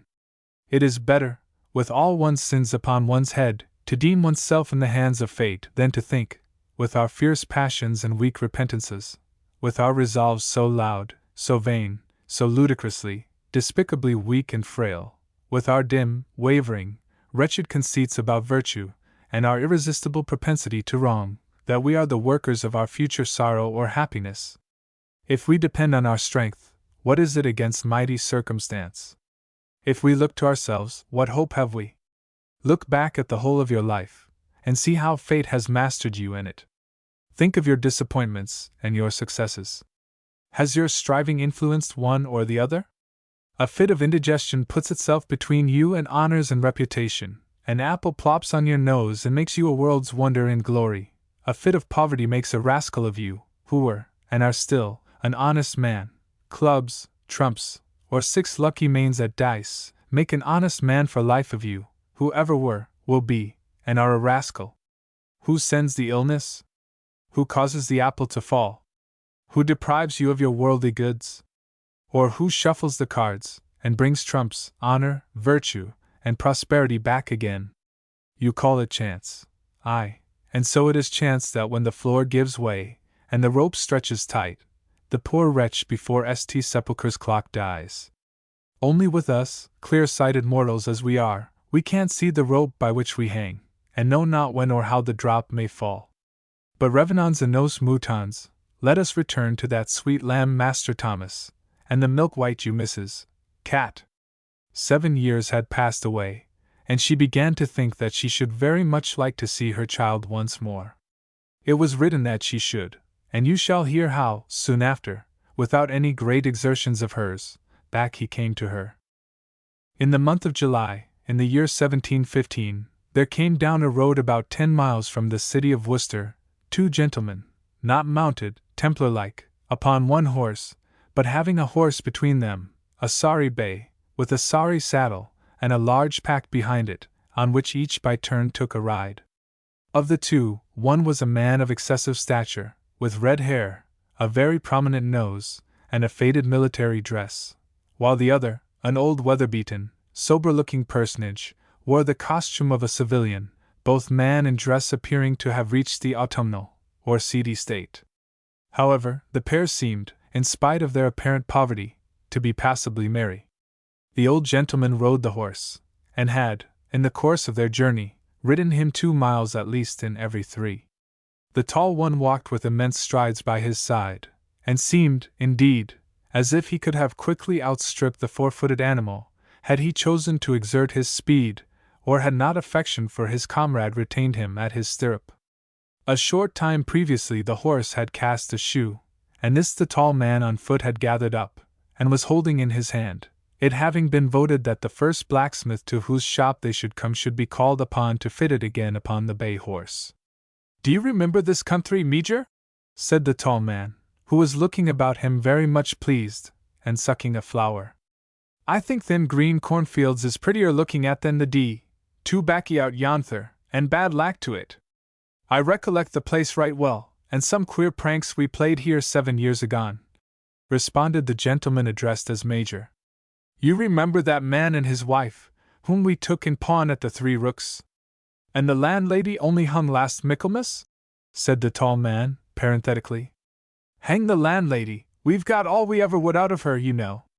But about the man and woman? You went after the chap's mother, and, like a jackass, as you are, let him loose. Well, the woman was that Catherine that you've often heard me talk about. I like the wench, her, for I almost brought her up, and she was for a year or two along with that scoundrel Gelgenstein, who has been the cause of my ruin.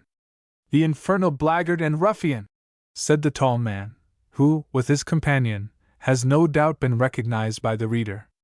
Well, this Catherine had a child by Gelgenstein, and somewhere here hard by the woman lived to whom we carried the brat to nurse. She was the wife of a blacksmith, one Billings. It won't be out of the way to get our horse shod at his house, if he is alive still, and we may learn something about the little beast. I should be glad to see the mother well enough. Do I remember her? Said the ensign. Do I remember Whiskey?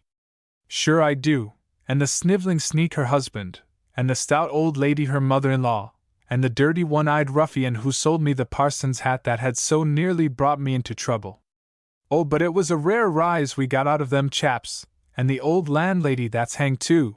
And here both Ensign Max Shane and Major Brock, or Wood, grinned, and showed much satisfaction. It will be necessary to explain the reason of it. We gave the British public to understand that the landlady of the Three Rooks at Worcester was a notorious fence, or banker of thieves, that is, a purchaser of their merchandise. In her hands Mr. Brock and his companion had left property to the amount of 60 or 70 pounds, which was secreted in a cunning recess in a chamber of the Three Rooks, known only to the landlady and the gentleman who banked with her, and in this place, Mr. Cyclop, the one-eyed man who had joined in the Hayes adventure, his comrade, and one or two of the topping prigs of the county, were free. Mr. Cyclop had been shot dead in a night attack near Bath. The landlady had been suddenly hanged, as an accomplice in another case of robbery, and when, on their return from Virginia, our two heroes, whose hopes of livelihood depended upon it, had bent their steps towards Worcester, they were not a little frightened to hear of the cruel fate of the hostess and many of the amiable frequenters of the Three Rooks. All the goodly company were separated. The house was no longer an inn. Was the money gone too? At least it was worth while to look, which Messrs. Brock and Max Shane determined to do. The house being now a private one, Mr. Brock, with a genius that was above his station, visited its owner, with a huge portfolio under his arm, and, in the character of a painter, requested permission to take a particular sketch from a particular window. The ensign followed with the artist's materials, consisting simply of a screwdriver and a crowbar, and it is hardly necessary to say that, when admission was granted to them, they opened the well-known door, and to their inexpressible satisfaction discovered, not their own peculiar savings exactly, for these had been appropriated instantly, on hearing of their transportation, but stores of money and goods to the amount of near 300 pounds, to which Mr. Max Shane said they had as just and honorable a right as anybody else. And so they had as just a right as anybody, except the original owners, but who was to discover them? With this booty they set out on their journey, anywhere, for they knew not whither, and it so chanced that when their horses' shoe came off, they were within a few furlongs of the cottage of Mr. Billings, the blacksmith. As they came near, they were saluted by tremendous roars issuing from the smithy. A small boy was held across the bellows, 2 or 3 children of smaller and larger growth were holding him down, and many others of the village were gazing in at the window, while a man, half naked, was lashing the little boy with a whip, and occasioning the cries heard by the travelers. As the horse drew up, the operator looked at the newcomers for a moment, and then proceeded incontinently with his work, belaboring the child more fiercely than ever. When he had done, he turned round to the newcomers and asked how he could serve them? Whereupon Mr. Wood, for such was the name he adopted, and by such we shall call him to the end, wittily remarked that however he might wish to serve them, he seemed mightily inclined to serve that young gentleman first. It's no joking matter, said the blacksmith. If I don't serve him so now, he'll be worse off in his old age. He'll come to the gallows, as sure as his name is Bill, never mind what his name is. And so saying, he gave the urchin another cut, which elicited, of course, another scream. "Oh! His name is Bill?" said Captain Wood. "His name's not Bill," said the blacksmith sulkily. "He's no name, and no heart either. My wife took the brat in, 7 years ago, from a beggarly French chap to nurse, and she kept him, for she was a good soul." Here his eyes began to wink. "And she's gone now." Here he began fairly to blubber. "And him, out of love for her, I kept him too, and the scoundrel is a liar and a thief. This blessed day, merely to vex me and my boys here, he spoke ill of her, he did, and I'll cut his life out, I will." And with each word honest Mulciber applied a whack on the body of little Tom Billings, who, by shrill shrieks, and oaths in treble, acknowledged the receipt of the blows. "Come, come," said Mr. Wood. "Set the boy down, and the bellows a-going. My horse wants shoeing, and the poor lad has had strapping enough." The blacksmith obeyed, and cast poor Master Thomas loose. As he staggered away and looked back at his tormentor, his countenance assumed an expression which made Mr. Wood say, grasping hold of Macshane's arm, "It's the boy, it's the boy. When his mother gave Galgenstein the laudanum, she had the self-same look with her." "Had she really now?" said Mr. Mackshane. "And Major, who was his mother?" "Mrs. Cat, you fool," answered Wood. "Then, upon my secret word of honor, she has a mighty fine kitten anyhow, my dear." "Aha! They don't drown such kittens," said Mr. Wood, archly, and Mackshane, taking the allusion, clapped his finger to his nose in token of perfect approbation of his commander's sentiment. While the blacksmith was shoeing the horse, Mr. Wood asked him many questions concerning the lad whom he had just been chastising, and succeeded, beyond a doubt, in establishing his identity with the child whom Catherine Hall had brought into the world 7 years since. Billings told him of all the virtues of his wife, and the manifold crimes of the lad, how he stole, and fought, and lied, and swore, and though the youngest under his roof, exercised the most baneful influence over all the rest of his family. He was determined at last, he said, to put him to the parish, for he did not dare to keep him. "He's a fine whelp, and would fetch 10 pieces in Virginie," sighed the ensign. "Crimp of Bristol would give 5 for him," said Mr. Wood, ruminating. "Why not take him?" said the ensign. "Faith, why not?" said Mr. Wood. "His keep, meanwhile, will not be 6 pence a day." Then turning round to the blacksmith, "Mr. Billings," said he, "you will be surprised, perhaps, to hear that I know everything regarding that poor lad's history. His mother was an unfortunate lady of high family, now no more, his father a German nobleman, Count de Galgenstein by name." "The very man," said Billings. "A young, fair-haired man, who came here with the child, and a dragoon sergeant. Count de Galgenstein by name, who, on the point of death, recommended the infant to me." "And did he pay you 7 years' boarding?" said Mr. Billings, who was quite alive at the very idea. "Alas, sir, not a jot. He died, sir, 600 pounds in my debt, didn't he, ensign?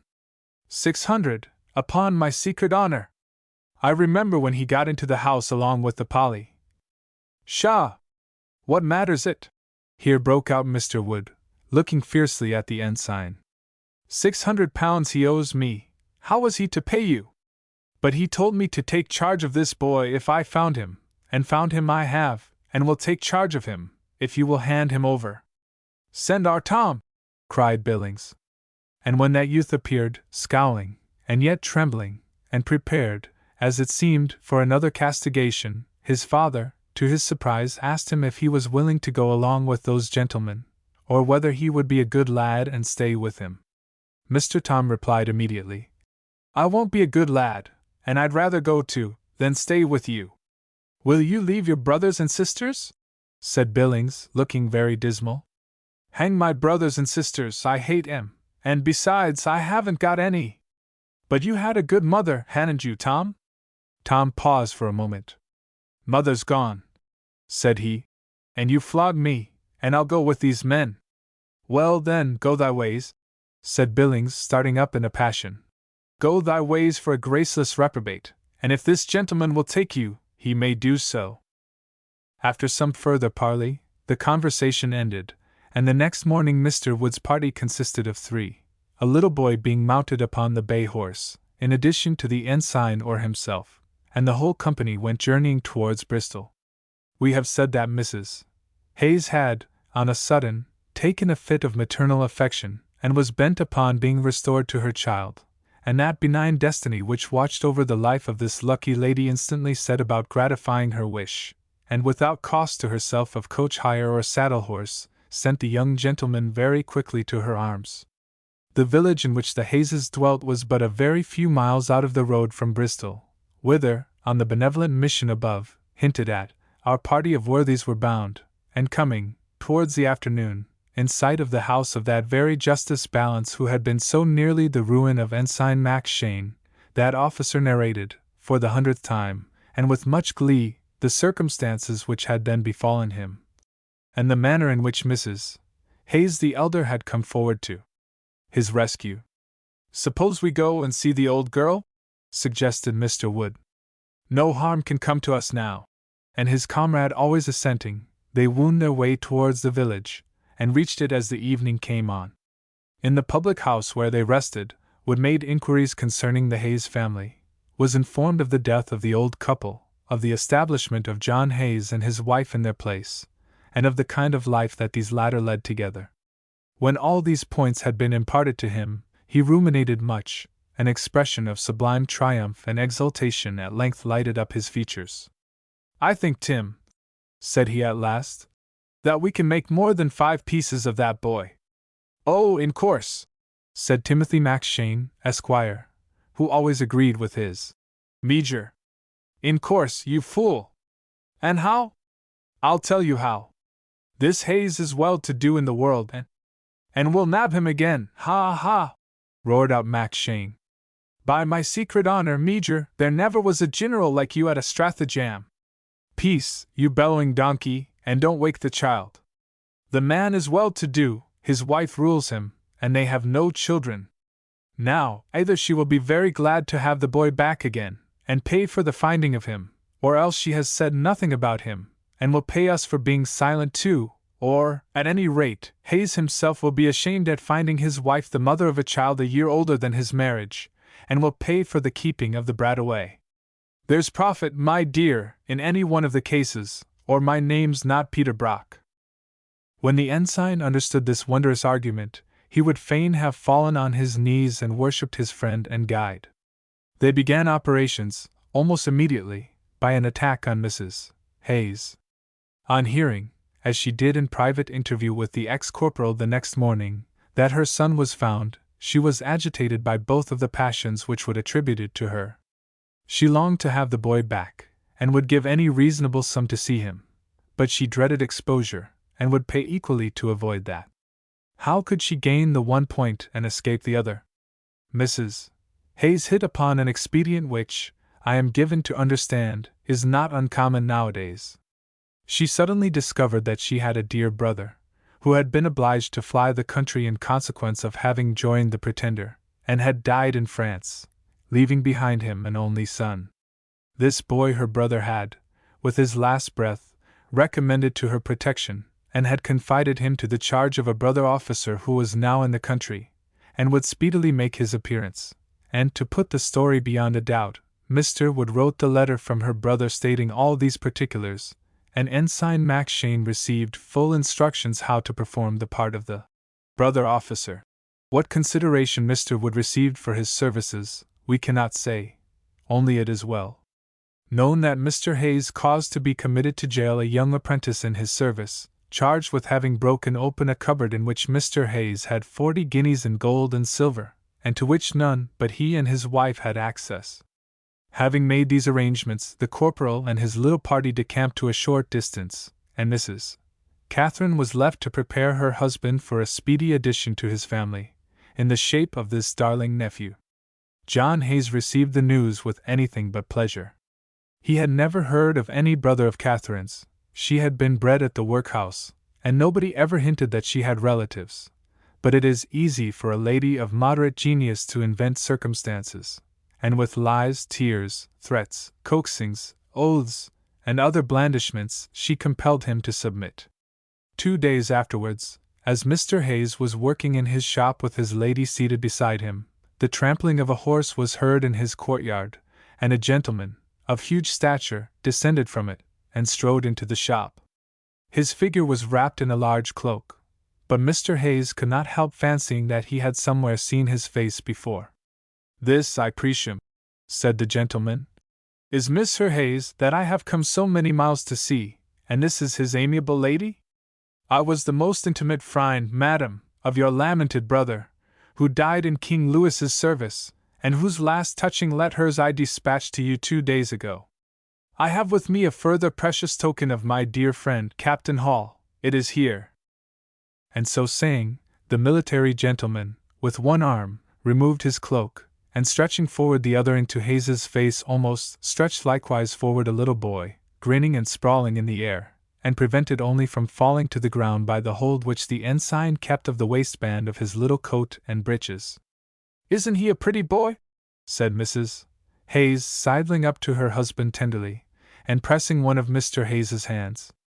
About the lad's beauty it is needless to say what the carpenter thought, but that night, and for many, many nights after, the lad stayed at Mr. Hayes's. Chapter 8 enumerates the accomplishments of Master Thomas Billings, introduces Brock as Dr. Wood, and announces the execution of Ensign Mackshane.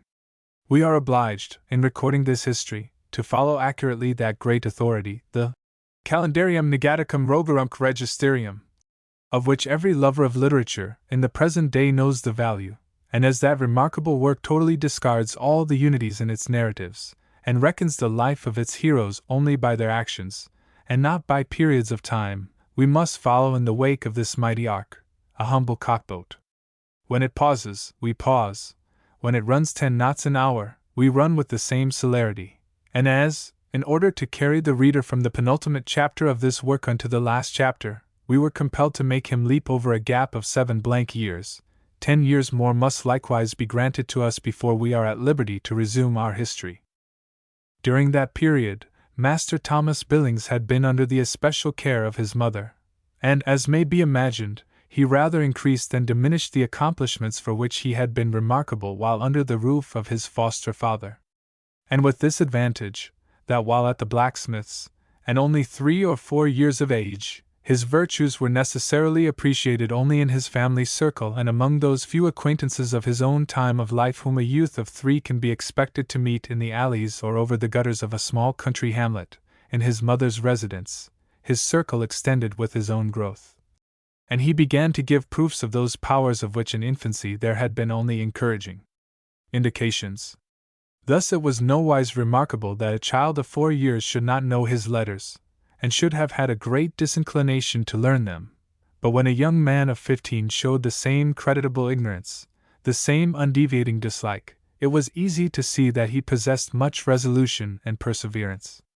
When it was remarked, too, that, in case of any difference, he not only beat the usher, but by no means disdained to torment and bully the very smallest boys of the school, it was easy to see that his mind was comprehensive and careful, as well as courageous and grasping. As it was said of the Duke of Wellington, in the Peninsula, that he had a thought for everybody, from Lord Hill to the smallest drummer in the army, in like manner Tom Billings bestowed his attention on high and low, but in the shape of blows. He would fight the strongest and kick the smallest, and was always at work with one or the other. At 13, when he was removed from the establishment whither he had been sent, he was the cock of the school out of doors, and the very last boy in. He used to let the little boys and newcomers pass him by, and laugh, but he always belabored them unmercifully afterwards, and then it was, he said, his turn to laugh.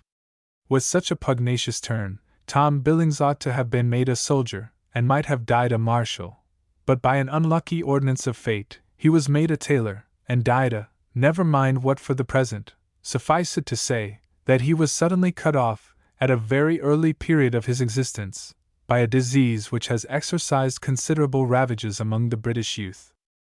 By consulting the authority above mentioned, we find that Hayes did not confine himself to the profession of a carpenter, or remain long established in the country, but was induced, by the eager spirit of Mrs. Catherine most probably, to try his fortune in the metropolis, where he lived, flourished, and died. Oxford Road, St. Giles's, and Tottenham Court were, at various periods of his residence in town, inhabited by him. At one place he carried on the business of greengrocer and small coalman. In another, he was carpenter, undertaker, and lender of money to the poor. Finally, he was a lodging-house keeper in the Oxford or Tyburn Road, but continued to exercise the last-named charitable profession. Lending as he did upon pledges, and carrying on a pretty large trade, it was not for him, of course, to inquire into the pedigree of all the pieces of plate, the bales of cloth, swords, watches, wigs, shoe buckles, etc., that were confided by his friends to his keeping. But it is clear that his friends had the requisite confidence in him, and that he enjoyed the esteem of a class of characters who still live in history, and are admired unto this very day.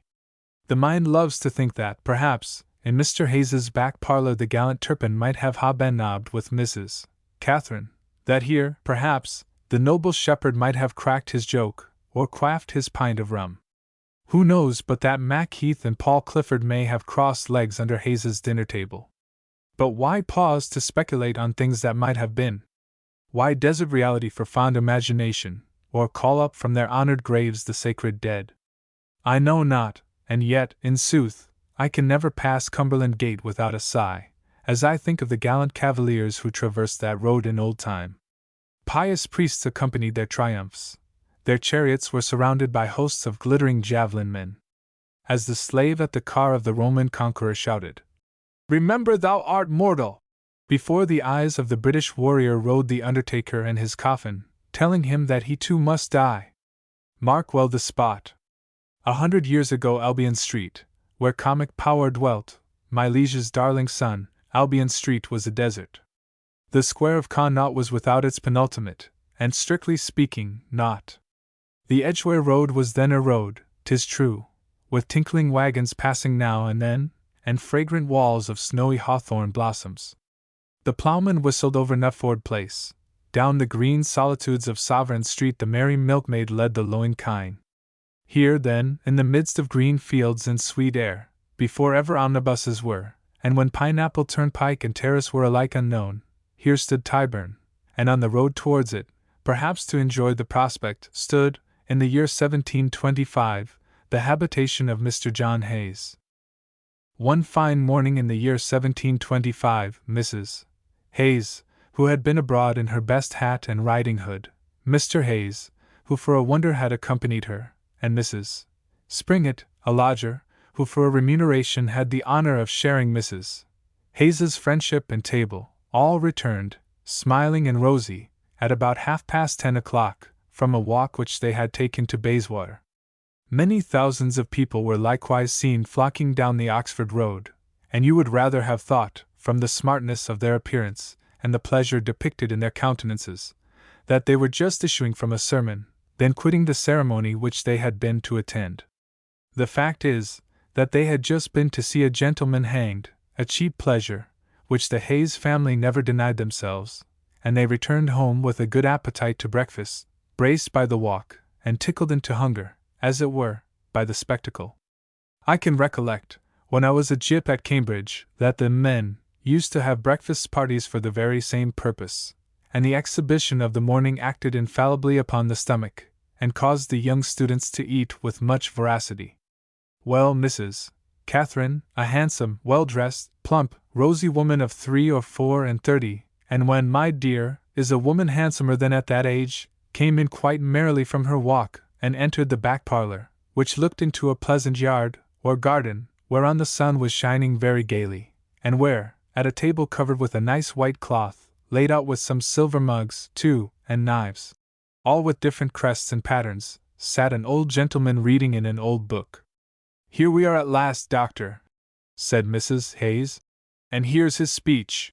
She produced the little halfpenny tract, which to this day is sold at the gallows foot upon the death of every offender.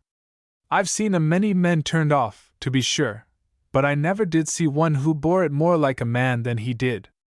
My dear," said the gentleman addressed as doctor, "he was as cool and as brave as steel, and no more minded hanging than tooth drawing.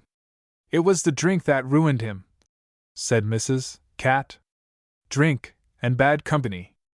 I warned him, my dear, I warned him years ago, and directly he got into Wilde's gang, I knew that he had not a year to run.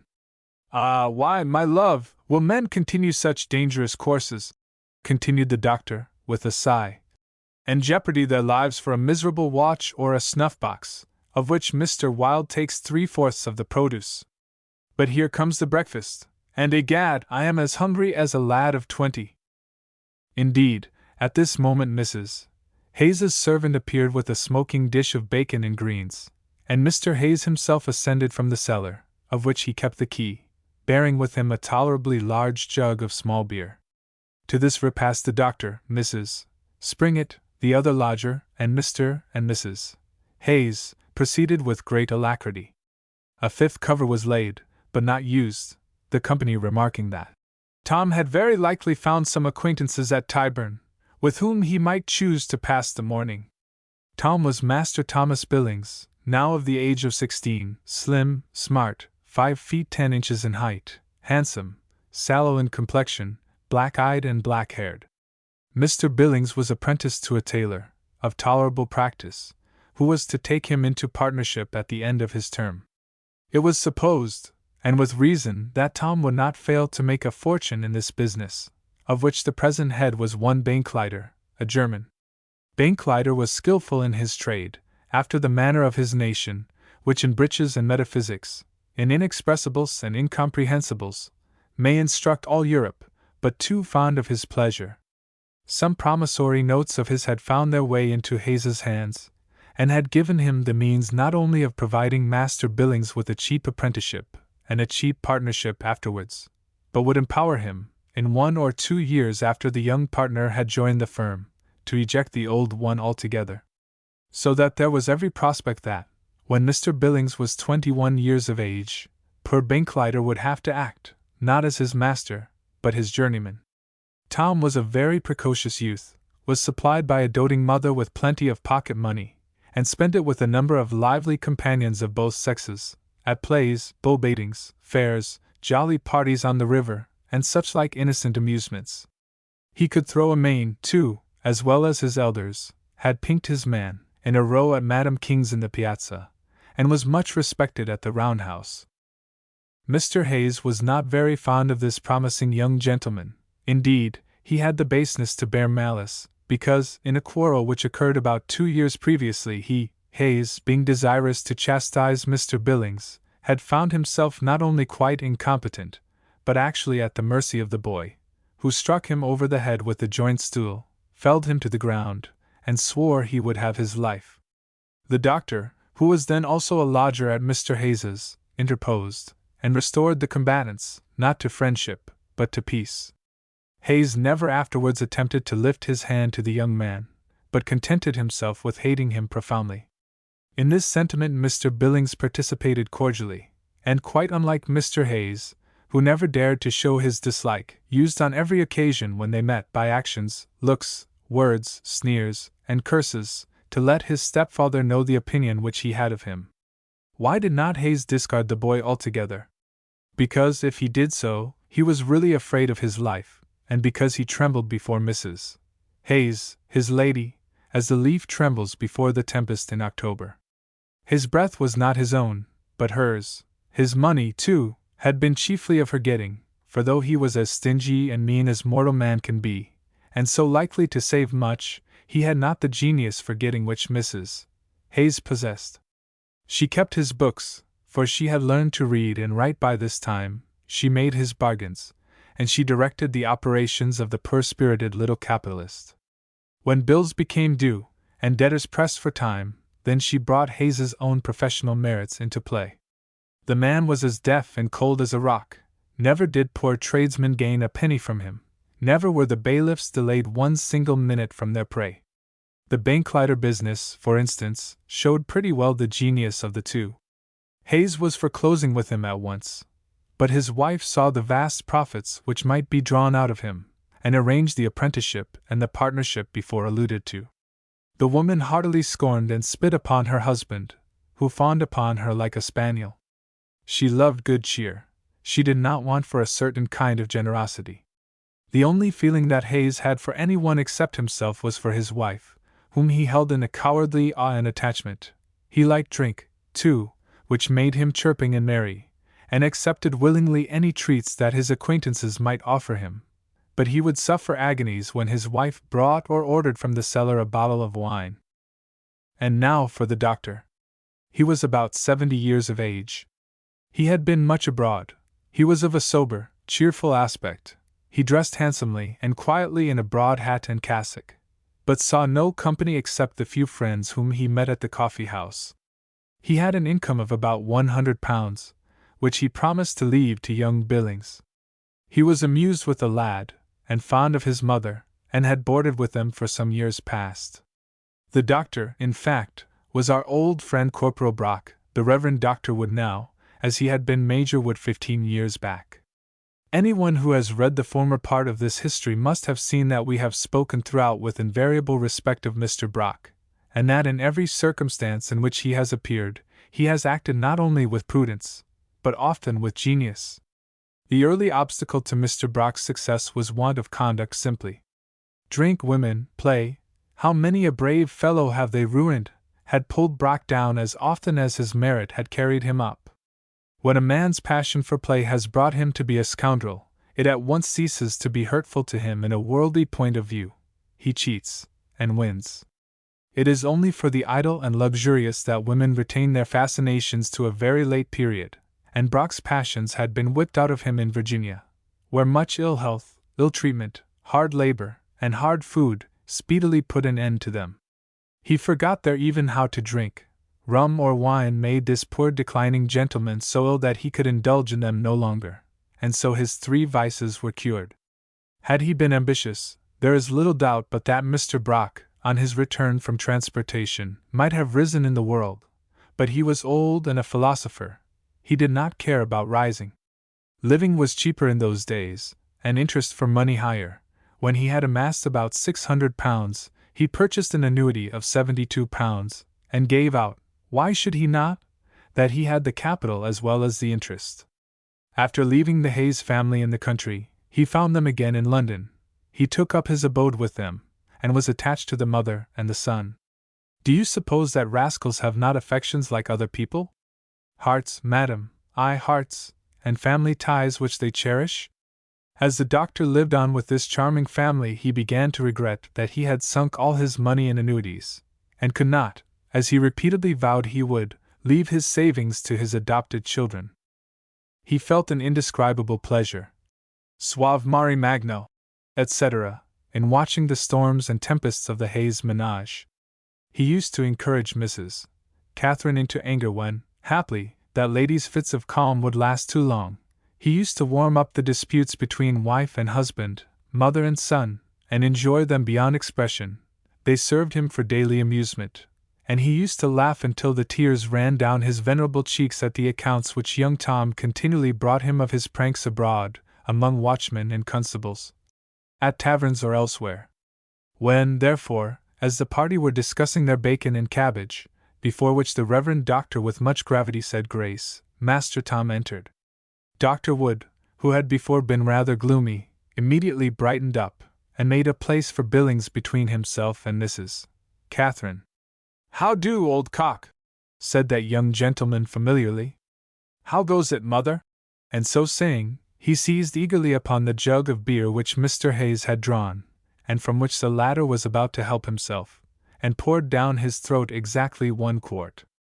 "Ah," said Mr. Billings, drawing breath after a draught which he had learned accurately to gauge from the habit of drinking out of pewter measures which held precisely that quantity. "Ah," said Mr. Billings, drawing breath, and wiping his mouth with his sleeves. "This is very thin stuff, old Square Toes, but my coppers have been red hot since last night, and they wanted a sluicing. Should you like some ale, dear?" said Mrs. Hayes, that fond and judicious parent. "A quart of brandy, Tom?" said Dr. Wood. "Your papa will run down to the cellar for it in a minute." "I'll see him hanged first," cried Mr. Hayes, quite frightened. "Oh, fie now, you unnatural father!" said the doctor. The very name of father used to put Mr. Hayes in a fury. I'm not his father, thank heaven, said he. No, nor nobody else's, said Tom. Mr. Hayes only muttered, Base-born brat. His father was a gentleman, that's more than you ever were, screamed Mrs. Hayes. His father was a man of spirit, no cowardly sneak of a carpenter, Mr. Hayes. Tom has noble blood in his veins, for all he has a tailor's appearance, and if his mother had had her right, she would be now in a coach and six. I wish I could find my father, said Tom, for I think Polly Briggs and I would look mighty well in a coach and six. Tom fancied that if his father was a count at the time of his birth, he must be a prince now, and indeed, went among his companions by the latter august title. Aye, Tom, that you would, cried his mother, looking at him fondly. With a sword by my side, and a hat and feather, there's never a lord at St. James's would cut a finer figure. After a little more of this talk, in which Mrs. Hayes let the company know her high opinion of her son, who, as usual, took care to show his extreme contempt for his stepfather, the latter retired to his occupations. The lodger, Mrs. Springett, who had never said a word all this time, retired to her apartment on the second floor, and pulling out their pipes and tobacco, the old gentleman and the young one solaced themselves with half an hour's more talk and smoking, while the thrifty Mrs. Hayes, opposite to them, was busy with her books. What's in the confessions? Said Mr. Billings to Dr. Wood. There were 6 of 'em besides Mac, 2 for sheep, for housebreakers, but nothing of consequence, I fancy. There's the paper, said Wood archly. Read for yourself, Tom. Mr. Tom looked at the same time very fierce and very foolish, for, though he could drink, swear, and fight as well as any lad of his inches in England, reading was not among his accomplishments. I tell you what, doctor, said he, you have no bantering with me, for I'm not the man that will bear it, me! And he threw a tremendous swaggering look across the table. I want you to learn to read, Tommy dear. Look at your mother there over her books, she keeps them as neat as a scrivener now, and at 20 she could make never a stroke. Your godfather speaks for your good, child, and for me. Thou knowest that I have promised thee a gold-headed cane and periwig on the first day that thou canst read me a column of the Flying Post. Hang the periwig, said Mr. Tom testily. Let my godfather read the paper himself, if he has a liking for it. Whereupon the old gentleman put on his spectacles, and glanced over the sheet of whitey brown paper, which, ornamented with a picture of a gallows at the top, contained the biographies of the 7 unlucky individuals who had that morning suffered the penalty of the law. With the 6 heroes who came first in the list we have nothing to do, but have before us a copy of the paper containing the life of number 7, and which the doctor read in an audible voice. The 7th victim to his own crimes was the famous highwayman, Captain Mac Shane, so well known as the Irish fire-eater. The captain came to the ground in a fine white lawn shirt and nightcap, and being a papist in his religion, was attended by Father O'Flaherty, popish priest, and chaplain to the Bavarian envoy. Captain Mac Shane was born of respectable parents, in the town of Clonakilty, in Ireland, being descended from most of the kings in that country. He had the honour of serving their Majesties King William and Queen Mary, and Her Majesty Queen Anne, in Flanders and Spain, and obtained much credit from my lords Marlborough and Peterborough for his valour. But being placed on half-pay at the end of the war, Ensign Mac Shane took to evil courses, and frequenting the bagnios and dice-houses, was speedily brought to ruin. Being at this pass, he fell in with the notorious Captain Wood, and they two together committed many atrocious robberies in the inland counties. But these being too hot to hold them, they went into the west, where they were unknown. Here, however, the day of retribution arrived, for, having stolen 3 pewter pots from a public house, they, under false names, were tried at Exeter, and transported for 7 years beyond the sea. Thus it is seen that justice never sleeps, but sooner or later is sure to overtake the criminal. On their return from Virginia, a quarrel about booty arose between these two, and Mac Shane killed Wood in a combat that took place between them near to the town of Bristol. But a wagon coming up, Mac Shane was obliged to fly without the ill-gotten wealth. So true is it, that wickedness never prospers. 2 days afterwards, Mac Shane met the coach of Miss Macraw, a Scotch lady and heiress, going, for lumbago and gout, to the bath. He at first would have robbed this lady, but such were his arts, that he induced her to marry him, and they lived together for 7 years in the town of Edinburgh, in Scotland, he passing under the name of Colonel Geraldine. The lady dying, and Mac Shane having expended all her wealth, he was obliged to resume his former evil courses, in order to save himself from starvation, whereupon he robbed a Scotch lord by name the Lord of Whistlebinkey, of a mull of snuff, for which crime he was condemned to the Tolbooth prison at Edinburgh, in Scotland, and whipped many times in public. These deserved punishments did not at all alter Captain Mac Shane's disposition, and on the 17th of February last he stopped the Bavarian envoy's coach on Blackheath, coming from Dover, and robbed His Excellency and his chaplain, taking from the former his money, watches, star, a fur cloak, his sword, a very valuable one, and from the latter a Romish missal, out of which he was then reading, and a case bottle. The Bavarian envoy, said Tom parenthetically.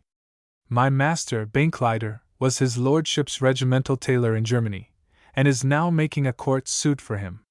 It will be a matter of £100 to him, I warrant. Dr. Wood resumed his reading. Hum. A Romish missal, out of which he was reading, and a case bottle. By means of the famous Mr. Wilde, this notorious criminal was brought to justice, and the case bottle and missal have been restored to Father O'Flaherty. During his confinement in Newgate, Mr. Mac Shane could not be brought to express any contrition for his crimes, except that of having killed his commanding officer. For this would he pretended an excessive sorrow, and vowed that usquebaugh had been the cause of his death. Indeed, in prison he partook of no other liquor, and drunk a bottle of it on the day before his death.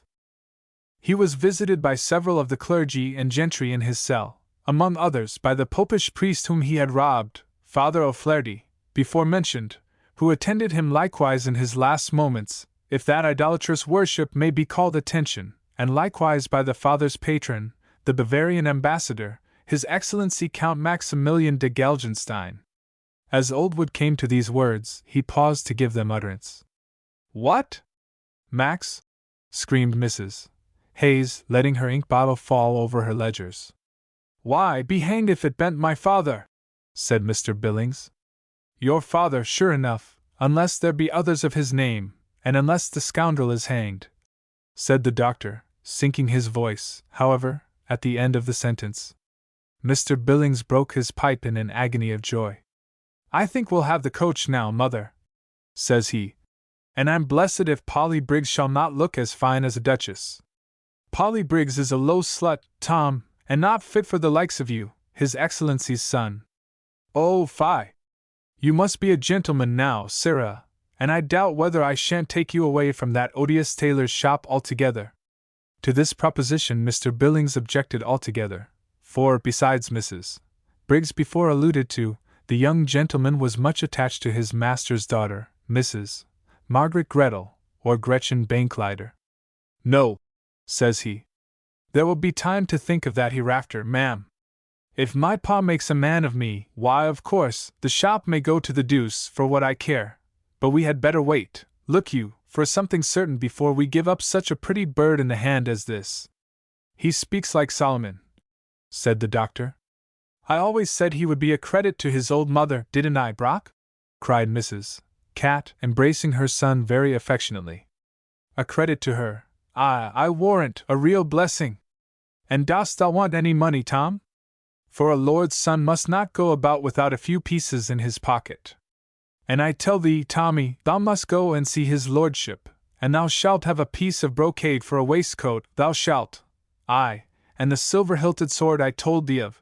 But oh, Tommy, have a care, and don't be a drawing of it in naughty company at the gaming houses or at the...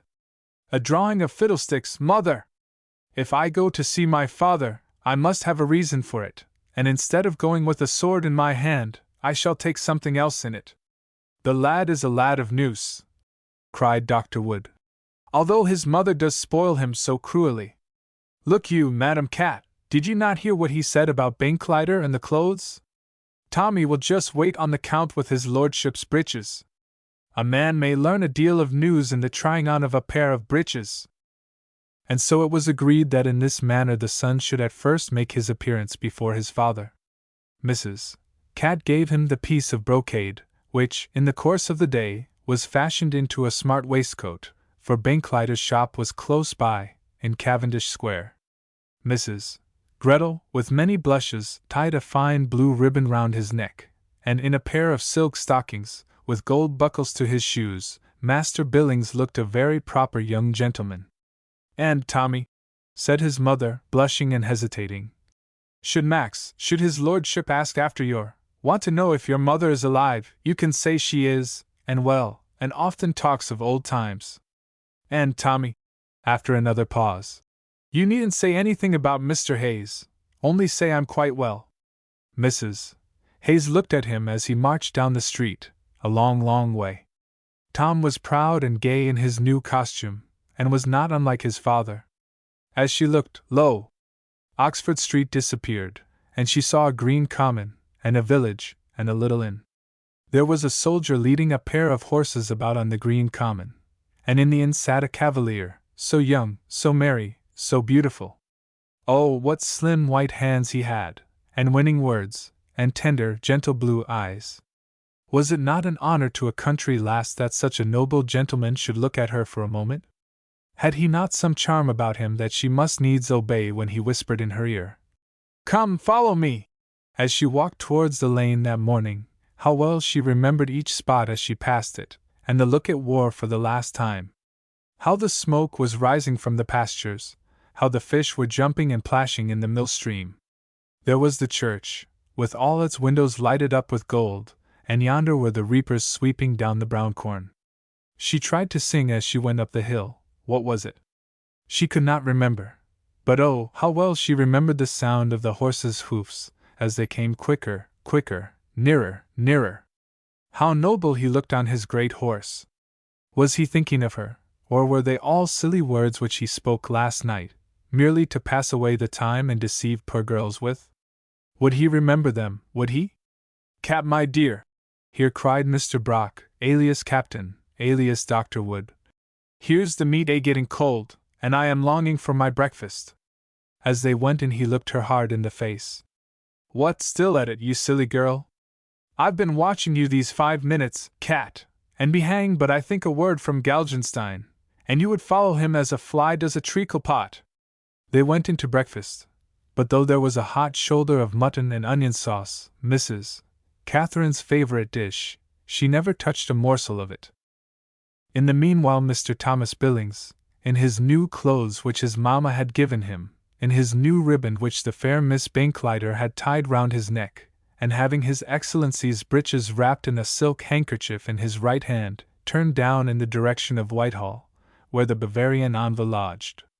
But before he waited on him, Mr. Billings, being excessively pleased with his personal appearance, made an early visit to Mrs. Briggs, who lived in the neighborhood of Swallow Street, and who, after expressing herself with much enthusiasm regarding her Tommy's good looks, immediately asked him what he would stand to drink. Raspberry gin being suggested, a pint of that liquor was sent for, and so great was the confidence and intimacy subsisting between these two young people, that the reader will be glad to hear that Mrs. Polly accepted every shilling of the money which Tom Billings had received from his mamma the day before, nay, could with difficulty be prevented from seizing upon the cut velvet breeches which he was carrying to the nobleman for whom they were made. Having paid his adieus to Mrs. Polly, Mr. Billings departed to visit his father. Chapter 9. Interview between Count Galgenstein and Master Thomas Billings, when he informs the Count of his parentage. I don't know in all this miserable world a more miserable spectacle than that of a young fellow of 5 or 46. The British Army, that nursery of valor, turns out many of the young fellows I mean, who, having flaunted in dragoon uniforms from 17 to 36, having bought, sold, or swapped during that period some 200 horses, having played, say, 15,000 games at billiards, having drunk some 6,000 bottles of wine, having consumed a reasonable number of nidgy coats, split many dozen pairs of high-heeled Hobie boots, and read the newspaper and the Army List duly, retire. from the service when they have attained their 8th lustre, and saunter through the world, trailing from London to Cheltenham, and from Boulogne to Paris, and from Paris to Baden, their idleness, their ill health, and their ennui. In the morning of youth, and when seen along with whole troops of their companions, these flowers look gaudy and brilliant enough, but there is no object more dismal than one of them alone, and in its autumnal, or seedy state. My friend, Captain Popjoy, is one who has arrived at this condition, and whom everybody knows by his title of Father Papa. Kinder, simpler, more empty-headed fellow does not exist. He is 47 years old, and appears a young, good-looking man of 60. At the time of the army of occupation he really was as good-looking a man as any in the dragoons. He now uses all sorts of stratagems to cover the bald place on his head, by combing certain thin grey side locks over it. He has, in revenge, a pair of enormous mustaches, which he dyes of the richest blue-black. His nose is a good deal larger and redder than it used to be, his eyelids have grown flat and heavy, and a little pair of red, watery eyeballs float in the midst of them. It seems as if the light which was once in those sickly green pupils had extravasated into the white part of the eye. If Pop's legs are not so firm and muscular as they used to be in those days when he took such leaps into white buckskins, in revenge his waist is much larger. He wears a very good coat, however, and a waistband, which he lets out after dinner. Before ladies he blushes, and is as silent as a schoolboy. He calls them modest women. His society is chiefly among young lads belonging to his former profession. He knows the best wine to be had at each tavern or café, and the waiters treat him with much respectful familiarity. He knows the names of every one of them, and shouts out, "Send Markwell here!" or "Tell Cuttress to give us a bottle of the yellow seal," or "Désirez-vous, Monsieur Borel, no donny champagne frappé," etc. He always makes the salad or the punch, and dines out 300 days in the year. The other days you see him in a 2-franc eating house at Paris, or prowling about Rupert Street, or St. Martin's Court, where you get a capital cut of meat for 8d. He has decent lodgings and scrupulously clean linen.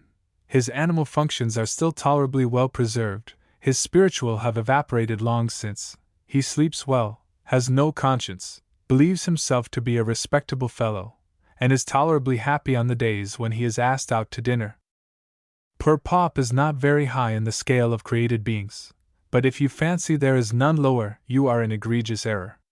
There was once a man who had a mysterious exhibition of an animal, quite unknown to naturalists, called the Wusser. Those curious individuals who desired to see the Wusser were introduced into an apartment where appeared before them nothing more than a little lean, shriveled, hideous, blear-eyed, mangy pig. Everyone cried out, "Swindle!" and "Shame!" "Patience, gentlemen, be easy," said the showman. "Look at that there hanimal, it's a perfect phenomaly of ugliness. I engage you never see such a pig. Nobody ever had seen. Now, gentlemen," said he, "I'll keep my promise, as per bill, and bad as that there pig is, look at this here." He showed another. "Look at this here, and you'll see at once that it's a Wusser." In like manner the Popjoy breed is bad enough, but it serves only to show off the Galgenstein race, which is Wusser. Galgenstein had led a very gay life, as the saying is, for the last 15 years, such a gay one that he had lost all capacity of enjoyment by this time, and only possessed inclinations without powers of gratifying them. He had grown to be exquisitely curious and fastidious about meat and drink, for instance, and all that he wanted was an appetite.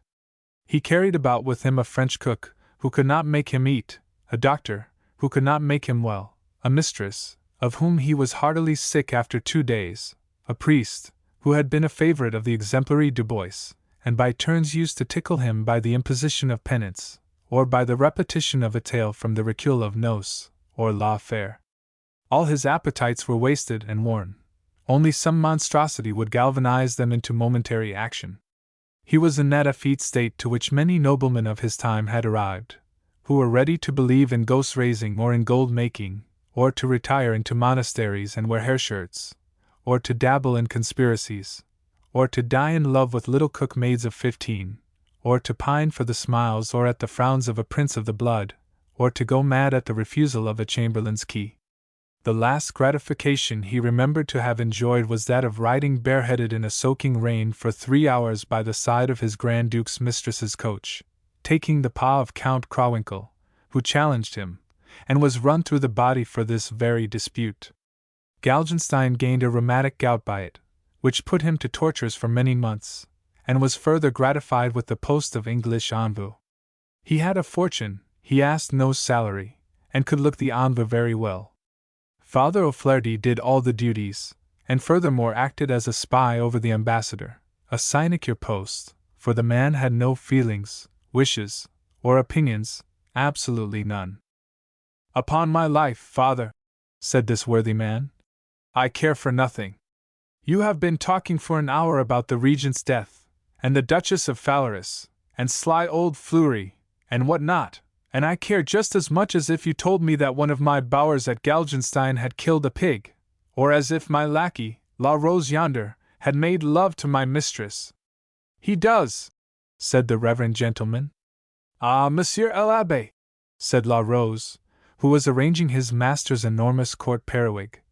"You are helas." "Wrong. Monsieur le Comte will not be angry at my saying that I wish the accusation were true." The Count did not take the slightest notice of La Rose's wit, but continued his own complaints. "I tell you, Abbé, I care for nothing. I lost 1,000 guineas t'other night at Basset. I wish to my heart I could have been vexed about it. Egad! I remember the day when to lose 100 made me half mad for a month. Well, next day I had my revenge at dice, and threw 13 mains. There was some delay, a call for fresh bones, I think, and would you believe it? I fell asleep with the box in my hand. A desperate case, indeed," said the Abbé.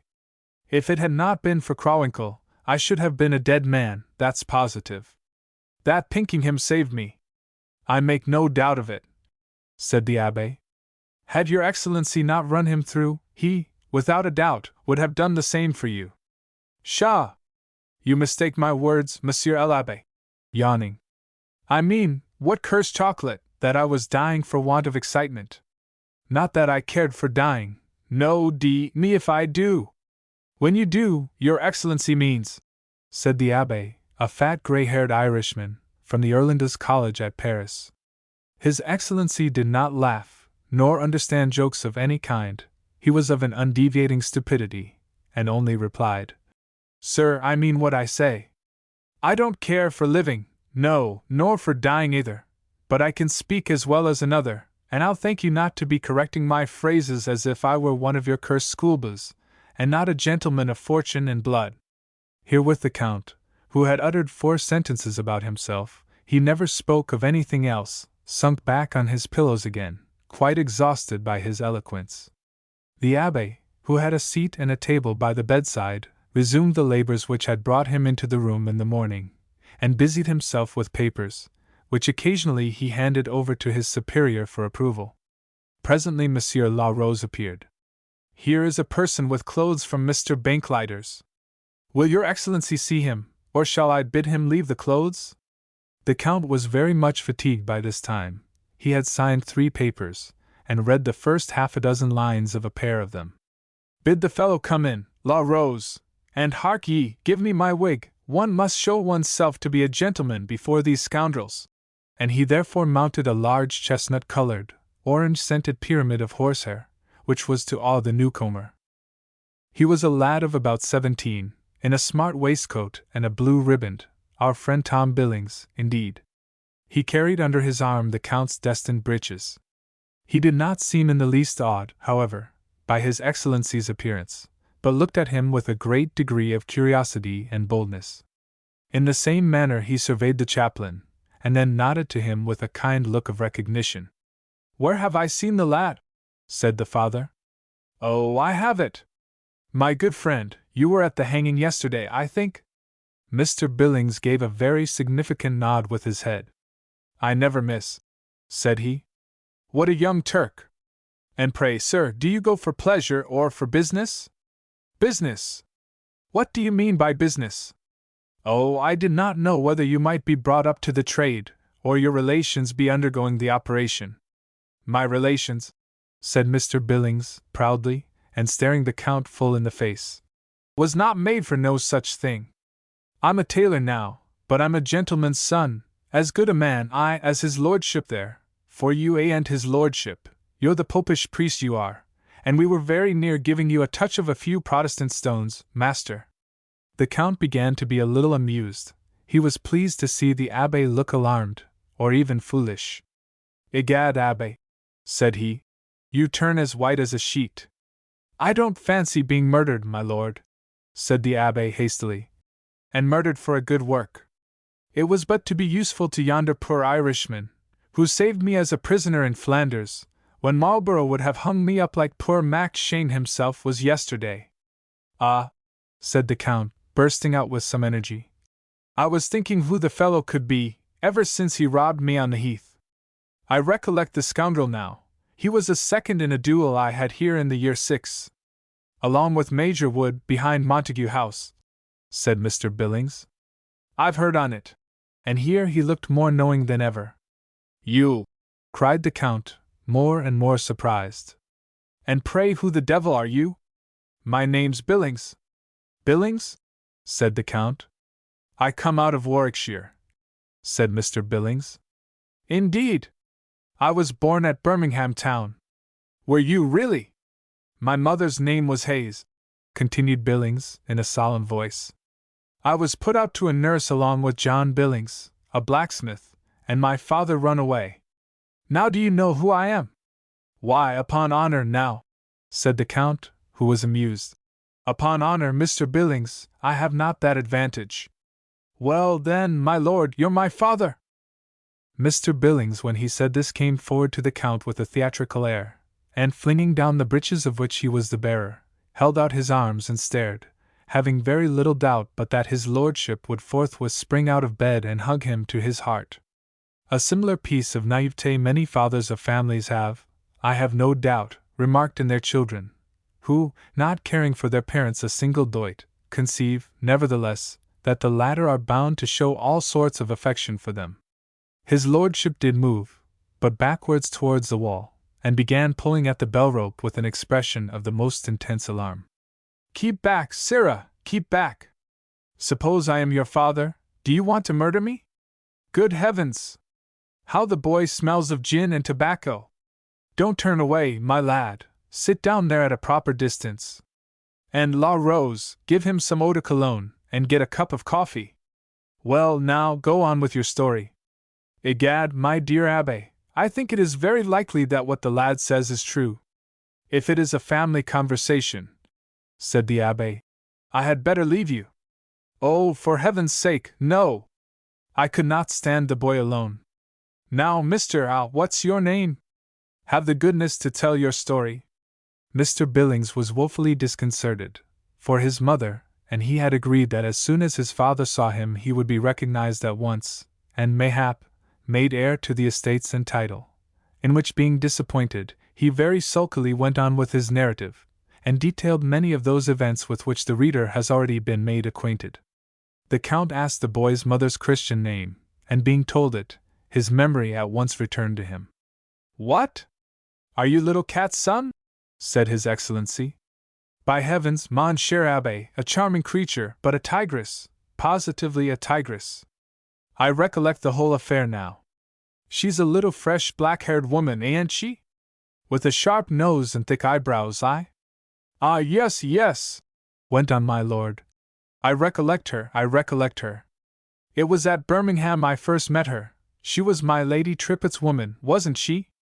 "She was no such thing," said Mr. Billings hotly. "Her aunt kept the Bugle Inn on Waltham Green, and your lordship seduced her." "Seduced her? Oh, gad, so I did. Stab me, now I did.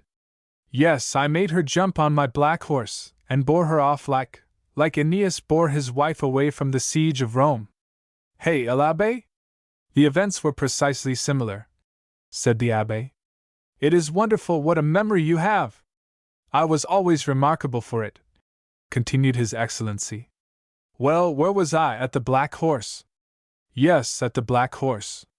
"Well, I mounted her on the Black Horse, and rode her en croupe, egad, ha, to Birmingham, and there we billed and cooed together like a pair of turtle-doves. Yes, ha, that we did!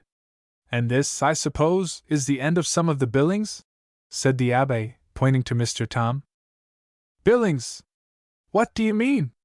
Yes, a pun, a calembourg. Fi donc, l'Abbé.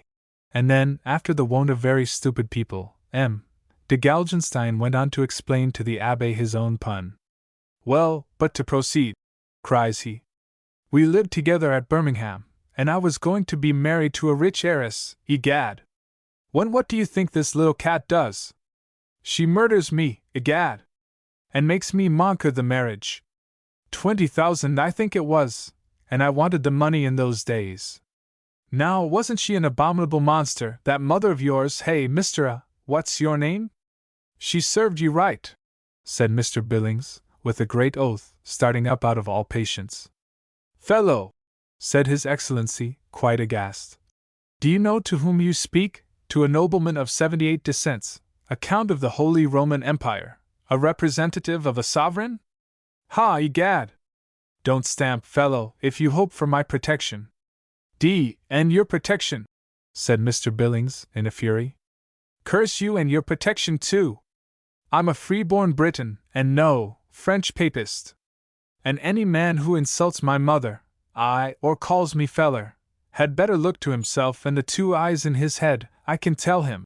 And with this Mr. Billings put himself into the most approved attitude of the cockpit, and invited his father, the reverend gentleman, and Monsieur La Rose the valet, to engage with him in a pugilistic encounter. The 2 latter, the Abbé especially, seemed dreadfully frightened, but the Count now looked on with much interest, and giving utterance to a feeble kind of chuckle, which lasted for about half a minute, said, Paws off, Pompey! You young hangdog, you, egad, yes, aha! 'Pon honor, you're a lad of spirit, some of your father's spunk in you, hey? I know him by that oath. Why, sir, when I was 16, I used to swear, egad, like a Thames waterman, and exactly in this fellow's way. Bus me, my lad, no, kiss my hand. That will do. And he held out a very lean yellow hand, peering from a pair of yellow ruffles. It shook very much, and the shaking made all the rings upon it shine only the more. Well, says Mr. Billings, if you wasn't going to abuse me nor mother, I don't care if I shake hands with you. I ain't proud. The Abbé laughed with great glee, and that very evening sent off to his court a most ludicrous spicy description of the whole scene of meeting between this amiable father and child, in which he said that young Billings was the élève favori of Kitch, Esquire, le Bureau de Londres, and which made the Duke's mistress laugh so much that she vowed that the Abbé should have a bishopric on his return, for, with such store of wisdom, look you, my son, was the world governed in those days. The Count and his offspring meanwhile conversed with some cordiality. The former informed the latter of all the diseases to which he was subject, his manner of curing them, his great consideration as chamberlain to the Duke of Bavaria, how he wore his court suits, and of a particular powder which he had invented for the hair, how, when he was 17, he had run away with a canoness, egad, who was afterwards locked up in a convent, and grew to be 16 stone in weight, how he remembered the time when ladies did not wear patches, and how the Duchess of Marlborough boxed his ears when he was so high, because he wanted to kiss her. All these important anecdotes took some time in the telling, and were accompanied by many profound moral remarks, such as, I can't abide garlic, nor white wine, stab me, nor sauerkraut, though His Highness eats half a bushel per day. I ate it the first time at court, but when they brought it me a second time, I refused, split me and grill me if I didn't. Everybody stared. His Highness looked as fierce as a Turk, and that infernal Crawwinkle, my dear, I did for him afterwards, that cursed Crawwinkle, I say, looked as pleased as possible, and whispered to Countess Fritsch, Blitzchen, Frau Grafin, says he, it's all over with Galgenstein. What did I do? I had the entree, and demanded it. Altesse, says I, falling on one knee, I ate no kraut at dinner today. You remarked it. I saw your Highness remark it. I did, le Comte, said His Highness gravely. I had almost tears in my eyes, but it was necessary to come to a resolution, you know. Sir, said I speak with deep grief to your Highness, who are my benefactor, my friend, my father. But of this I am resolved, I will never eat sauerkraut more, it don't agree with me. After being laid up for 4 weeks by the last dish of sauerkraut of which I partook, I may say with confidence, it don't agree with me. By impairing my health, it impairs my intellect, and weakens my strength, and both I would keep for your Highness's service. Tut, tut, said his Highness. Tut, tut, tut, those were his very words. Give me my sword or my pen, said I, give me my sword or my pen, and with these Maximilian de Galgenstein is ready to serve you. But sure, a great prince will pity the weak health of a faithful subject, who does not know how to eat sauerkraut. His Highness was walking about the room, I was still on my knees, and stretched forward my hand to seize his coat. Get zum Teufel, sir, said he, in a loud voice, it means go to the deuce, my dear, get zum Teufel, and eat what you like. With this he went out of the room abruptly, leaving in my hand one of his buttons, which I keep to this day. As soon as I was alone, amazed by his great goodness and bounty, I sobbed aloud, cried like a child. The Count's eyes filled and winked at the very recollection. And when I went back into the card-room, stepping up to Krawinkel, Count, says I, who looks foolish now. Hey there, La Rose, give me the diamond. Yes, that was the very pun I made, and very good it was thought. Krawinkel, says I, who looks foolish now, and from that day to this I was never at a court day asked to eat sauerkraut, never. Hey there, La Rose! Bring me that diamond snuff-box in the drawer of my secrétaire. And the snuff-box was brought. Look at it, my dear, said the Count, for I saw you seem to doubt. There is the button, the very one that came off his Grace's coat. Mr. Billings received it, and twisted it about with a stupid air. The story had quite mystified him, for he did not dare yet to think his father was a fool. His respect for the aristocracy prevented him. When the Count's communications had ceased, which they did as soon as the story of the sauerkraut was finished, a silence of some minutes ensued. Mr. Billings was trying to comprehend the circumstances above narrated. His lordship was exhausted. The chaplain had quitted the room directly the word sauerkraut was mentioned. He knew what was coming. His lordship looked for some time at his son, who returned the gaze with his mouth wide open. Well, said the Count. Well, sir? What are you sitting there for? If you have nothing to say, sir, you had better go. I had you here to amuse me, split me, and not to sit there staring. Mr. Billings rose in a fury. Hark ye, my lad, said the Count. Tell La Rose to give thee 5 guineas, and come again some morning. A nice well-grown young lad, mused the Count, as Master Tommy walked wondering out of the apartment. A pretty fellow enough, and intelligent too. Well, he is an odd fellow, my father, thought Mr. Billings, as he walked out, having received the sum offered to him. And he immediately went to call upon his friend Polly Briggs, from whom he had separated in the morning. What was the result of their interview is not at all necessary to the progress of this history. Having made her, however, acquainted with the particulars of his visit to his father, he went to his mother's, and related to her all that had occurred. Poor thing, she was very differently interested in the issue of it. Chapter 10. Showing how Galgenstein and Mrs. Cat recognize each other in Marylebone Gardens, and how the Count drives her home in his carriage. About a month after the touching conversation above related, there was given, at Marylebone Gardens, a grand concert and entertainment, at which the celebrated Madame Menade, a dancer of the theatre at Paris, was to perform, under the patronage of several English and foreign noblemen, among whom was His Excellency the Bavarian Envoy. Madame Menade was, in fact, no other than the maitresse and tighter of the Monsieur de Galgenstein, who had her a great bargain from the Duc de Rohan-Chabot at Paris. It is not our purpose to make a great and learned display here, otherwise the costumes of the company assembled at this fete might afford scope for at least 6 pages of fine writing, and we might give, if need were, specimens of the very songs and music sung on the occasion. Does not the Burney collection of music, at the British Museum, afford one an ample store of songs from which to choose? Are there not the memoirs of Colley Cibber? Those of Mrs. Clark, the daughter of Colley?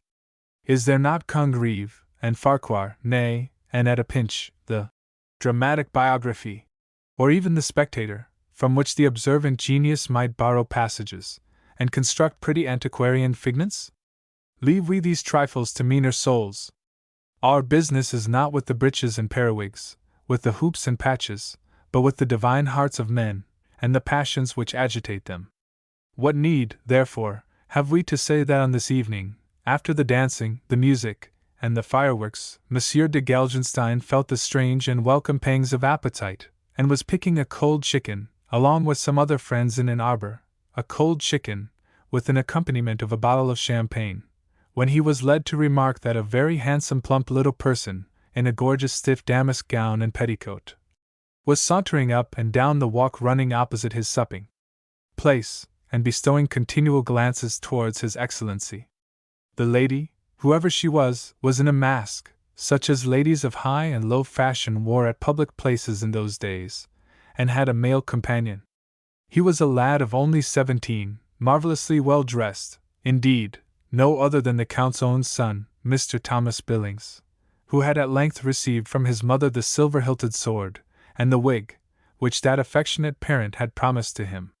In the course of the month which had elapsed since the interview that has been described in the former chapter, Mr. Billings had several times had occasion to wait on his father, but though he had, according to her wishes, frequently alluded to the existence of his mother, the Count had never at any time expressed the slightest wish to renew his acquaintance with that lady, who, if she had seen him, had only seen him by stealth. The fact is, that after Billings had related to her the particulars of his first meeting with His Excellency, which ended, like many of the latter visits, in nothing at all, Mrs. Hayes had found some pressing business, which continually took her to Whitehall, and had been prowling from day to day about Monsieur de Gelgenstein's lodgings. 4 or 5 times in the week, as His Excellency stepped into his coach, he might have remarked, had he chosen, a woman in a black hood, who was looking most eagerly into his eyes, but those eyes had long since left off the practice of observing, and Madame Catherine's visits had so far gone for nothing. On this night, however, inspired by gaiety and drink, the Count had been amazingly stricken by the gait and ogling of the lady in the mask. The Reverend O'Flaherty, who was with him, and had observed the figure in the black cloak, recognized, or thought he recognized, her. "It is the woman who dogs your Excellency every day," said he. "She is with that tailor lad who loves to see people hanged, your Excellency's son, I mean." And he was just about to warn the Count of a conspiracy evidently made against him, and that the son had brought, most likely, the mother to play her arts upon him. He was just about, I say, to show to the Count the folly and danger of renewing an old liaison with a woman such as he had described Mrs.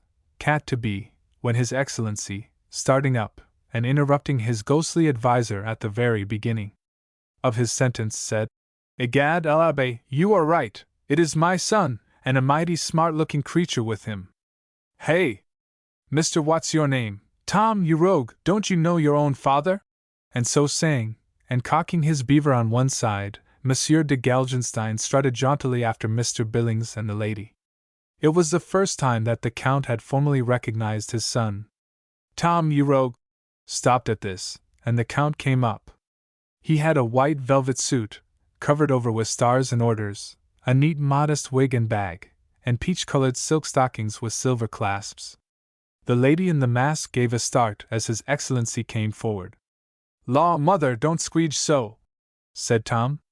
The poor woman was trembling in every limb, but she had presence of mind to squeege Tom a great deal harder, and the latter took the hint, I suppose, and was silent. The splendid Count came up. Ye gods, how his embroidery glittered in the lamps! What a royal exhalation of musk and bergamot came from his wig, his handkerchief, and his grand lace ruffles and frills! A broad yellow ribbon passed across his breast, and ended at his hip in a shining diamond cross, and a diamond sword hilt. Was anything ever seen so beautiful? And might not a poor woman tremble when such a noble creature drew near to her, and deigned, from the height of his rank and splendor, to look down upon her? As Jove came down to Semele in state, in his habits of ceremony, with all the grand cordons of his orders blazing about his imperial person, thus dazzling, magnificent, triumphant, the great Galgenstein descended towards Mrs. Catherine. Her cheeks glowed red-hot under her coy velvet mask, her heart thumped against the whalebone prison of her stays. What a delicious storm of vanity was raging in her bosom!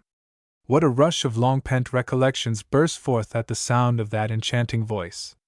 As you wind up 100-guinea chronometer with a 2-penny watch key, as by means of a dirty wooden plug you set all the waters of Versailles a-raging, and splashing, and storming, in like manner, and by like humble agents, were Mrs. Catherine's tumultuous passions set going.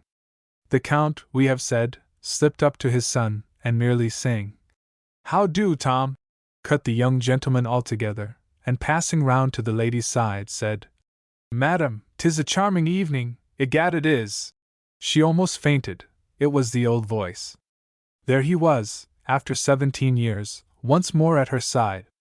Now I know what I could have done. I can turn out a quotation from Sophocles, by looking to the index, as well as another. I can throw off a bit of fine writing too, with passion, similes, and a moral at the end. What, pray, is the last sentence but the very finest writing? Suppose, for example, I had made Maximilian, as he stood by the side of Catherine, look up towards the clouds, and exclaim, in the words of the voluptuous Cornelius Nepos. Or suppose, again, I had said, in a style still more popular. The Count advanced towards the maiden. They both were mute for a while, and only the beating of her heart interrupted that thrilling and passionate silence. Ah, what years of buried joys and fears, hopes and disappointments, arose from their graves in the far past, and in those brief moments flitted before the united ones. How sad was that delicious retrospect, and oh, how sweet! The tears that rolled down the cheek of each were bubbles from the choked and moss-grown wells of youth. The sigh that heaved each bosom had some lurking odors in it, memories of the fragrance of boyhood, echoes of the hymns of the young heart. Thus is it ever. For these blessed recollections the soul always has a place, and while crime perishes, and sorrow is forgotten, the beautiful alone is eternal. O golden legends, written in the skies! Mused de Galgenstein. Ye shine as ye did in the olden days. We change, but ye speak ever the same language. Gazing in your abysmal depths, the feeble ratio sigh. There, now, are 6 columns, asterisk, of the best writing to be found in this or any other book. Galgenstein has quoted Euripides thrice, Plato once, Lycophron 9 times, besides extracts from the Latin syntax and the minor Greek poets.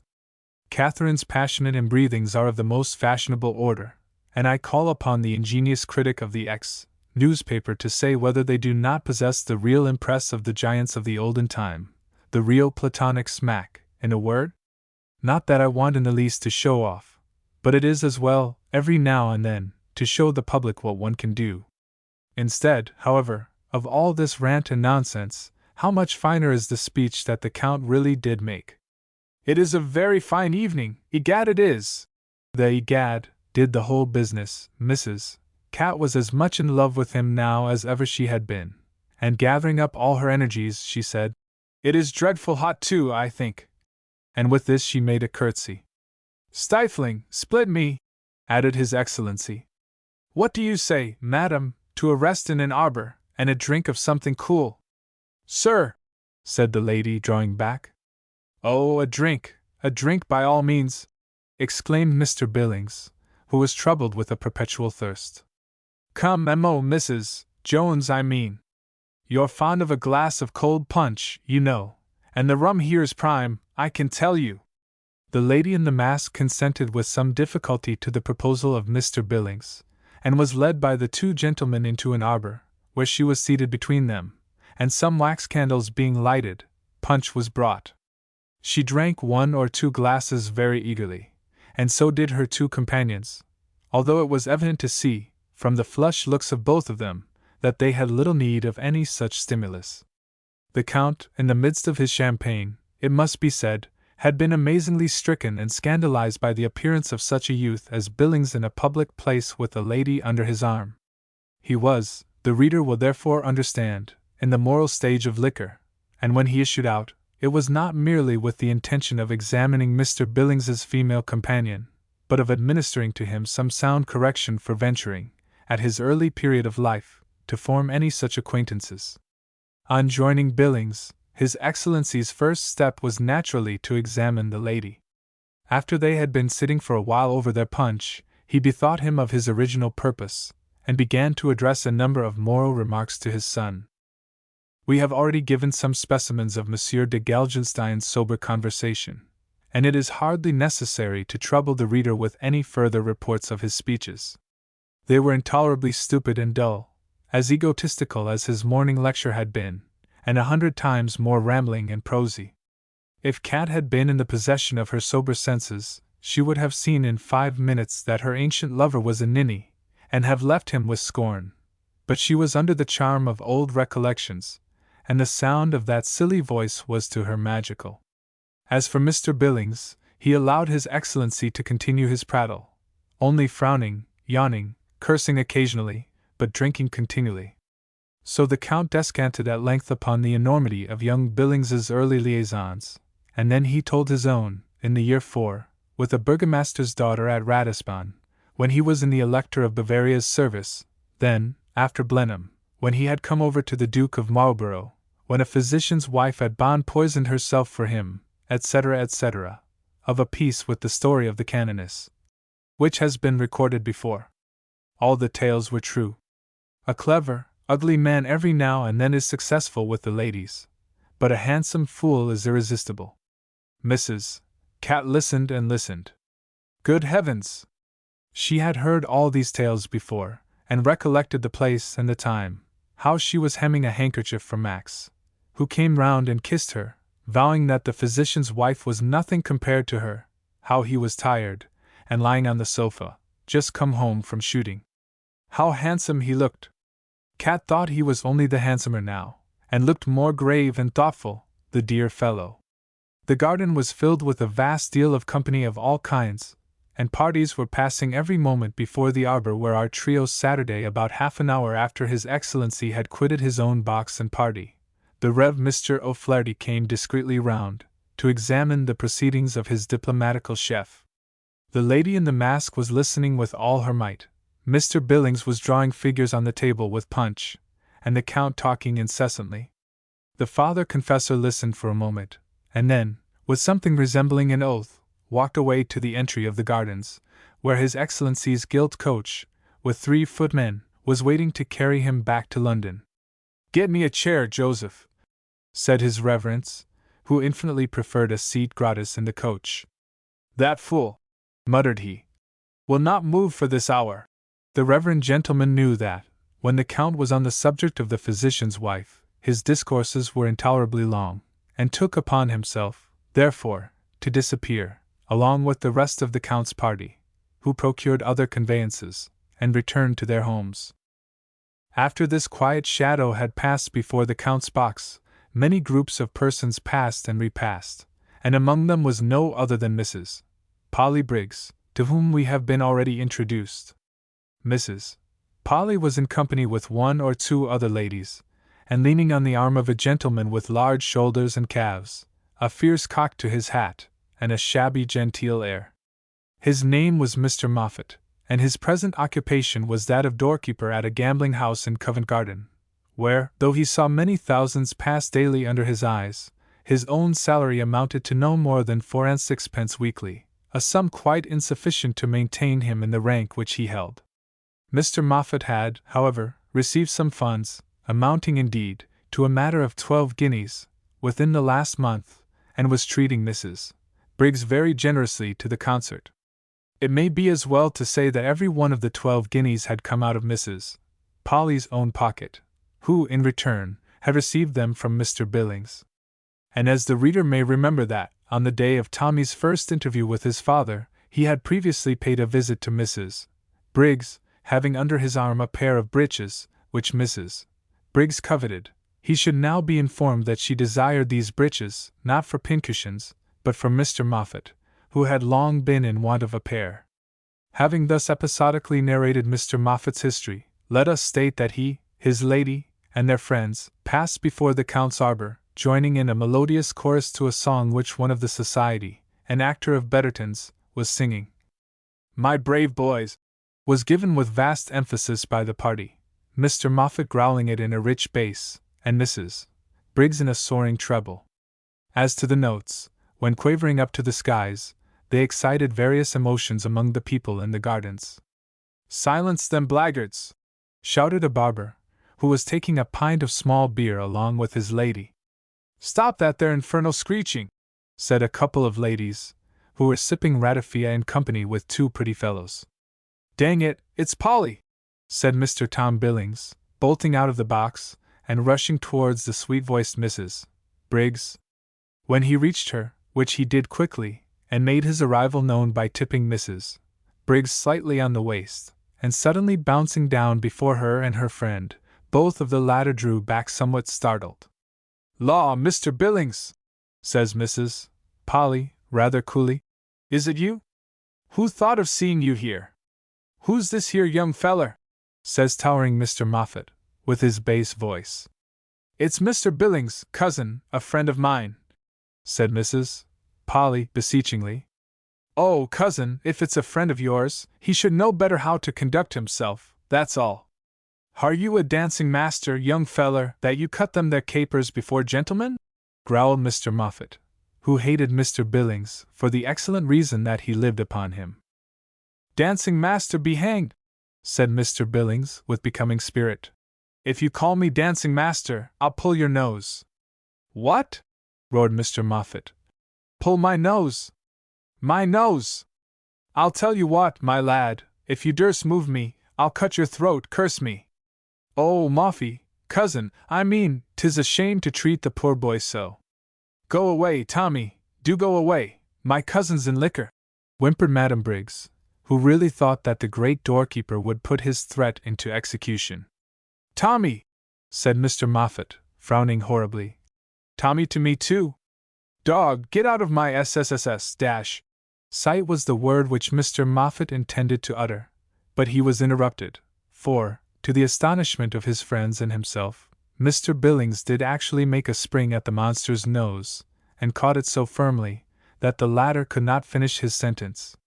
The operation was performed with amazing celerity, and having concluded it, Mr. Billings sprang back, and whisked from out its sheath that new silver-hilted sword which his mamma had given him.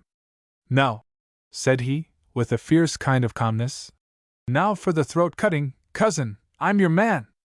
How the brawl might have ended, no one can say, had the two gentlemen actually crossed swords, but Mrs. Polly, with a wonderful presence of mind, restored peace by exclaiming, "Hush, hush! The beaks, the beaks!" Upon which, with one common instinct, the whole party made a rush for the garden gates, and disappeared into the fields. Mrs. Briggs knew her company. There was something in the very name of a constable which sent them all a-flying. After running a reasonable time, Mr. Billings stopped. But the great Moffat was nowhere to be seen, and Polly Briggs had likewise vanished. Then Tom bethought him that he would go back to his mother, but, arriving at the gate of the gardens, was refused admittance, as he had not a shilling in his pocket. "I've left," says Tommy, giving himself the airs of a gentleman, "some friends in the gardens. I'm with His Excellency the Bavarian Henvey." "Then you had better go away with him," said the gate people.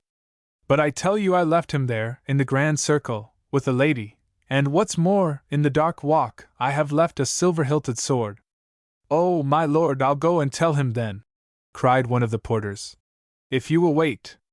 Mr. Billings seated himself on a post near the gate, and there consented to remain until the return of his messenger. The latter went straight to the dark walk, and found the sword, sure enough. But, instead of returning it to its owner, this discourteous knight broke the trenchant blade at the hilt, and flinging the steel away, pocketed the baser silver medal, and lurked off by the private door consecrated to the waiters and fiddlers.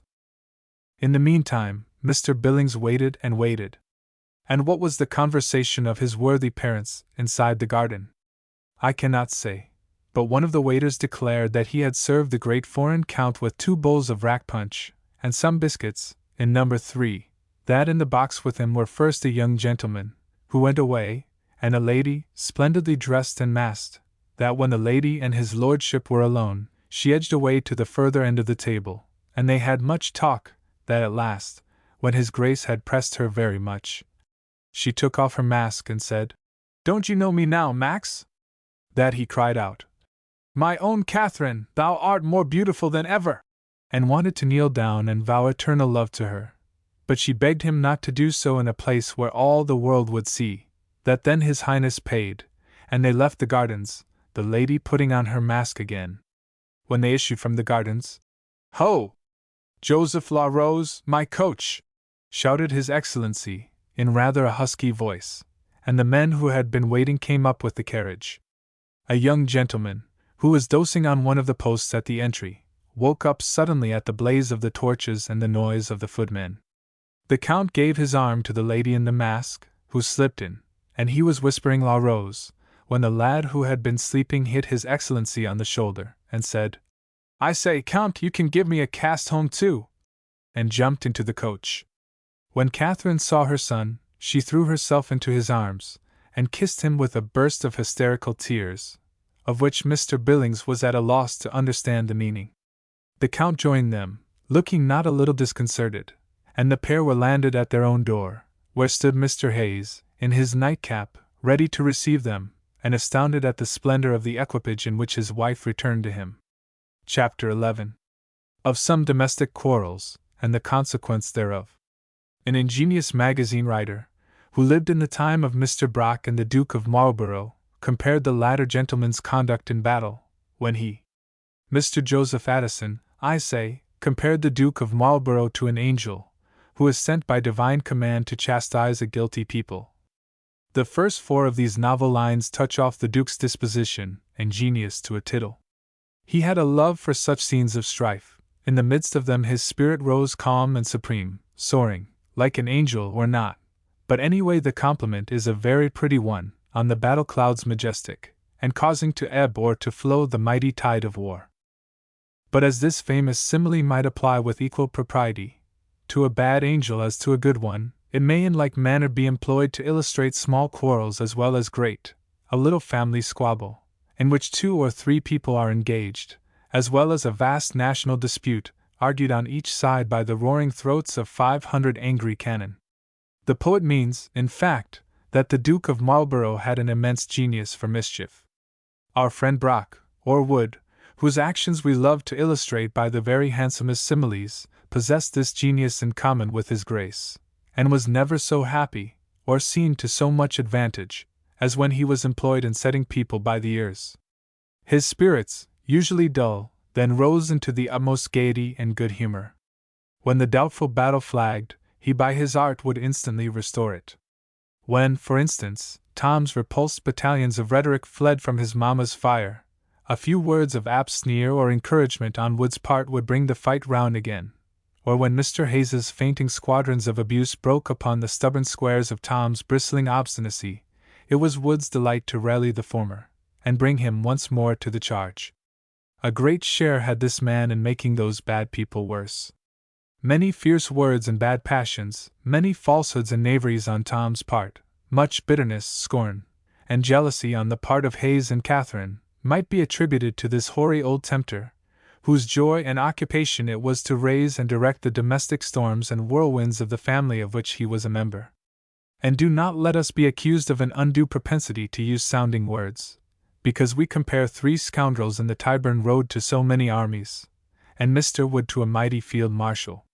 My dear sir, when you have well studied the world, how supremely great the meanest thing in this world is, and how infinitely mean the greatest, I am mistaken if you do not make a strange and proper jumble of the sublime and the ridiculous, the lofty and the low. I have looked at the world, for my part, and come to the conclusion that I know not which is which. Well, then, on the night when Mrs. Hayes, as recorded by us, had been to the Marylebone Gardens, Mr. Wood had found the sincerest enjoyment in plying her husband with drink, so that, when Catherine arrived at home, Mr. Hayes came forward to meet her in a manner which showed he was not only surly, but drunk. Tom stepped out of the coach first, and Hayes asked him, with an oath, where he had been. The oath Mr. Billings sternly flung back again, with another in its company, and at the same time refused to give his stepfather any sort of answer to his query. "The old man is drunk, mother," said he to Mrs. Hayes, as he handed that lady out of the coach, before leaving which she had to withdraw her hand rather violently from the grasp of the Count, who was inside. Hayes instantly showed the correctness of his surmise by slamming the door courageously in Tom's face, when he attempted to enter the house with his mother. And when Mrs. Catherine remonstrated, according to her wont, in a very angry and supercilious tone, Mr. Hayes replied with equal haughtiness, and a regular quarrel ensued. People were accustomed in those days to use much more simple and expressive terms of language than are now thought polite, and it would be dangerous to give, in this present year 1840, the exact words of reproach which passed between Hayes and his wife in 1726. Mr. Wood sat near, laughing his sides out. Mr. Hayes swore that his wife should not go abroad to tea gardens in search of vile popish noblemen, to which Mrs. Hayes replied that Mr. Hayes was a pitiful, lying, sneaking cur, and that she would go where she pleased. Mr. Hayes rejoined that if she said much more he would take a stick to her. Mr. Wood whispered, "And serve her right." Mrs. Hayes thereupon swore she had stood his cowardly blows once or twice before, but that if ever he did so again, as sure as she was born, she would stab him. Mr. Wood said, "Curse me, but I like her spirit." Mr. Hayes took another line of argument, and said, "The neighbors would talk, madam." "Aye, that they will, no doubt," said Mr. Wood. "Then let them," said Catherine. "What do we care about the neighbors? Didn't the neighbors talk when you sent Widow Wilkins to jail? Didn't the neighbors talk when you levied on poor old Thompson? You didn't mind then, Mr. Hayes. Business, ma'am, is business, and if I did distrain on Thompson and lock up Wilkins, I think you knew about it as much as I." "I faith, I believe you're a pair," said Mr. Wood. "Pray, sir, keep your tongue to yourself. Your opinion isn't asked anyhow, no, nor your company wanted either," cried Mrs. Catherine with proper spirit. At which remark Mr. Wood only whistled. "I have asked this here gentleman to pass this evening along with me. We've been drinking together, ma'am." "That we have," said Mr. Wood, looking at Mrs. Cat with the most perfect good humor. "I say, ma'am, that we've been drinking together, and when we've been drinking together, I say that a man is my friend. Dr. Wood is my friend, madam, the Reverend Dr. Wood. We've passed the evening in company, talking about politics, madam, politics and religion. We've not been flaunting in tea gardens, and ogling the men." "It's a lie!" shrieked Mrs. Hayes. "I went with Tom, you know I did, the boy wouldn't let me rest till I promised to go."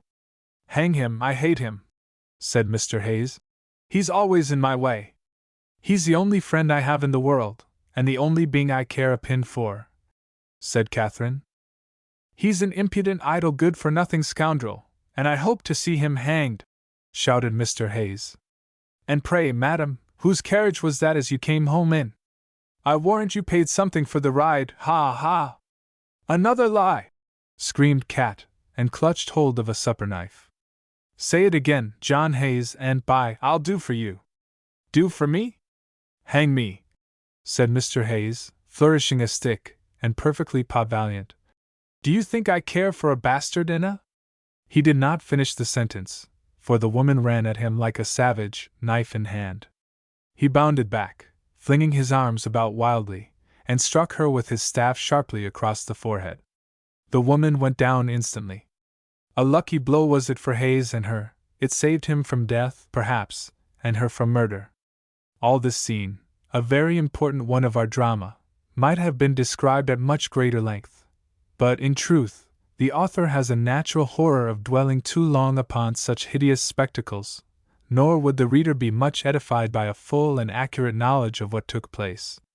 The quarrel, however, though not more violent than many that had previously taken place between Hayes and his wife, was about to cause vast changes in the condition of this unhappy pair. Hayes was at the first moment of his victory very much alarmed. He feared that he had killed the woman, and would start it up rather anxiously too, with the same fancy. But she soon began to recover. Water was brought, her head was raised and bound up, and in a short time Mrs. Catherine gave vent to a copious fit of tears, which relieved her somewhat. These did not affect Hayes much, they rather pleased him, for he saw he had got the better, and although Cat fiercely turned upon him when he made some small attempt towards reconciliation, he did not heed her anger, but smiled and winked in a self-satisfied way at Wood. The coward was quite proud of his victory, and finding Catherine asleep, or apparently so, when he followed her to bed, speedily gave himself up to slumber too, and had some pleasant dreams to his portion. Mr. Wood also went sniggering and happy upstairs to his chamber. The quarrel had been a real treat to him. It excited the old man, tickled him into good humor, and he promised himself a rare continuation of the fun when Tom should be made acquainted with the circumstances of the dispute. As for His Excellency the Count, the ride from Marrowbone Gardens, and a tender squeeze of the hand, which Catherine permitted to him on parting, had so inflamed the passions of the nobleman, that, after sleeping for 9 hours, and taking his chocolate as usual the next morning, he actually delayed to read the newspaper, and kept waiting a toy-shop lady from Cornhill, with the sweetest bargain of Mechlin lace, in order to discourse to his chaplain on the charms of Mrs. Hayes.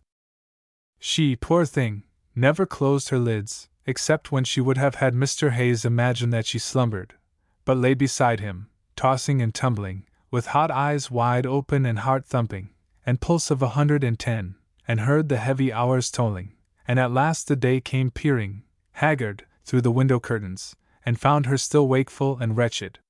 Mrs. Hayes had never been, as we have seen, especially fond of her lord, but now, as the day made visible to her the sleeping figure and countenance of that gentleman, she looked at him with a contempt and loathing such as she had never felt even in all the years of her wedded life. Mr. Hayes was snoring profoundly. By his bedside, on his ledger, stood a large greasy tin candlestick, containing a lank tallow candle, turned down in the shaft, and in the lower part, his keys, purse, and tobacco pipe. His feet were huddled up in his greasy threadbare clothes, his head and half his sallow face muffled up in a red woolen nightcap. His beard was of several days' growth, his mouth was wide open, and he was snoring profoundly. On a more despicable little creature the sun never shone. And to this sordid wretch was Catherine united forever. What a pretty rascal history might be read in yonder greasy day-book, which never left the miser, he never read in any other. Of what a treasure were yonder keys and purse the keepers! Not a shilling they guarded but was picked from the pocket of necessity, plundered from needy wantonness, or pitilessly squeezed from starvation. A fool, a miser, and a coward! Why was I bound to this wretch? Thought Catherine. I, who am high-spirited and beautiful, did not he tell me so? I who, born a beggar, have raised myself to competence, and might have mounted, who knows whither, if cursed fortune had not balked me. As Mrs. Cat did not utter these sentiments, but only thought them, we have a right to clothe her thoughts in the genteelest possible language, and to the best of our power, have done so. If the reader examines Mrs. Hayes's train of reasoning, he will not, we should think, fail to perceive how ingeniously she managed to fix all the wrong upon her husband, and yet to twist out some consolatory arguments for her own vanity. This perverse argumentation we have all of us, no doubt, employed in our time. How often have we poets, politicians, philosophers, family men, found charming excuses for our own rascalities and the monstrous wickedness of the world about us? How loudly have we abused the times and our neighbors? All this devil's logic did Mrs. Catherine, lying wakeful in her bed on the night of the Marrowbone fete, exert in gloomy triumph. It must, however, be confessed that nothing could be more just than Mrs. Hayes's sense of her husband's scoundrelism and meanness, for if we have not proved these in the course of this history, we have proved nothing. Mrs. Cat had a shrewd observing mind, and if she wanted for proofs against Hayes she had but to look before and about her to find them. This amiable pair were lying in a large walnut bed, with faded silk furniture, which had been taken from under a respectable old invalid widow, who had become security for a prodigal son. The room was hung round with an antique tapestry, representing Rebecca at the well, Bathsheba bathing, Judith and Holofernes, and other subjects from Holy Writ, which had been many score times sold for £50, and bought back by Mr. Hayes for £2, in those accommodating bargains which he made with young gentlemen, who received £50 of money and 50 of tapestry in consideration of their £100 bills. against this tapestry, and just cutting off Holofernes's head, stood an enormous ominous black clock, the spoil of some other usurious transaction. Some chairs, and a dismal old black cabinet, completed the furniture of this apartment. It wanted but a ghost to render its gloom complete. Mrs. Hayes sat up in the bed sternly regarding her husband. There is, be sure, a strong magnetic influence in wakeful eyes so examining a sleeping person. Do not you, as a boy, remember waking of bright summer mornings and finding your mother looking over you? Had not the gaze of her tender eyes stolen into your senses long before you woke, and cast over your slumbering spirit a sweet spell of peace, and love, and fresh springing joy? Some such influence had Catherine's looks upon her husband, for, as he slept under them, the man began to writhe about uneasily, and to burrow his head in the pillow, and to utter quick, strange moans and cries, such as have often jarred one's ear while watching at the bed of the feverish sleeper. It was just upon 6, and presently the clock began to utter those dismal grinding sounds, which issue from clocks at such periods, and which sound like the death rattle of the departing hour. Then the bell struck the knell of it, and with this Mr. Hayes awoke, and looked up, and saw Catherine gazing at him. Their eyes met for an instant, and Catherine turned away, burning red, and looking as if she had been caught in the commission of a crime. A kind of blank terror seized upon old Hayes's soul, a horrible icy fear, and presentiment of coming evil, and yet the woman had but looked at him. He thought rapidly over the occurrences of the last night, the quarrel, and the end of it. He had often struck her before when angry, and heaped all kinds of bitter words upon her, but in the morning she bore no malice, and the previous quarrel was forgotten, or, at least, passed over. Why should the last night's dispute not have the same end? Hayes calculated all this, and tried to smile. "I hope we're friends, Cat?" said he. "You know I was in liquor last night, and sadly put out by the loss of that £50. They'll ruin me, dear, I know they will." Mrs. Hayes did not answer. "I should like to see the country again, dear," said he, in his most wheedling way. "I've a mind, do you know, to call in all our money? It's you who've made every farthing of it, that's sure, and it's a matter of £2,000 by this time. Suppose we go into Warwickshire, Cat, and buy a farm, and live genteel. Shouldn't you like to live a lady in your own county again? How they'd stare at Birmingham! Hey, Cat?" And with this Mr. Hayes made a motion as if he would seize his wife's hand, but she flung his back again. "Coward!" said she. "You want liquor to give you courage, and then you've only heart enough to strike women." "It was only in self-defense, my dear," said Hayes, whose courage had all gone. "You tried, you know, to stab you, and I wish I had," said Mrs. Hayes, setting her teeth, and glaring at him like a demon, and so saying she sprung out of bed. There was a great stain of blood on her pillow. "Look at it," said she. "That blood's of your shedding." And at this Hayes fairly began to weep, so utterly downcast and frightened was the miserable man. The wretch's tears only inspired his wife with a still greater rage and loathing. She cared not so much for the blow, but she hated the man to whom she was tied forever, forever. The bar between her and wealth, happiness, love, rank perhaps. "If I were free," thought Mrs. Hayes. The thought had been sitting at her pillow all night, and whispering ceaselessly into her ear. "If I were free, Max would marry me. I know he would, he said so yesterday." As if by a kind of intuition, Old Wood seemed to read all this woman's thoughts, for he said that day with a sneer, that he would wager she was thinking how much better it would be to be a count's lady than a poor miser's wife. "And faith," said he, "a count and a chariot and 6 is better than an old skinflint with a cudgel." And then he asked her if her head was better, and supposed that she was used to beating, and cut sundry other jokes, which made the poor wretch's wounds of mind and body feel 1,000 times sorer. Tom, too, was made acquainted with the dispute, and swore his accustomed vengeance against his stepfather. Such feelings, Wood, with a dexterous malice, would never let rest.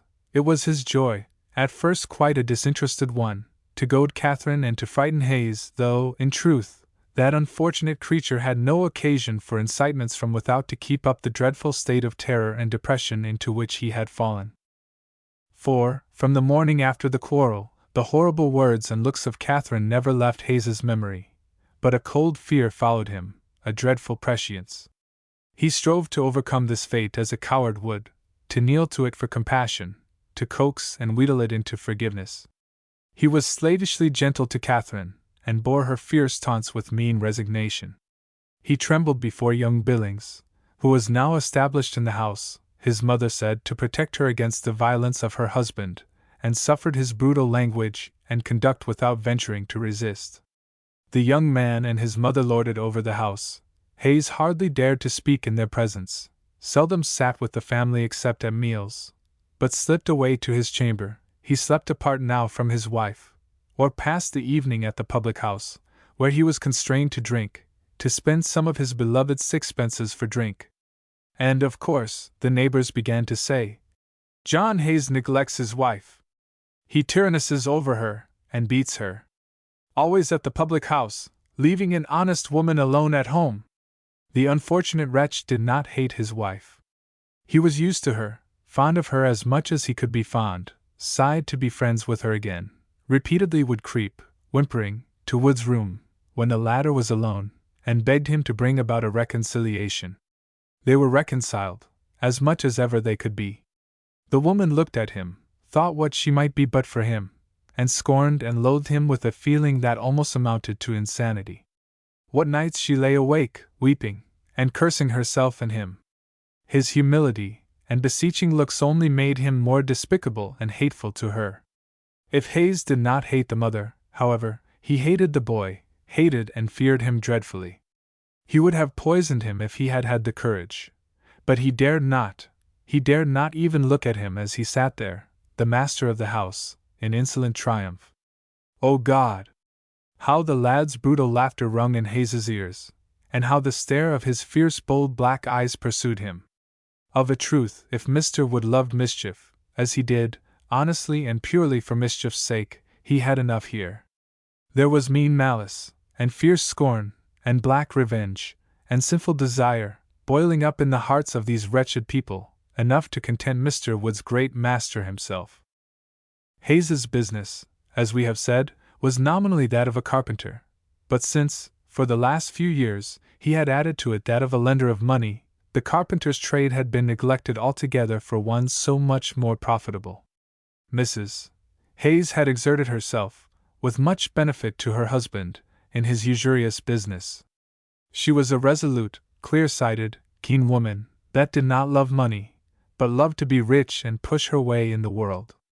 She would have nothing to do with the trade now, however, and told her husband to manage it himself. She felt that she was separated from him forever, and could no more be brought to consider her interests as connected with his own.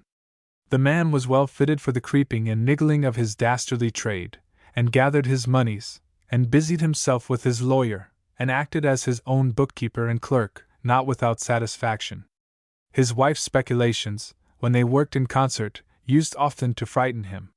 He never sent out his capital without a pang, and only because he dared not question her superior judgment and will. He began now to lend no more. He could not let the money out of his sight.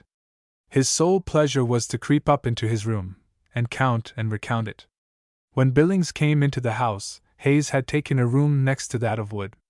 It was a protection to him, for Wood would often rebuke the lad for using Hayes ill, and both Catherine and Tom treated the old man with deference. At last, it was after he had collected a good deal of his money, Hayes began to reason with himself. Why should I stay to be insulted by that boy, or murdered by him? He is ready for any crime. He determined to fly. He would send Catherine money every year. No, she had the furniture.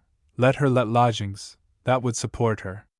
He would go, and live away, abroad in some cheap place, away from that boy and his horrible threats. The idea of freedom was agreeable to the poor wretch, and he began to wind up his affairs as quickly as he could. Hayes would now allow no one to make his bed or enter his room, and Wood could hear him through the panels fidgeting perpetually to and fro, opening and shutting of chests, and clinking of coin.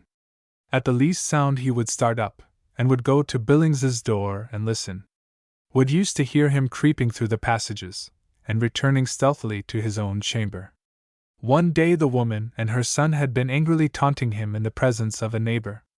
The neighbor retired soon, and Hayes, who had gone with him to the door, heard, on returning, the voice of Wood in the parlor.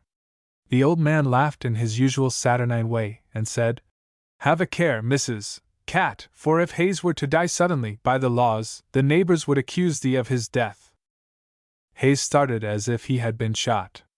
"He too is in the plot," thought he. "They are all leagued against me, they will kill me, they are only biding their time." Fear seized him, and he thought of flying that instant and leaving all, and he stole into his room and gathered his money together. But only a half of it was there, in a few weeks all would have come in. He had not the heart to go. But that night Wood heard Hayes pause at his door, before he went to listen at Mrs. Catherine's. "What is the man thinking of?" said Wood. "He is gathering his money together. Has he a hoard yonder unknown to us all?" Wood thought he would watch him. There was a closet between the two rooms. Wood bored a hole in the panel, and peeped through. Hayes had a brace of pistols, and 4 or 5 little bags before him on the table. One of these he opened, and placed, one by one, 25 guineas into it. Such a sum had been due that day. Catherine spoke of it only in the morning, for the debtor's name had by chance been mentioned in the conversation. Hayes commonly kept but a few guineas in the house. For what was he amassing all these? The next day, Wood asked for change for a 20-pound bill. Hayes said he had but 3 guineas. And, when asked by Catherine where the money was that was paid the day before, said that it was at the banker's. "The man is going to fly," said Wood. "That is sure. If he does, I know him, he will leave his wife without a shilling." He watched him for several days regularly. 2 or 3 more bags were added to the former number. "They are pretty things, guineas," thought Wood, "and tell no tales like bank bills." And he thought over the days when he and Max Shane used to ride abroad in search of them. I don't know what thoughts entered into Mr. Wood's brain, but the next day, after seeing young Billings, to whom he actually made a present of a guinea, that young man, in conversing with his mother, said, "Do you know, mother, that if you were free and married the Count, I should be a lord? It's the German law, Mr. Wood says, and you know he was in them countries with Marlborough." "Aye, that he would," said Mr. Wood. "In Germany, but Germany isn't England, and it's no use talking of such things." "Hush, child," said Mrs. Hayes quite eagerly. "How can I marry the Count? Besides, ain't I married, and isn't he too great a lord for me?" "Too great a lord? Not a whit, mother. If it wasn't for Hayes, I might be a lord now. He gave me 5 guineas only last week, but curse the skinflint who never will part with a shilling. It's not so bad as his striking your mother, Tom. I had my stick up, and was ready to fell him t'other night," added Mr. Wood. And herewith he smiled, and looked steadily in Mrs. Catherine's face. She dared not look again, but she felt that the old man knew a secret that she had been trying to hide from herself. Fool! He knew it, and Hayes knew it dimly, and never, since that day of the gala, had it left her, sleeping or waking. When Hayes, in his fear, had proposed to sleep away from her, she started with joy. She had been afraid that she might talk in her sleep, and so let slip her horrible confession. Old Wood knew all her history since the period of the Marrowbone fate. He had wormed it out of her, day by day. He had counseled her how to act, warned her not to yield, to procure, at least, a certain provision for her son, and a handsome settlement for herself, if she determined on quitting her husband. The old man looked on the business in a proper philosophical light, told her bluntly that he saw she was bent upon going off with the Count, and bade her take precautions, else she might be left as she had been before. Catherine denied all these charges, but she saw the Count daily, notwithstanding, and took all the measures which Wood had recommended to her. They were very prudent ones. Galgenstein grew hourly more in love. Never had he felt such a flame, not in the best days of his youth, not for the fairest princess, countess, or actress, from Vienna to Paris. At length, it was the night after he had seen Hayes counting his money bags. Old Wood spoke to Mrs. Hayes very seriously. "That husband of yours, Cat," said he, "meditates some treason, aye, and fancies we are about such. He listens nightly at your door and at mine. He is going to leave you, be sure on't, and if he leaves you to starve. I can be rich elsewhere," said Mrs. Cat. "What, with Max?" "Aye, with Max, and why not?" said Mrs. Hayes. "Why not, fool? Do you recollect Birmingham? Do you think that Galgenstein, who is so tender now because he hasn't won you, will be faithful because he has? Pshaw, woman, men are not made so. Don't go to him until you are sure. If you were a widow now, he would marry you, but never leave yourself at his mercy. If you were to leave your husband to go to him, he would desert you in a fortnight." She might have been a countess. She knew she might, but for this cursed barrier between her and her fortune. Wood knew what she was thinking of, and smiled grimly. "Besides," he continued, "remember, Tom. As sure as you leave Hayes without some security from Max, the boy's ruined, he who might be a lord if his mother had but pshaw! Never mind, that boy will go on the road, as sure as my name's Wood. He's a turpin cock in his eye, my dear, a regular Tyburn look. He knows too many of that sort already, and is too fond of a bottle and a girl to resist and be honest when it comes to the pinch." "It's all true," said Mrs. Hayes. "Tom's a high mettlesome fellow, and would no more mind a ride on Hounslow Heath than he does a walk now in the Mall." "Do you want him hanged, my dear?" said Wood. "Ah, doctor! It is a pity, and that's sure," concluded Mr. Wood, knocking the ashes out of his pipe, and closing this interesting conversation. "It is a pity that old skinflint should be in the way of both your fortunes, and he about to fling you over, too." Mrs.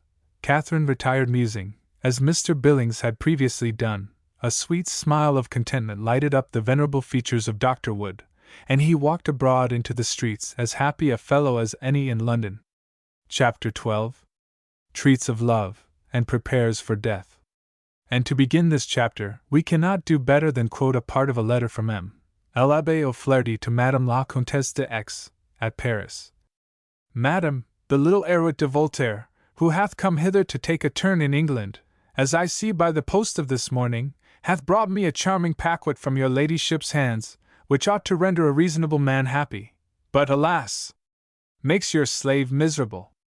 I think of dear Paris, and something more dear than all Paris, of which, madam, I may not venture to speak further. I think of dear Paris, and find myself in this dismal Whitehall, where, when the fog clears up, I can catch a glimpse of muddy Thames, and of that fatal palace which the kings of England have been obliged to exchange for your noble castle of St. Germain's, that stands so stately by Silver saying, truly, no bad bargain.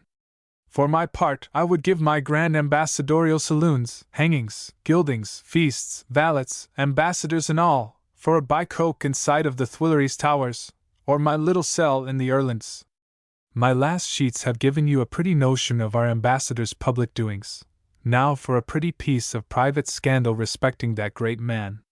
Figure to yourself, madam, His Excellency is in love, actually in love, talking day and night about a certain fair one whom he hath picked out of a gutter, who is well nigh 40 years old, who was his mistress when he was in England a captain of dragoons, some 60, 70, or 100 years since, who hath had a son by him, moreover, a sprightly lad, apprenticed to a tailor of eminence that has the honor of making His Excellency's breeches.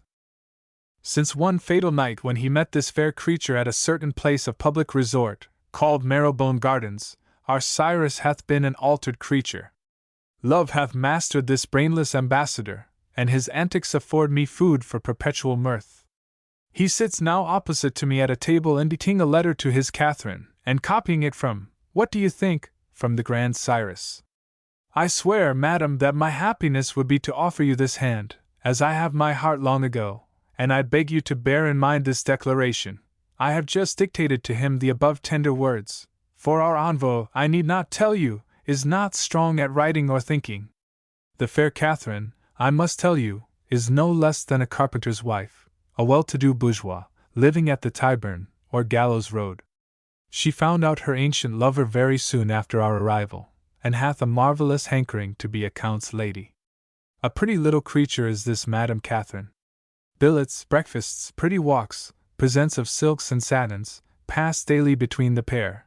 But strange to say, the lady is as virtuous as Diana, and hath resisted all my Count's cajoleries hitherto. The poor fellow told me, with tears in his eyes, that he believed he should have carried her by storm on the very first night of their meeting, but that her son stepped into the way, and he or somebody else hath been in the way ever since. Madam will never appear alone.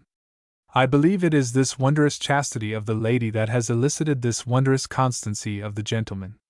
She is holding out for a settlement, who knows if not for a marriage? Her husband, she says, is ailing. Her lover is fool enough, and she herself conducts her negotiations, as I must honestly own, with a pretty notion of diplomacy. This is the only part of the reverend gentleman's letter that directly affects this history. The rest contains some scandal concerning greater personages about the court, a great share of abuse of the Elector of Hanover, and a pretty description of a boxing match at Mr. Figg's amphitheatre in Oxford Road, where John Wells, of Edmundbury, as by the papers may be seen, master of the noble science of self-defence, did engage with Edward Sutton, of Gravesend, master of the said science. And the issue of the combat. N.B. Adds the father, in a postscript, Monsieur Figg gives a hat to be cudgelled for before the master mount, and the whole of this fashionable information hath been given me by Monseigneur's son, Monsieur Billings, garçon tailor, Chevalier de Galgenstein. Mr. Billings was, in fact, a frequent visitor at the ambassador's house, to whose presence he, by a general order, was always admitted. As for the connection between Mrs. Catherine and her former admirer, the Abbé's history of it is perfectly correct, nor can it be said that this wretched woman, whose tale now begins to wear a darker hue, was, in anything but soul, faithless to her husband. But she hated him, longed to leave him, and loved another. The end was coming quickly, and every one of our unknowing actors and actresses were to be implicated, more or less, in the catastrophe. It will be seen that Mrs. Cat had followed pretty closely the injunctions of Mr. Wood in regard to her dealings with the Count, who grew more heart-stricken and tender daily, as the completion of his wishes was delayed, and his desires goaded by contradiction. The Abbé has quoted one portion of a letter written by him. Here is the entire performance, extracted, as the Holy Father said, chiefly from the romance of the Grand Cyrus. Madam, it must needs be that I love you better than any ever did, since, notwithstanding your injustice in calling me perfidious, I love you no less than I did before. On the contrary, my passion is so violent, and your unjust accusation makes me so sensible of it, that if you did but know the resentments of my soul, you would confess yourself the most cruel and unjust woman in the world. You shall, ere long, madam, see me at your feet, and as you were my first passion, so you will be my last. On my knees I will tell you, at the first handsome opportunity, that the grandeur of my passion can only be equalled by your beauty. It hath driven me to such a fatal necessity, as that I cannot hide the misery which you have caused. Sure, the hostile gods have, to plague me, ordained that fatal marriage, by which you are bound to one so infinitely below you in degree. Were that bond of ill-omened hymen cut in twain which binds you, I swear, madam, that my happiness would be to offer you this hand, as I have my heart long ago. And I pray you to bear in mind this declaration, which I here sign with my hand, and which I pray you may one day be called upon to prove the truth on. Believe me, madam, that there is none in the world who doth more honor to your virtue than myself, nor who wishes your happiness with more zeal than Maximilian. From my lodgings in Whitehall, this 25th of February. To the incomparable Katharina, these, with a scarlet satin petticoat. The Count had debated about the sentence promising marriage in event of Hayes's death, but the honest Abbé cut these scruples very short, by saying, justly, that, because he wrote in that manner, there was no need for him to act so, that he had better not sign and address the note in full, and that he presumed His Excellency was not quite so timid as to fancy that the woman would follow him all the way to Germany, when his diplomatic duties would be ended, as they would soon. The receipt of this billet caused such a flush of joy and exultation to happy Mrs. Catherine, that Wood did not fail to remark it, and speedily learned the contents of the letter. Wood had no need to bid the poor wretch guard it very carefully. It never from that day forth left her. It was her title of nobility, her pass to rank, wealth, happiness. She began to look down on her neighbors. Her manner to her husband grew more than ordinarily scornful. The poor vain wretch longed to tell her secret, and to take her place openly in the world. She a countess, and Tom a count's son! She felt that she should royally become the title. About this time, and Hayes was very much frightened at the prevalence of the rumor, it suddenly began to be about in his quarter that he was going to quit the country. The story was in everybody's mouth. People used to sneer when he turned pale, and wept, and passionately denied it. It was said, too, that Mrs. Hayes was not his wife, but his mistress. Everybody had this story, his mistress, whom he treated most cruelly, and was about to desert. The tale of the blow which had felled her to the ground was known in all quarters. When he declared that the woman tried to stab him, nobody believed him. The women said he would have been served right if she had done so. How had these stories gone abroad? 3 days more, and I will fly, thought Hayes, and the world may say what it pleases. I, fool, fly, away so swiftly that fate cannot overtake thee, hide so cunningly that death shall not find thy place of refuge. Chapter 13. Being a preparation for the end. The reader, doubtless, doth now partly understand what dark acts of conspiracy are beginning to gather around Mr. Hayes, and possibly hath comprehended. 1. That if the rumor was universally credited which declared that Mrs. Catherine was only Hayes's mistress, and not his wife, she might, if she so inclined, marry another person, and thereby not injure her fame and excite wonderment, but actually add to her reputation. 2. That if all the world did steadfastly believe that Mr. Hayes intended to desert this woman, after having cruelly maltreated her, the direction which his journey might take would be of no consequence, and he might go to Highgate, to Edinburgh, to Constantinople, nay, down a well, and no soul would care to ask whither he had gone. These points Mr. Hayes had not considered duly. The latter case had been put to him, and annoyed him, as we have seen. The former had actually been pressed upon him by Mrs. Hayes herself, who, in almost the only communication she had had with him since their last quarrel, had asked him, angrily, in the presence of Wood and her son, whether he had dared to utter such lies, and how it came to pass that the neighbors looked scornfully at her, and avoided her? To this charge Mr. Hayes pleaded, very meekly, that he was not guilty, and young Billings, taking him by the collar, and clinching his fist in his face, swore a dreadful oath that he would have the life of him if he dared abuse his mother. Mrs. Hayes then spoke of the general report abroad, that he was going to desert her, which, if he attempted to do, Mr. Billings vowed that he would follow him to Jerusalem and have his blood. These threats, and the insolent language of young Billings, rather calmed Hayes than agitated him. He longed to be on his journey, but he began to hope that no obstacle would be placed in the way of it.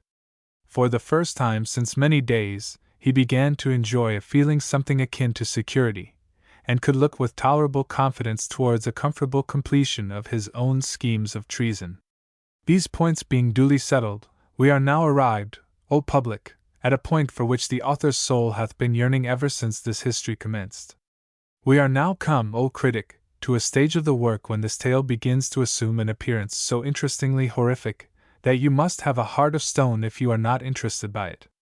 O candid and discerning reader, who art sick of the hideous scenes of brutal bloodshed which have of late come forth from pens of certain eminent wits, if you turn away disgusted from the book, remember that this passage hath not been written for you, or such as you, who have taste to know and hate the style in which it hath been composed, but for the public, which hath no such taste, for the public, which can patronize 4 different representations of Jack Sheppard, for the public whom its literary providers have gorged with blood and foul Newgate garbage, and to whom we poor creatures, humbly following at the tail of our great high priests and prophets of the press, may, as in duty bound, offer some small gift of our own, a little mite truly, but given with goodwill.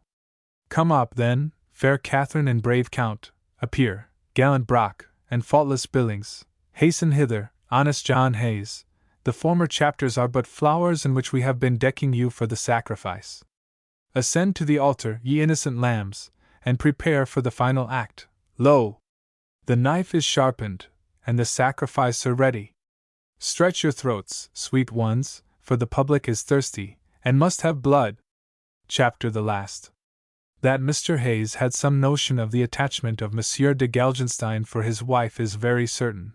The man could not but perceive that she was more gaily dressed, and more frequently absent than usual, and must have been quite aware that from the day of the quarrel until the present period, Catherine had never asked him for a shilling for the house expenses. He had not the heart to offer, however, nor, in truth, did she seem to remember that money was due. She received, in fact, many sums from the tender Count. Tom was likewise liberally provided by the same personage, who was, moreover, continually sending presents of various kinds to the person on whom his affections were centered. One of these gifts was a hamper of choice mountain wine, which had been some weeks in the house, and excited the longing of Mr. Hayes, who loved wine very much. This liquor was generally drunk by Wood and Billings, who applauded it greatly, and many times, in passing through the back parlor, which he had to traverse in order to reach the stair, Hayes had cast a tender eye towards the drink, of which, had he dared, he would have partaken. On the 1st of March, in the year 1726, Mr. Hayes had gathered together almost the whole sum with which he intended to decamp, and having on that very day recovered the amount of a bill which he thought almost hopeless, he returned home in tolerable good humor, and feeling, so near was his period of departure, something like security. Nobody had attempted the least violence on him. Besides, he was armed with pistols, had his money in bills in a belt about his person, and really reasoned with himself that there was no danger for him to apprehend. He entered the house about dusk, at 5 o'clock. Mrs. Hayes was absent with Mr. Billings. Only Mr. Wood was smoking, according to his wont, in the little back parlor, and as Mr. Hayes passed, the old gentleman addressed him in a friendly voice, and wondering that he had been such a stranger, invited him to sit and take a glass of wine. There was a light and a foreman in the shop. Mr. Hayes gave his injunctions to that person, and saw no objection to Mr. Wood's invitation. The conversation, at first a little stiff between the two gentlemen, began speedily to grow more easy and confidential, and so particularly bland and good-humored was Mr. or Dr. Wood, that his companion was quite caught and softened by the charm of his manner, and the pair became as good friends as in the former days of their intercourse. "I wish you would come down sometimes of evenings," quoth Dr. Wood. "For, though no book-learned man, Mr. Hayes, look you, you are a man of the world, and I can't abide the society of boys. There's Tom, now, since this tiff with Mrs. Cat, the scoundrel plays the Grand Turk here. The pair of them, betwixt them, have completely gotten the upper hand of you. Confess that you are beaten, Master Hayes, and don't like the boy." "No more I do," said Hayes, "and that's the truth on't. A man doth not like to have his wife's sins flung in his face, nor to be perpetually bullied in his own house by such a fiery sprig as that." "Mischief, sir, mischief only," said Wood. "'Tis the fun of youth, sir, and will go off as age comes to the lad. Bad as you may think him, and he is as skittish and fierce, sure enough, as a young colt, there is good stuff in him, and though he hath, or fancies he hath, the right to abuse every one, by the Lord he will let none others do so. Last week, now, didn't he tell Mrs. Cat that you served her right in the last beating matter? And weren't they coming to knives, just as in your case? By my faith, they were. Aye, and at the Bronze Head, when some fellow said that you were a bloody bluebird, and would murder your wife, stab me if Tom wasn't up in an instant and knocked the fellow down for abusing of you." The first of these stories was quite true. The second was only a charitable invention of Mr. Wood, and employed, doubtless, for the amiable purpose of bringing the old and young men together. The scheme partially succeeded, for though Hayes was not so far mollified towards Tom as to entertain any affection for a young man whom he had cordially detested ever since he knew him, yet he felt more at ease and cheerful regarding himself, and surely not without reason. While indulging in these benevolent sentiments, Mrs. Catherine and her son arrived, and found, somewhat to their astonishment, Mr. Hayes seated in the back parlor, as in former times, and they were invited by Mr. Wood to sit down and drink. We have said that certain bottles of mountain wine were presented by the Count to Mrs. Catherine. These were, at Mr. Wood's suggestion, produced, and Hayes, who had long been coveting them, was charmed to have an opportunity to drink his fill.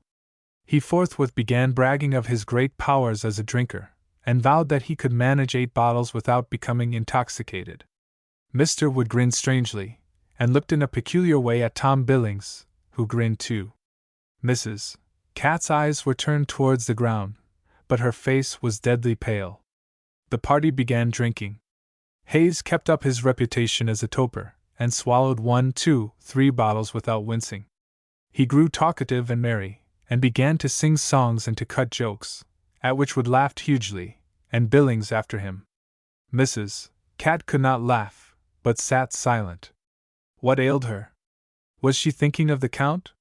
She had been with Max that day, and had promised him, for the next night at 10, an interview near his lodgings at Whitehall. It was the first time that she would see him alone. They were to meet, not a very cheerful place for a love tryst, at St. Margaret's churchyard, near Westminster Abbey. Of this, no doubt, Cat was thinking, but what could she mean by whispering to Wood, "No, no! For God's sake, not tonight! She means we are to have no more liquor," said Wood to Mr. Hayes, who heard this sentence, and seemed rather alarmed.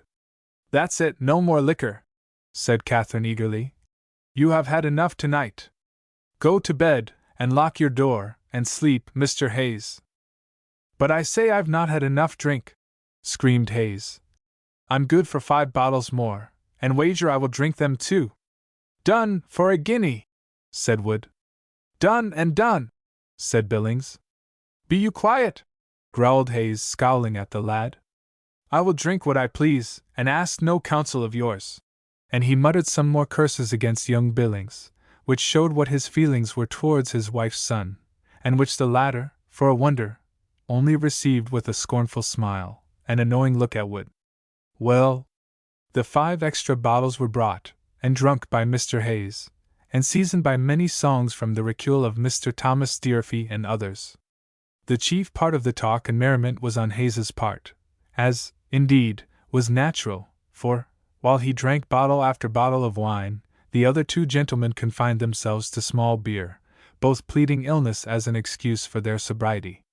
And now might we depict, with much accuracy, the course of Mr. Hayes's intoxication, as it rose from the merriment of the 3-bottle point to the madness of the 4, from the uproarious quarrelsomeness of the 6th bottle to the sickly stupidity of the 7th.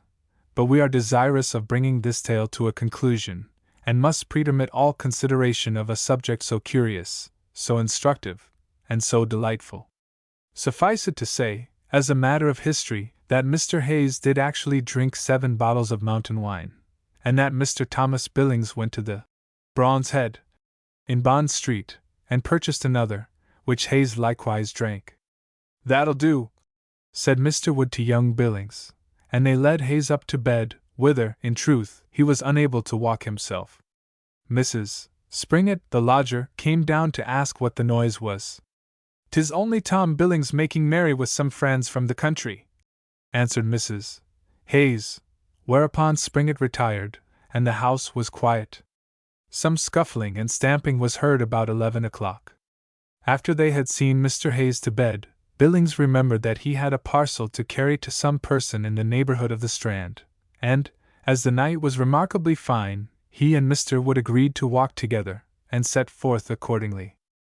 Here follows a description of the Thames at midnight, in a fine historical style, with an account of Lambeth, Westminster, the Savoy, Baynard's Castle, Arundel House, the Temple, of Old London Bridge, with its 20 arches, on which be houses builded, so that it seemeth rather a continual street than a bridge, of Bankside, and the Globe, and the Fortune theatres, of the ferries across the river, and of the pirates who infest the same, namely, Tinklermen, Petermen, Hebermen, Trawlermen, of the fleet of barges that lay at the Savoy steps, and of the long lines of slim wherries sleeping on the river banks and basking and shining in the moonbeams. A combat on the river is described, that takes place between the crews of a tinklerman's boat and the water bailiffs. Shouting his war cry, "St. Mary Overy a la rescus!" the water bailiff sprung at the throat of the tinklerman captain. The crews of both vessels, as if aware that the struggle of their chiefs would decide the contest, ceased hostilities, and awaited on their respective poops the issue of the death shock. It was not long coming. "Yield, dog!" said the water bailiff. The tinklerman could not answer, for his throat was grasped too tight in the iron clench of the city champion, but drawing his snicker's neigh, he plunged it 7 times in the bailiff's chest, still the latter fell not. The death rattle gurgled in the throat of his opponent. His arms fell heavily to his side. Foot to foot, each standing at the side of his boat, stood the brave men. They were both dead. "In the name of St. Clement Danes," said the master, "give way, my men!" And thrusting forward his halberd, 7 feet long, richly decorated with velvet and brass nails, and having the city arms, argent, across gules, and in the first quarter a dagger displayed of the second, he thrust the tinklerman's boat away from his own, and at once the bodies of the captains plunged down, down, down, down in the unfathomable waters. After this follows another episode. 2 masked ladies quarrel at the door of a tavern overlooking the Thames. They turn out to be Stella and Vanessa, who have followed Swift thither, who is in the act of reading Gulliver's Travels to Gay, Arbuthnot, Bolingbroke, and Pope. 2 fellows are sitting shuddering under a doorway. To one of them Tom Billings flung a 6pence. He little knew that the names of those 2 young men were Samuel Johnson and Richard Savage. Another last chapter. Mr. Hayes did not join the family the next day, and it appears that the previous night's reconciliation was not very durable, for when Mrs. Springett asked Wood for Hayes, Mr. Wood stated that Hayes had gone away without saying whither he was bound, or how long he might be absent. He only said, in rather a sulky tone, that he should probably pass the night at a friend's house. "For my part, I know of no friend he hath," added Mr. Wood, "and pray heaven that he may not think of deserting his poor wife, whom he hath beaten and ill-used so already." In this prayer Mrs. Springett joined, and so these 2 worthy people parted. What business Billings was about cannot be said, but he was this night bound towards Marylebone Fields, as he was the night before for the Strand and Westminster, and although the night was very stormy and rainy, as the previous evening had been fine, old Wood good-naturedly resolved upon accompanying him, and forth they sallied together. Mrs. Catherine, too, had her business, as we have seen, but this was of a very delicate nature. At 9 o'clock she had an appointment with the Count, and faithfully, by that hour, had found her way to St. Margaret's Churchyard, near Westminster Abbey, where she awaited Monsieur de Galgenstein. The spot was convenient, being very lonely, and at the same time close to the Count's lodgings at Whitehall. His Excellency came, but somewhat after the hour, for, to say the truth, being a free thinker, he had the most firm belief in ghosts and demons, and did not care to pace a churchyard alone. He was comforted, therefore, when he saw a woman muffled in a cloak, who held out her hand to him at the gate, and said, "Is that you?" He took her hand. It was very clammy and cold, and at her desire he bade his confidential footman, who had attended him with a torch, to retire, and leave him to himself. The torch-bearer retired, and left them quite in darkness, and the pair entered the little cemetery, cautiously threading their way among the tombs. They sat down on one, underneath a tree it seemed to be. The wind was very cold, and its piteous howling was the only noise that broke the silence of the place. Catherine's teeth were chattering for all her wraps, and when Max drew her close to him, and encircled her waist with one arm, and pressed her hand, she did not repulse him, but rather came close to him, and with her own damp fingers feebly returned his pressure. The poor thing was very wretched and weeping. She confided to Max the cause of her grief. She was alone in the world, alone and penniless. Her husband had left her. She had that very day received a letter from him which confirmed all that she had suspected so long. He had left her, carried away all his property, and would not return. If we say that a selfish joy filled the breast of Monsieur de Galgenstein, the reader will not be astonished. A heartless libertine, he felt glad at the prospect of Catherine's ruin, for he hoped that necessity would make her his own. He clasped the poor thing to his heart, and vowed that he would replace the husband she had lost, and that his fortune should be hers. "Will you replace him?" said she. Yes, truly, in everything but the name, dear Catherine, and when he dies I swear you shall be Countess of Galgenstein. Will you swear? She cried eagerly. By everything that is most sacred, were you free now, I would. And here he swore a terrific oath. At once make you mine. We have seen before that it cost Monsieur de Galgenstein nothing to make these vows. Hayes was likely, too, to live as long as Catherine, as long, at least, as the Count's connection with her, but he was caught in his own snare. She took his hand and kissed it repeatedly, and bathed it in her tears, and pressed it to her bosom. Max, she said, I am free! Be mine, and I will love you as I have done for years and years. Max started back. What, is he dead? He said. No, no, not dead, but he never was my husband. He let go her hand, and interrupting her said sharply, Indeed, madam, if this carpenter never was your husband, I see no cause why I should be. If a lady, who hath been for 20 years the mistress of a miserable country boor, cannot find it in her heart to put up with the protection of a nobleman, a sovereign's representative, she may seek a husband elsewhere. I was no man's mistress except yours, sobbed Catherine, wringing her hands and sobbing wildly. But, oh heaven! I deserved this. Because I was a child, and you saw, and ruined, and left me, because, in my sorrow and repentance, I wished to repair my crime, and was touched by that man's love, and married him, because he too deceives and leaves me, because, after loving you, madly loving you for 20 years, I will not now forfeit your respect, and degrade myself by yielding to your will, you too must scorn me. It is too much, oh heaven! And the wretched woman fell back almost fainting. Max was almost frightened by this burst of sorrow on her part, and was coming forward to support her, but she motioned him away, and taking from her bosom a letter said, If it were light you could see, Max, how cruelly I have been betrayed by that man who called himself my husband. Long before he married me, he was married to another. This woman is still living, he says, and he says he leaves me forever. At this moment the moon, which had been hidden behind Westminster Abbey, rose above the vast black mass of that edifice, and poured a flood of silver light upon the little church of St. Margaret's, and the spot where the lovers stood. Max was at a little distance from Catherine, pacing gloomily up and down the flags. She remained at her old position at the tombstone under the tree, or pillar, as it seemed to be, as the moon got up. She was leaning against the pillar, and holding out to Max, with an arm beautifully white and rounded, the letter she had received from her husband. Read it, Max, she said. I asked for light, and here is heaven's own, by which you may read. But Max did not come forward to receive it. On a sudden his face assumed a look of the most dreadful surprise and agony. He stood still, and stared with wild eyes starting from their sockets. He stared upwards, at a point seemingly above Catherine's head. At last he raised up his fingers slowly and said, Look, Cat, the head, the head!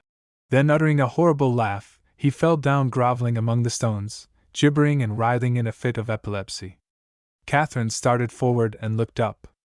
She had been standing against a post, not a tree. The moon was shining full on it now, and on the summit strangely distinct, and smiling ghastly, was a livid human head. The wretched woman fled, she dared look no more. And some hours afterwards, when, alarmed by the Count's continued absence, his confidential servant came back to seek for him in the churchyard, he was found sitting on the flags, staring full at the head, and laughing, and talking to it wildly, and nodding at it. He was taken up a hopeless idiot, and so lived for years and years, clanking the chain, and moaning under the lash, and howling through long nights when the moon peered through the bars of his solitary cell, and he buried his face in the straw. There, the murder is out. And having indulged himself in a chapter of the very finest writing, the author begs the attention of the British public towards it, humbly conceiving that it possesses some of those peculiar merits which have rendered the fine writing in other chapters of the works of other authors so famous. Without bragging at all, let us just point out the chief claims of the above pleasing piece of composition. In the first place, it is perfectly stilted and unnatural, the dialogue and the sentiments being artfully arranged, so as to be as strong and majestic as possible. Our dear cat is but a poor illiterate country wench, who has come from cutting her husband's throat, and yet, see! She talks and looks like a tragedy princess, who is suffering in the most virtuous blank verse. This is the proper end of fiction, and one of the greatest triumphs that a novelist can achieve, for to make people sympathize with virtue is a vulgar trick that any common fellow can do. But it is not everybody who can take a scoundrel, and cause us to weep and whimper over him as though he were a very saint. Give a young lady of 5 years old a skein of silk and a brace of netting needles, and she will in a short time turn you out a decent silk purse. Anybody can. But try her with a sow's ear, and see whether she can make a silk purse out of that. That is the work for your real great artist, and pleasant it is to see how many have succeeded in these latter days.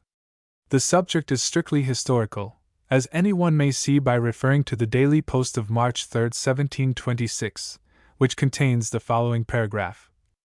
Yesterday morning, early, a man's head, that by the freshness of it seemed to have been newly cut off from the body, having its own hair on, was found by the river's side, near Millbank, Westminster, and was afterwards exposed to public view in St. Margaret's churchyard, where thousands of people have seen it, but none could tell who the unhappy person was, much less who committed such a horrid and barbarous action.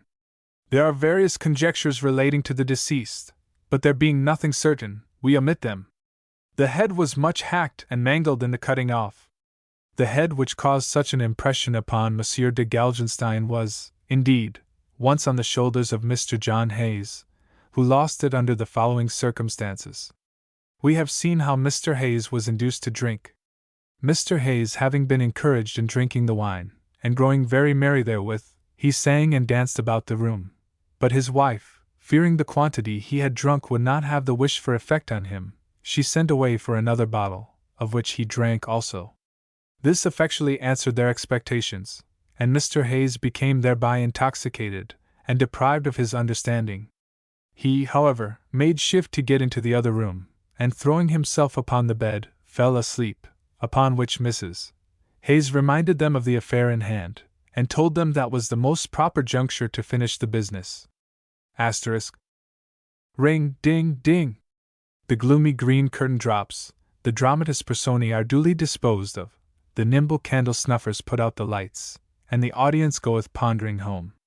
If the critic take the pains to ask why the author, who hath been so diffuse in describing the early and fabulous acts of Mrs. Catherine's existence, should so hurry off the catastrophe where a deal of the very finest writing might have been employed, Solomon's replies that the ordinary narrative is far more emphatic than any composition of his own could be, with all the rhetorical graces which he might employ. Mr. Aram's trial, as taken by the penny-liners of those days, had always interested him more than the lengthened and poetical report which an eminent novelist has given of the same. Mr. Turpin's adventures are more instructive and agreeable to him in the account of the Newgate Plutarch than in the learned Ainsworth's biographical dictionary. And as he believes that the professional gentlemen who are employed to invest such heroes with the rewards that their great actions merit, will go through the ceremony of the grand cordon with much more accuracy and dispatch than can be shown by the most distinguished amateur, in like manner he thinks that the history of such investitures should be written by people directly concerned, and not by admiring persons without, who must be ignorant of many of the secrets of catchcraft.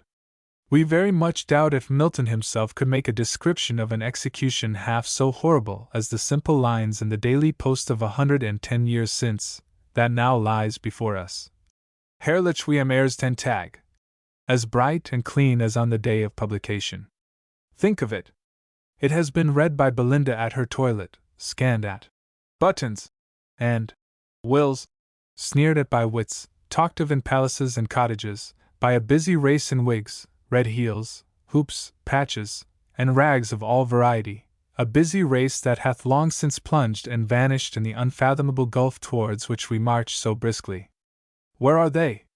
A flavid deus, and they are gone. Hark! Is not the same wind roaring still that shall sweep us down? And yonder stands the compositor at his types who shall put up a pretty paragraph some day to say how, yesterday, at his house in Grosvenor Square, or at Botany Bay, universally regretted, died so and so. Into what profound moralities is the paragraph concerning Mrs. Catherine's burning leading us. Ay, truly, and to that very point have we wished to come, for, having finished our delectable meal, it behoves us to say a word or two by way of grace at its conclusion, and be heartily thankful that it is over. It has been the writer's object carefully to exclude from his drama, except in two very insignificant instances, mere walking gentleman parts, any characters but those of scoundrels of the very highest degree. That he has not altogether failed in the object he had in view, is evident from some newspaper critiques which he has had the good fortune to see, and which abuse the tale of Catherine as one of the dullest, most vulgar, and immoral works extant.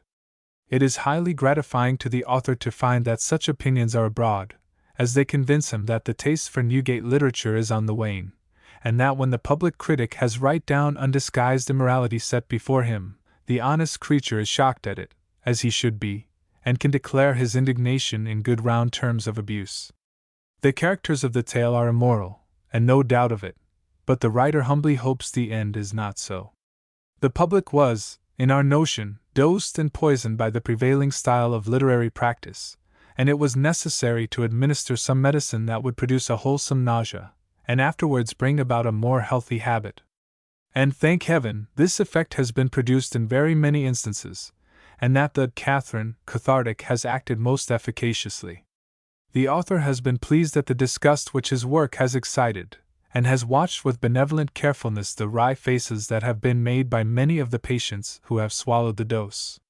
Solomons remembers, at the establishment in Birch Inn Lane where he had the honor of receiving his education, there used to be administered to the boys a certain cough medicine, which was so excessively agreeable that all the lads longed to have colds in order to partake of the remedy. Some of our popular novelists have compounded their drugs in a similar way, and made them so palatable that a public, once healthy and honest, has been well nigh poisoned by their wares. Solomons defies any one to say the like of himself, that his doses have been as pleasant as champagne, and his pills as sweet as barley sugar. It has been his attempt to make vice to appear entirely vicious, and in those instances where he hath occasionally introduced something like virtue, to make the sham as evident as possible, and not allowed the meanest capacity a single chance to mistake it. And what has been the consequence? That wholesome nausea which it has been his good fortune to create wherever he has been allowed to practice in his humble circle. Has anyone thrown away a halfpennyworth of sympathy upon any person mentioned in this history? Surely no. But abler and more famous men than Solomons have taken a different plan, and it becomes every man in his vocation to cry out against such, and expose their errors as best he may. Laboring under such ideas, Mr. Isaac Solomons, Jr., produced the romance of Mrs. Cat, and confesses himself completely happy to have brought it to a conclusion. His poem may be dull, aye, and probably is. The great Blackmore, the great Dennis, the great Spratt, the great Pomfret, not to mention great men of our own time, have they not also been dull, and had pretty reputations too? Be it granted Solomons is dull, but don't attack his morality. He humbly submits that, in his poem, no man shall mistake virtue for vice, no man shall allow a single sentiment of pity or admiration to enter his bosom for any character of the piece, it being, from beginning to end, a scene of unmixed rascality performed by persons who never deviate into good feeling. And although he doth not pretend to equal the great modern authors, whom he hath mentioned, in wit or descriptive power, yet, in the point of moral, he meekly believes that he has been their superior, feeling the greatest disgust for the characters he describes, and using his humble endeavor to cause the public also to hate them. Horsemonger Lane, January 1840.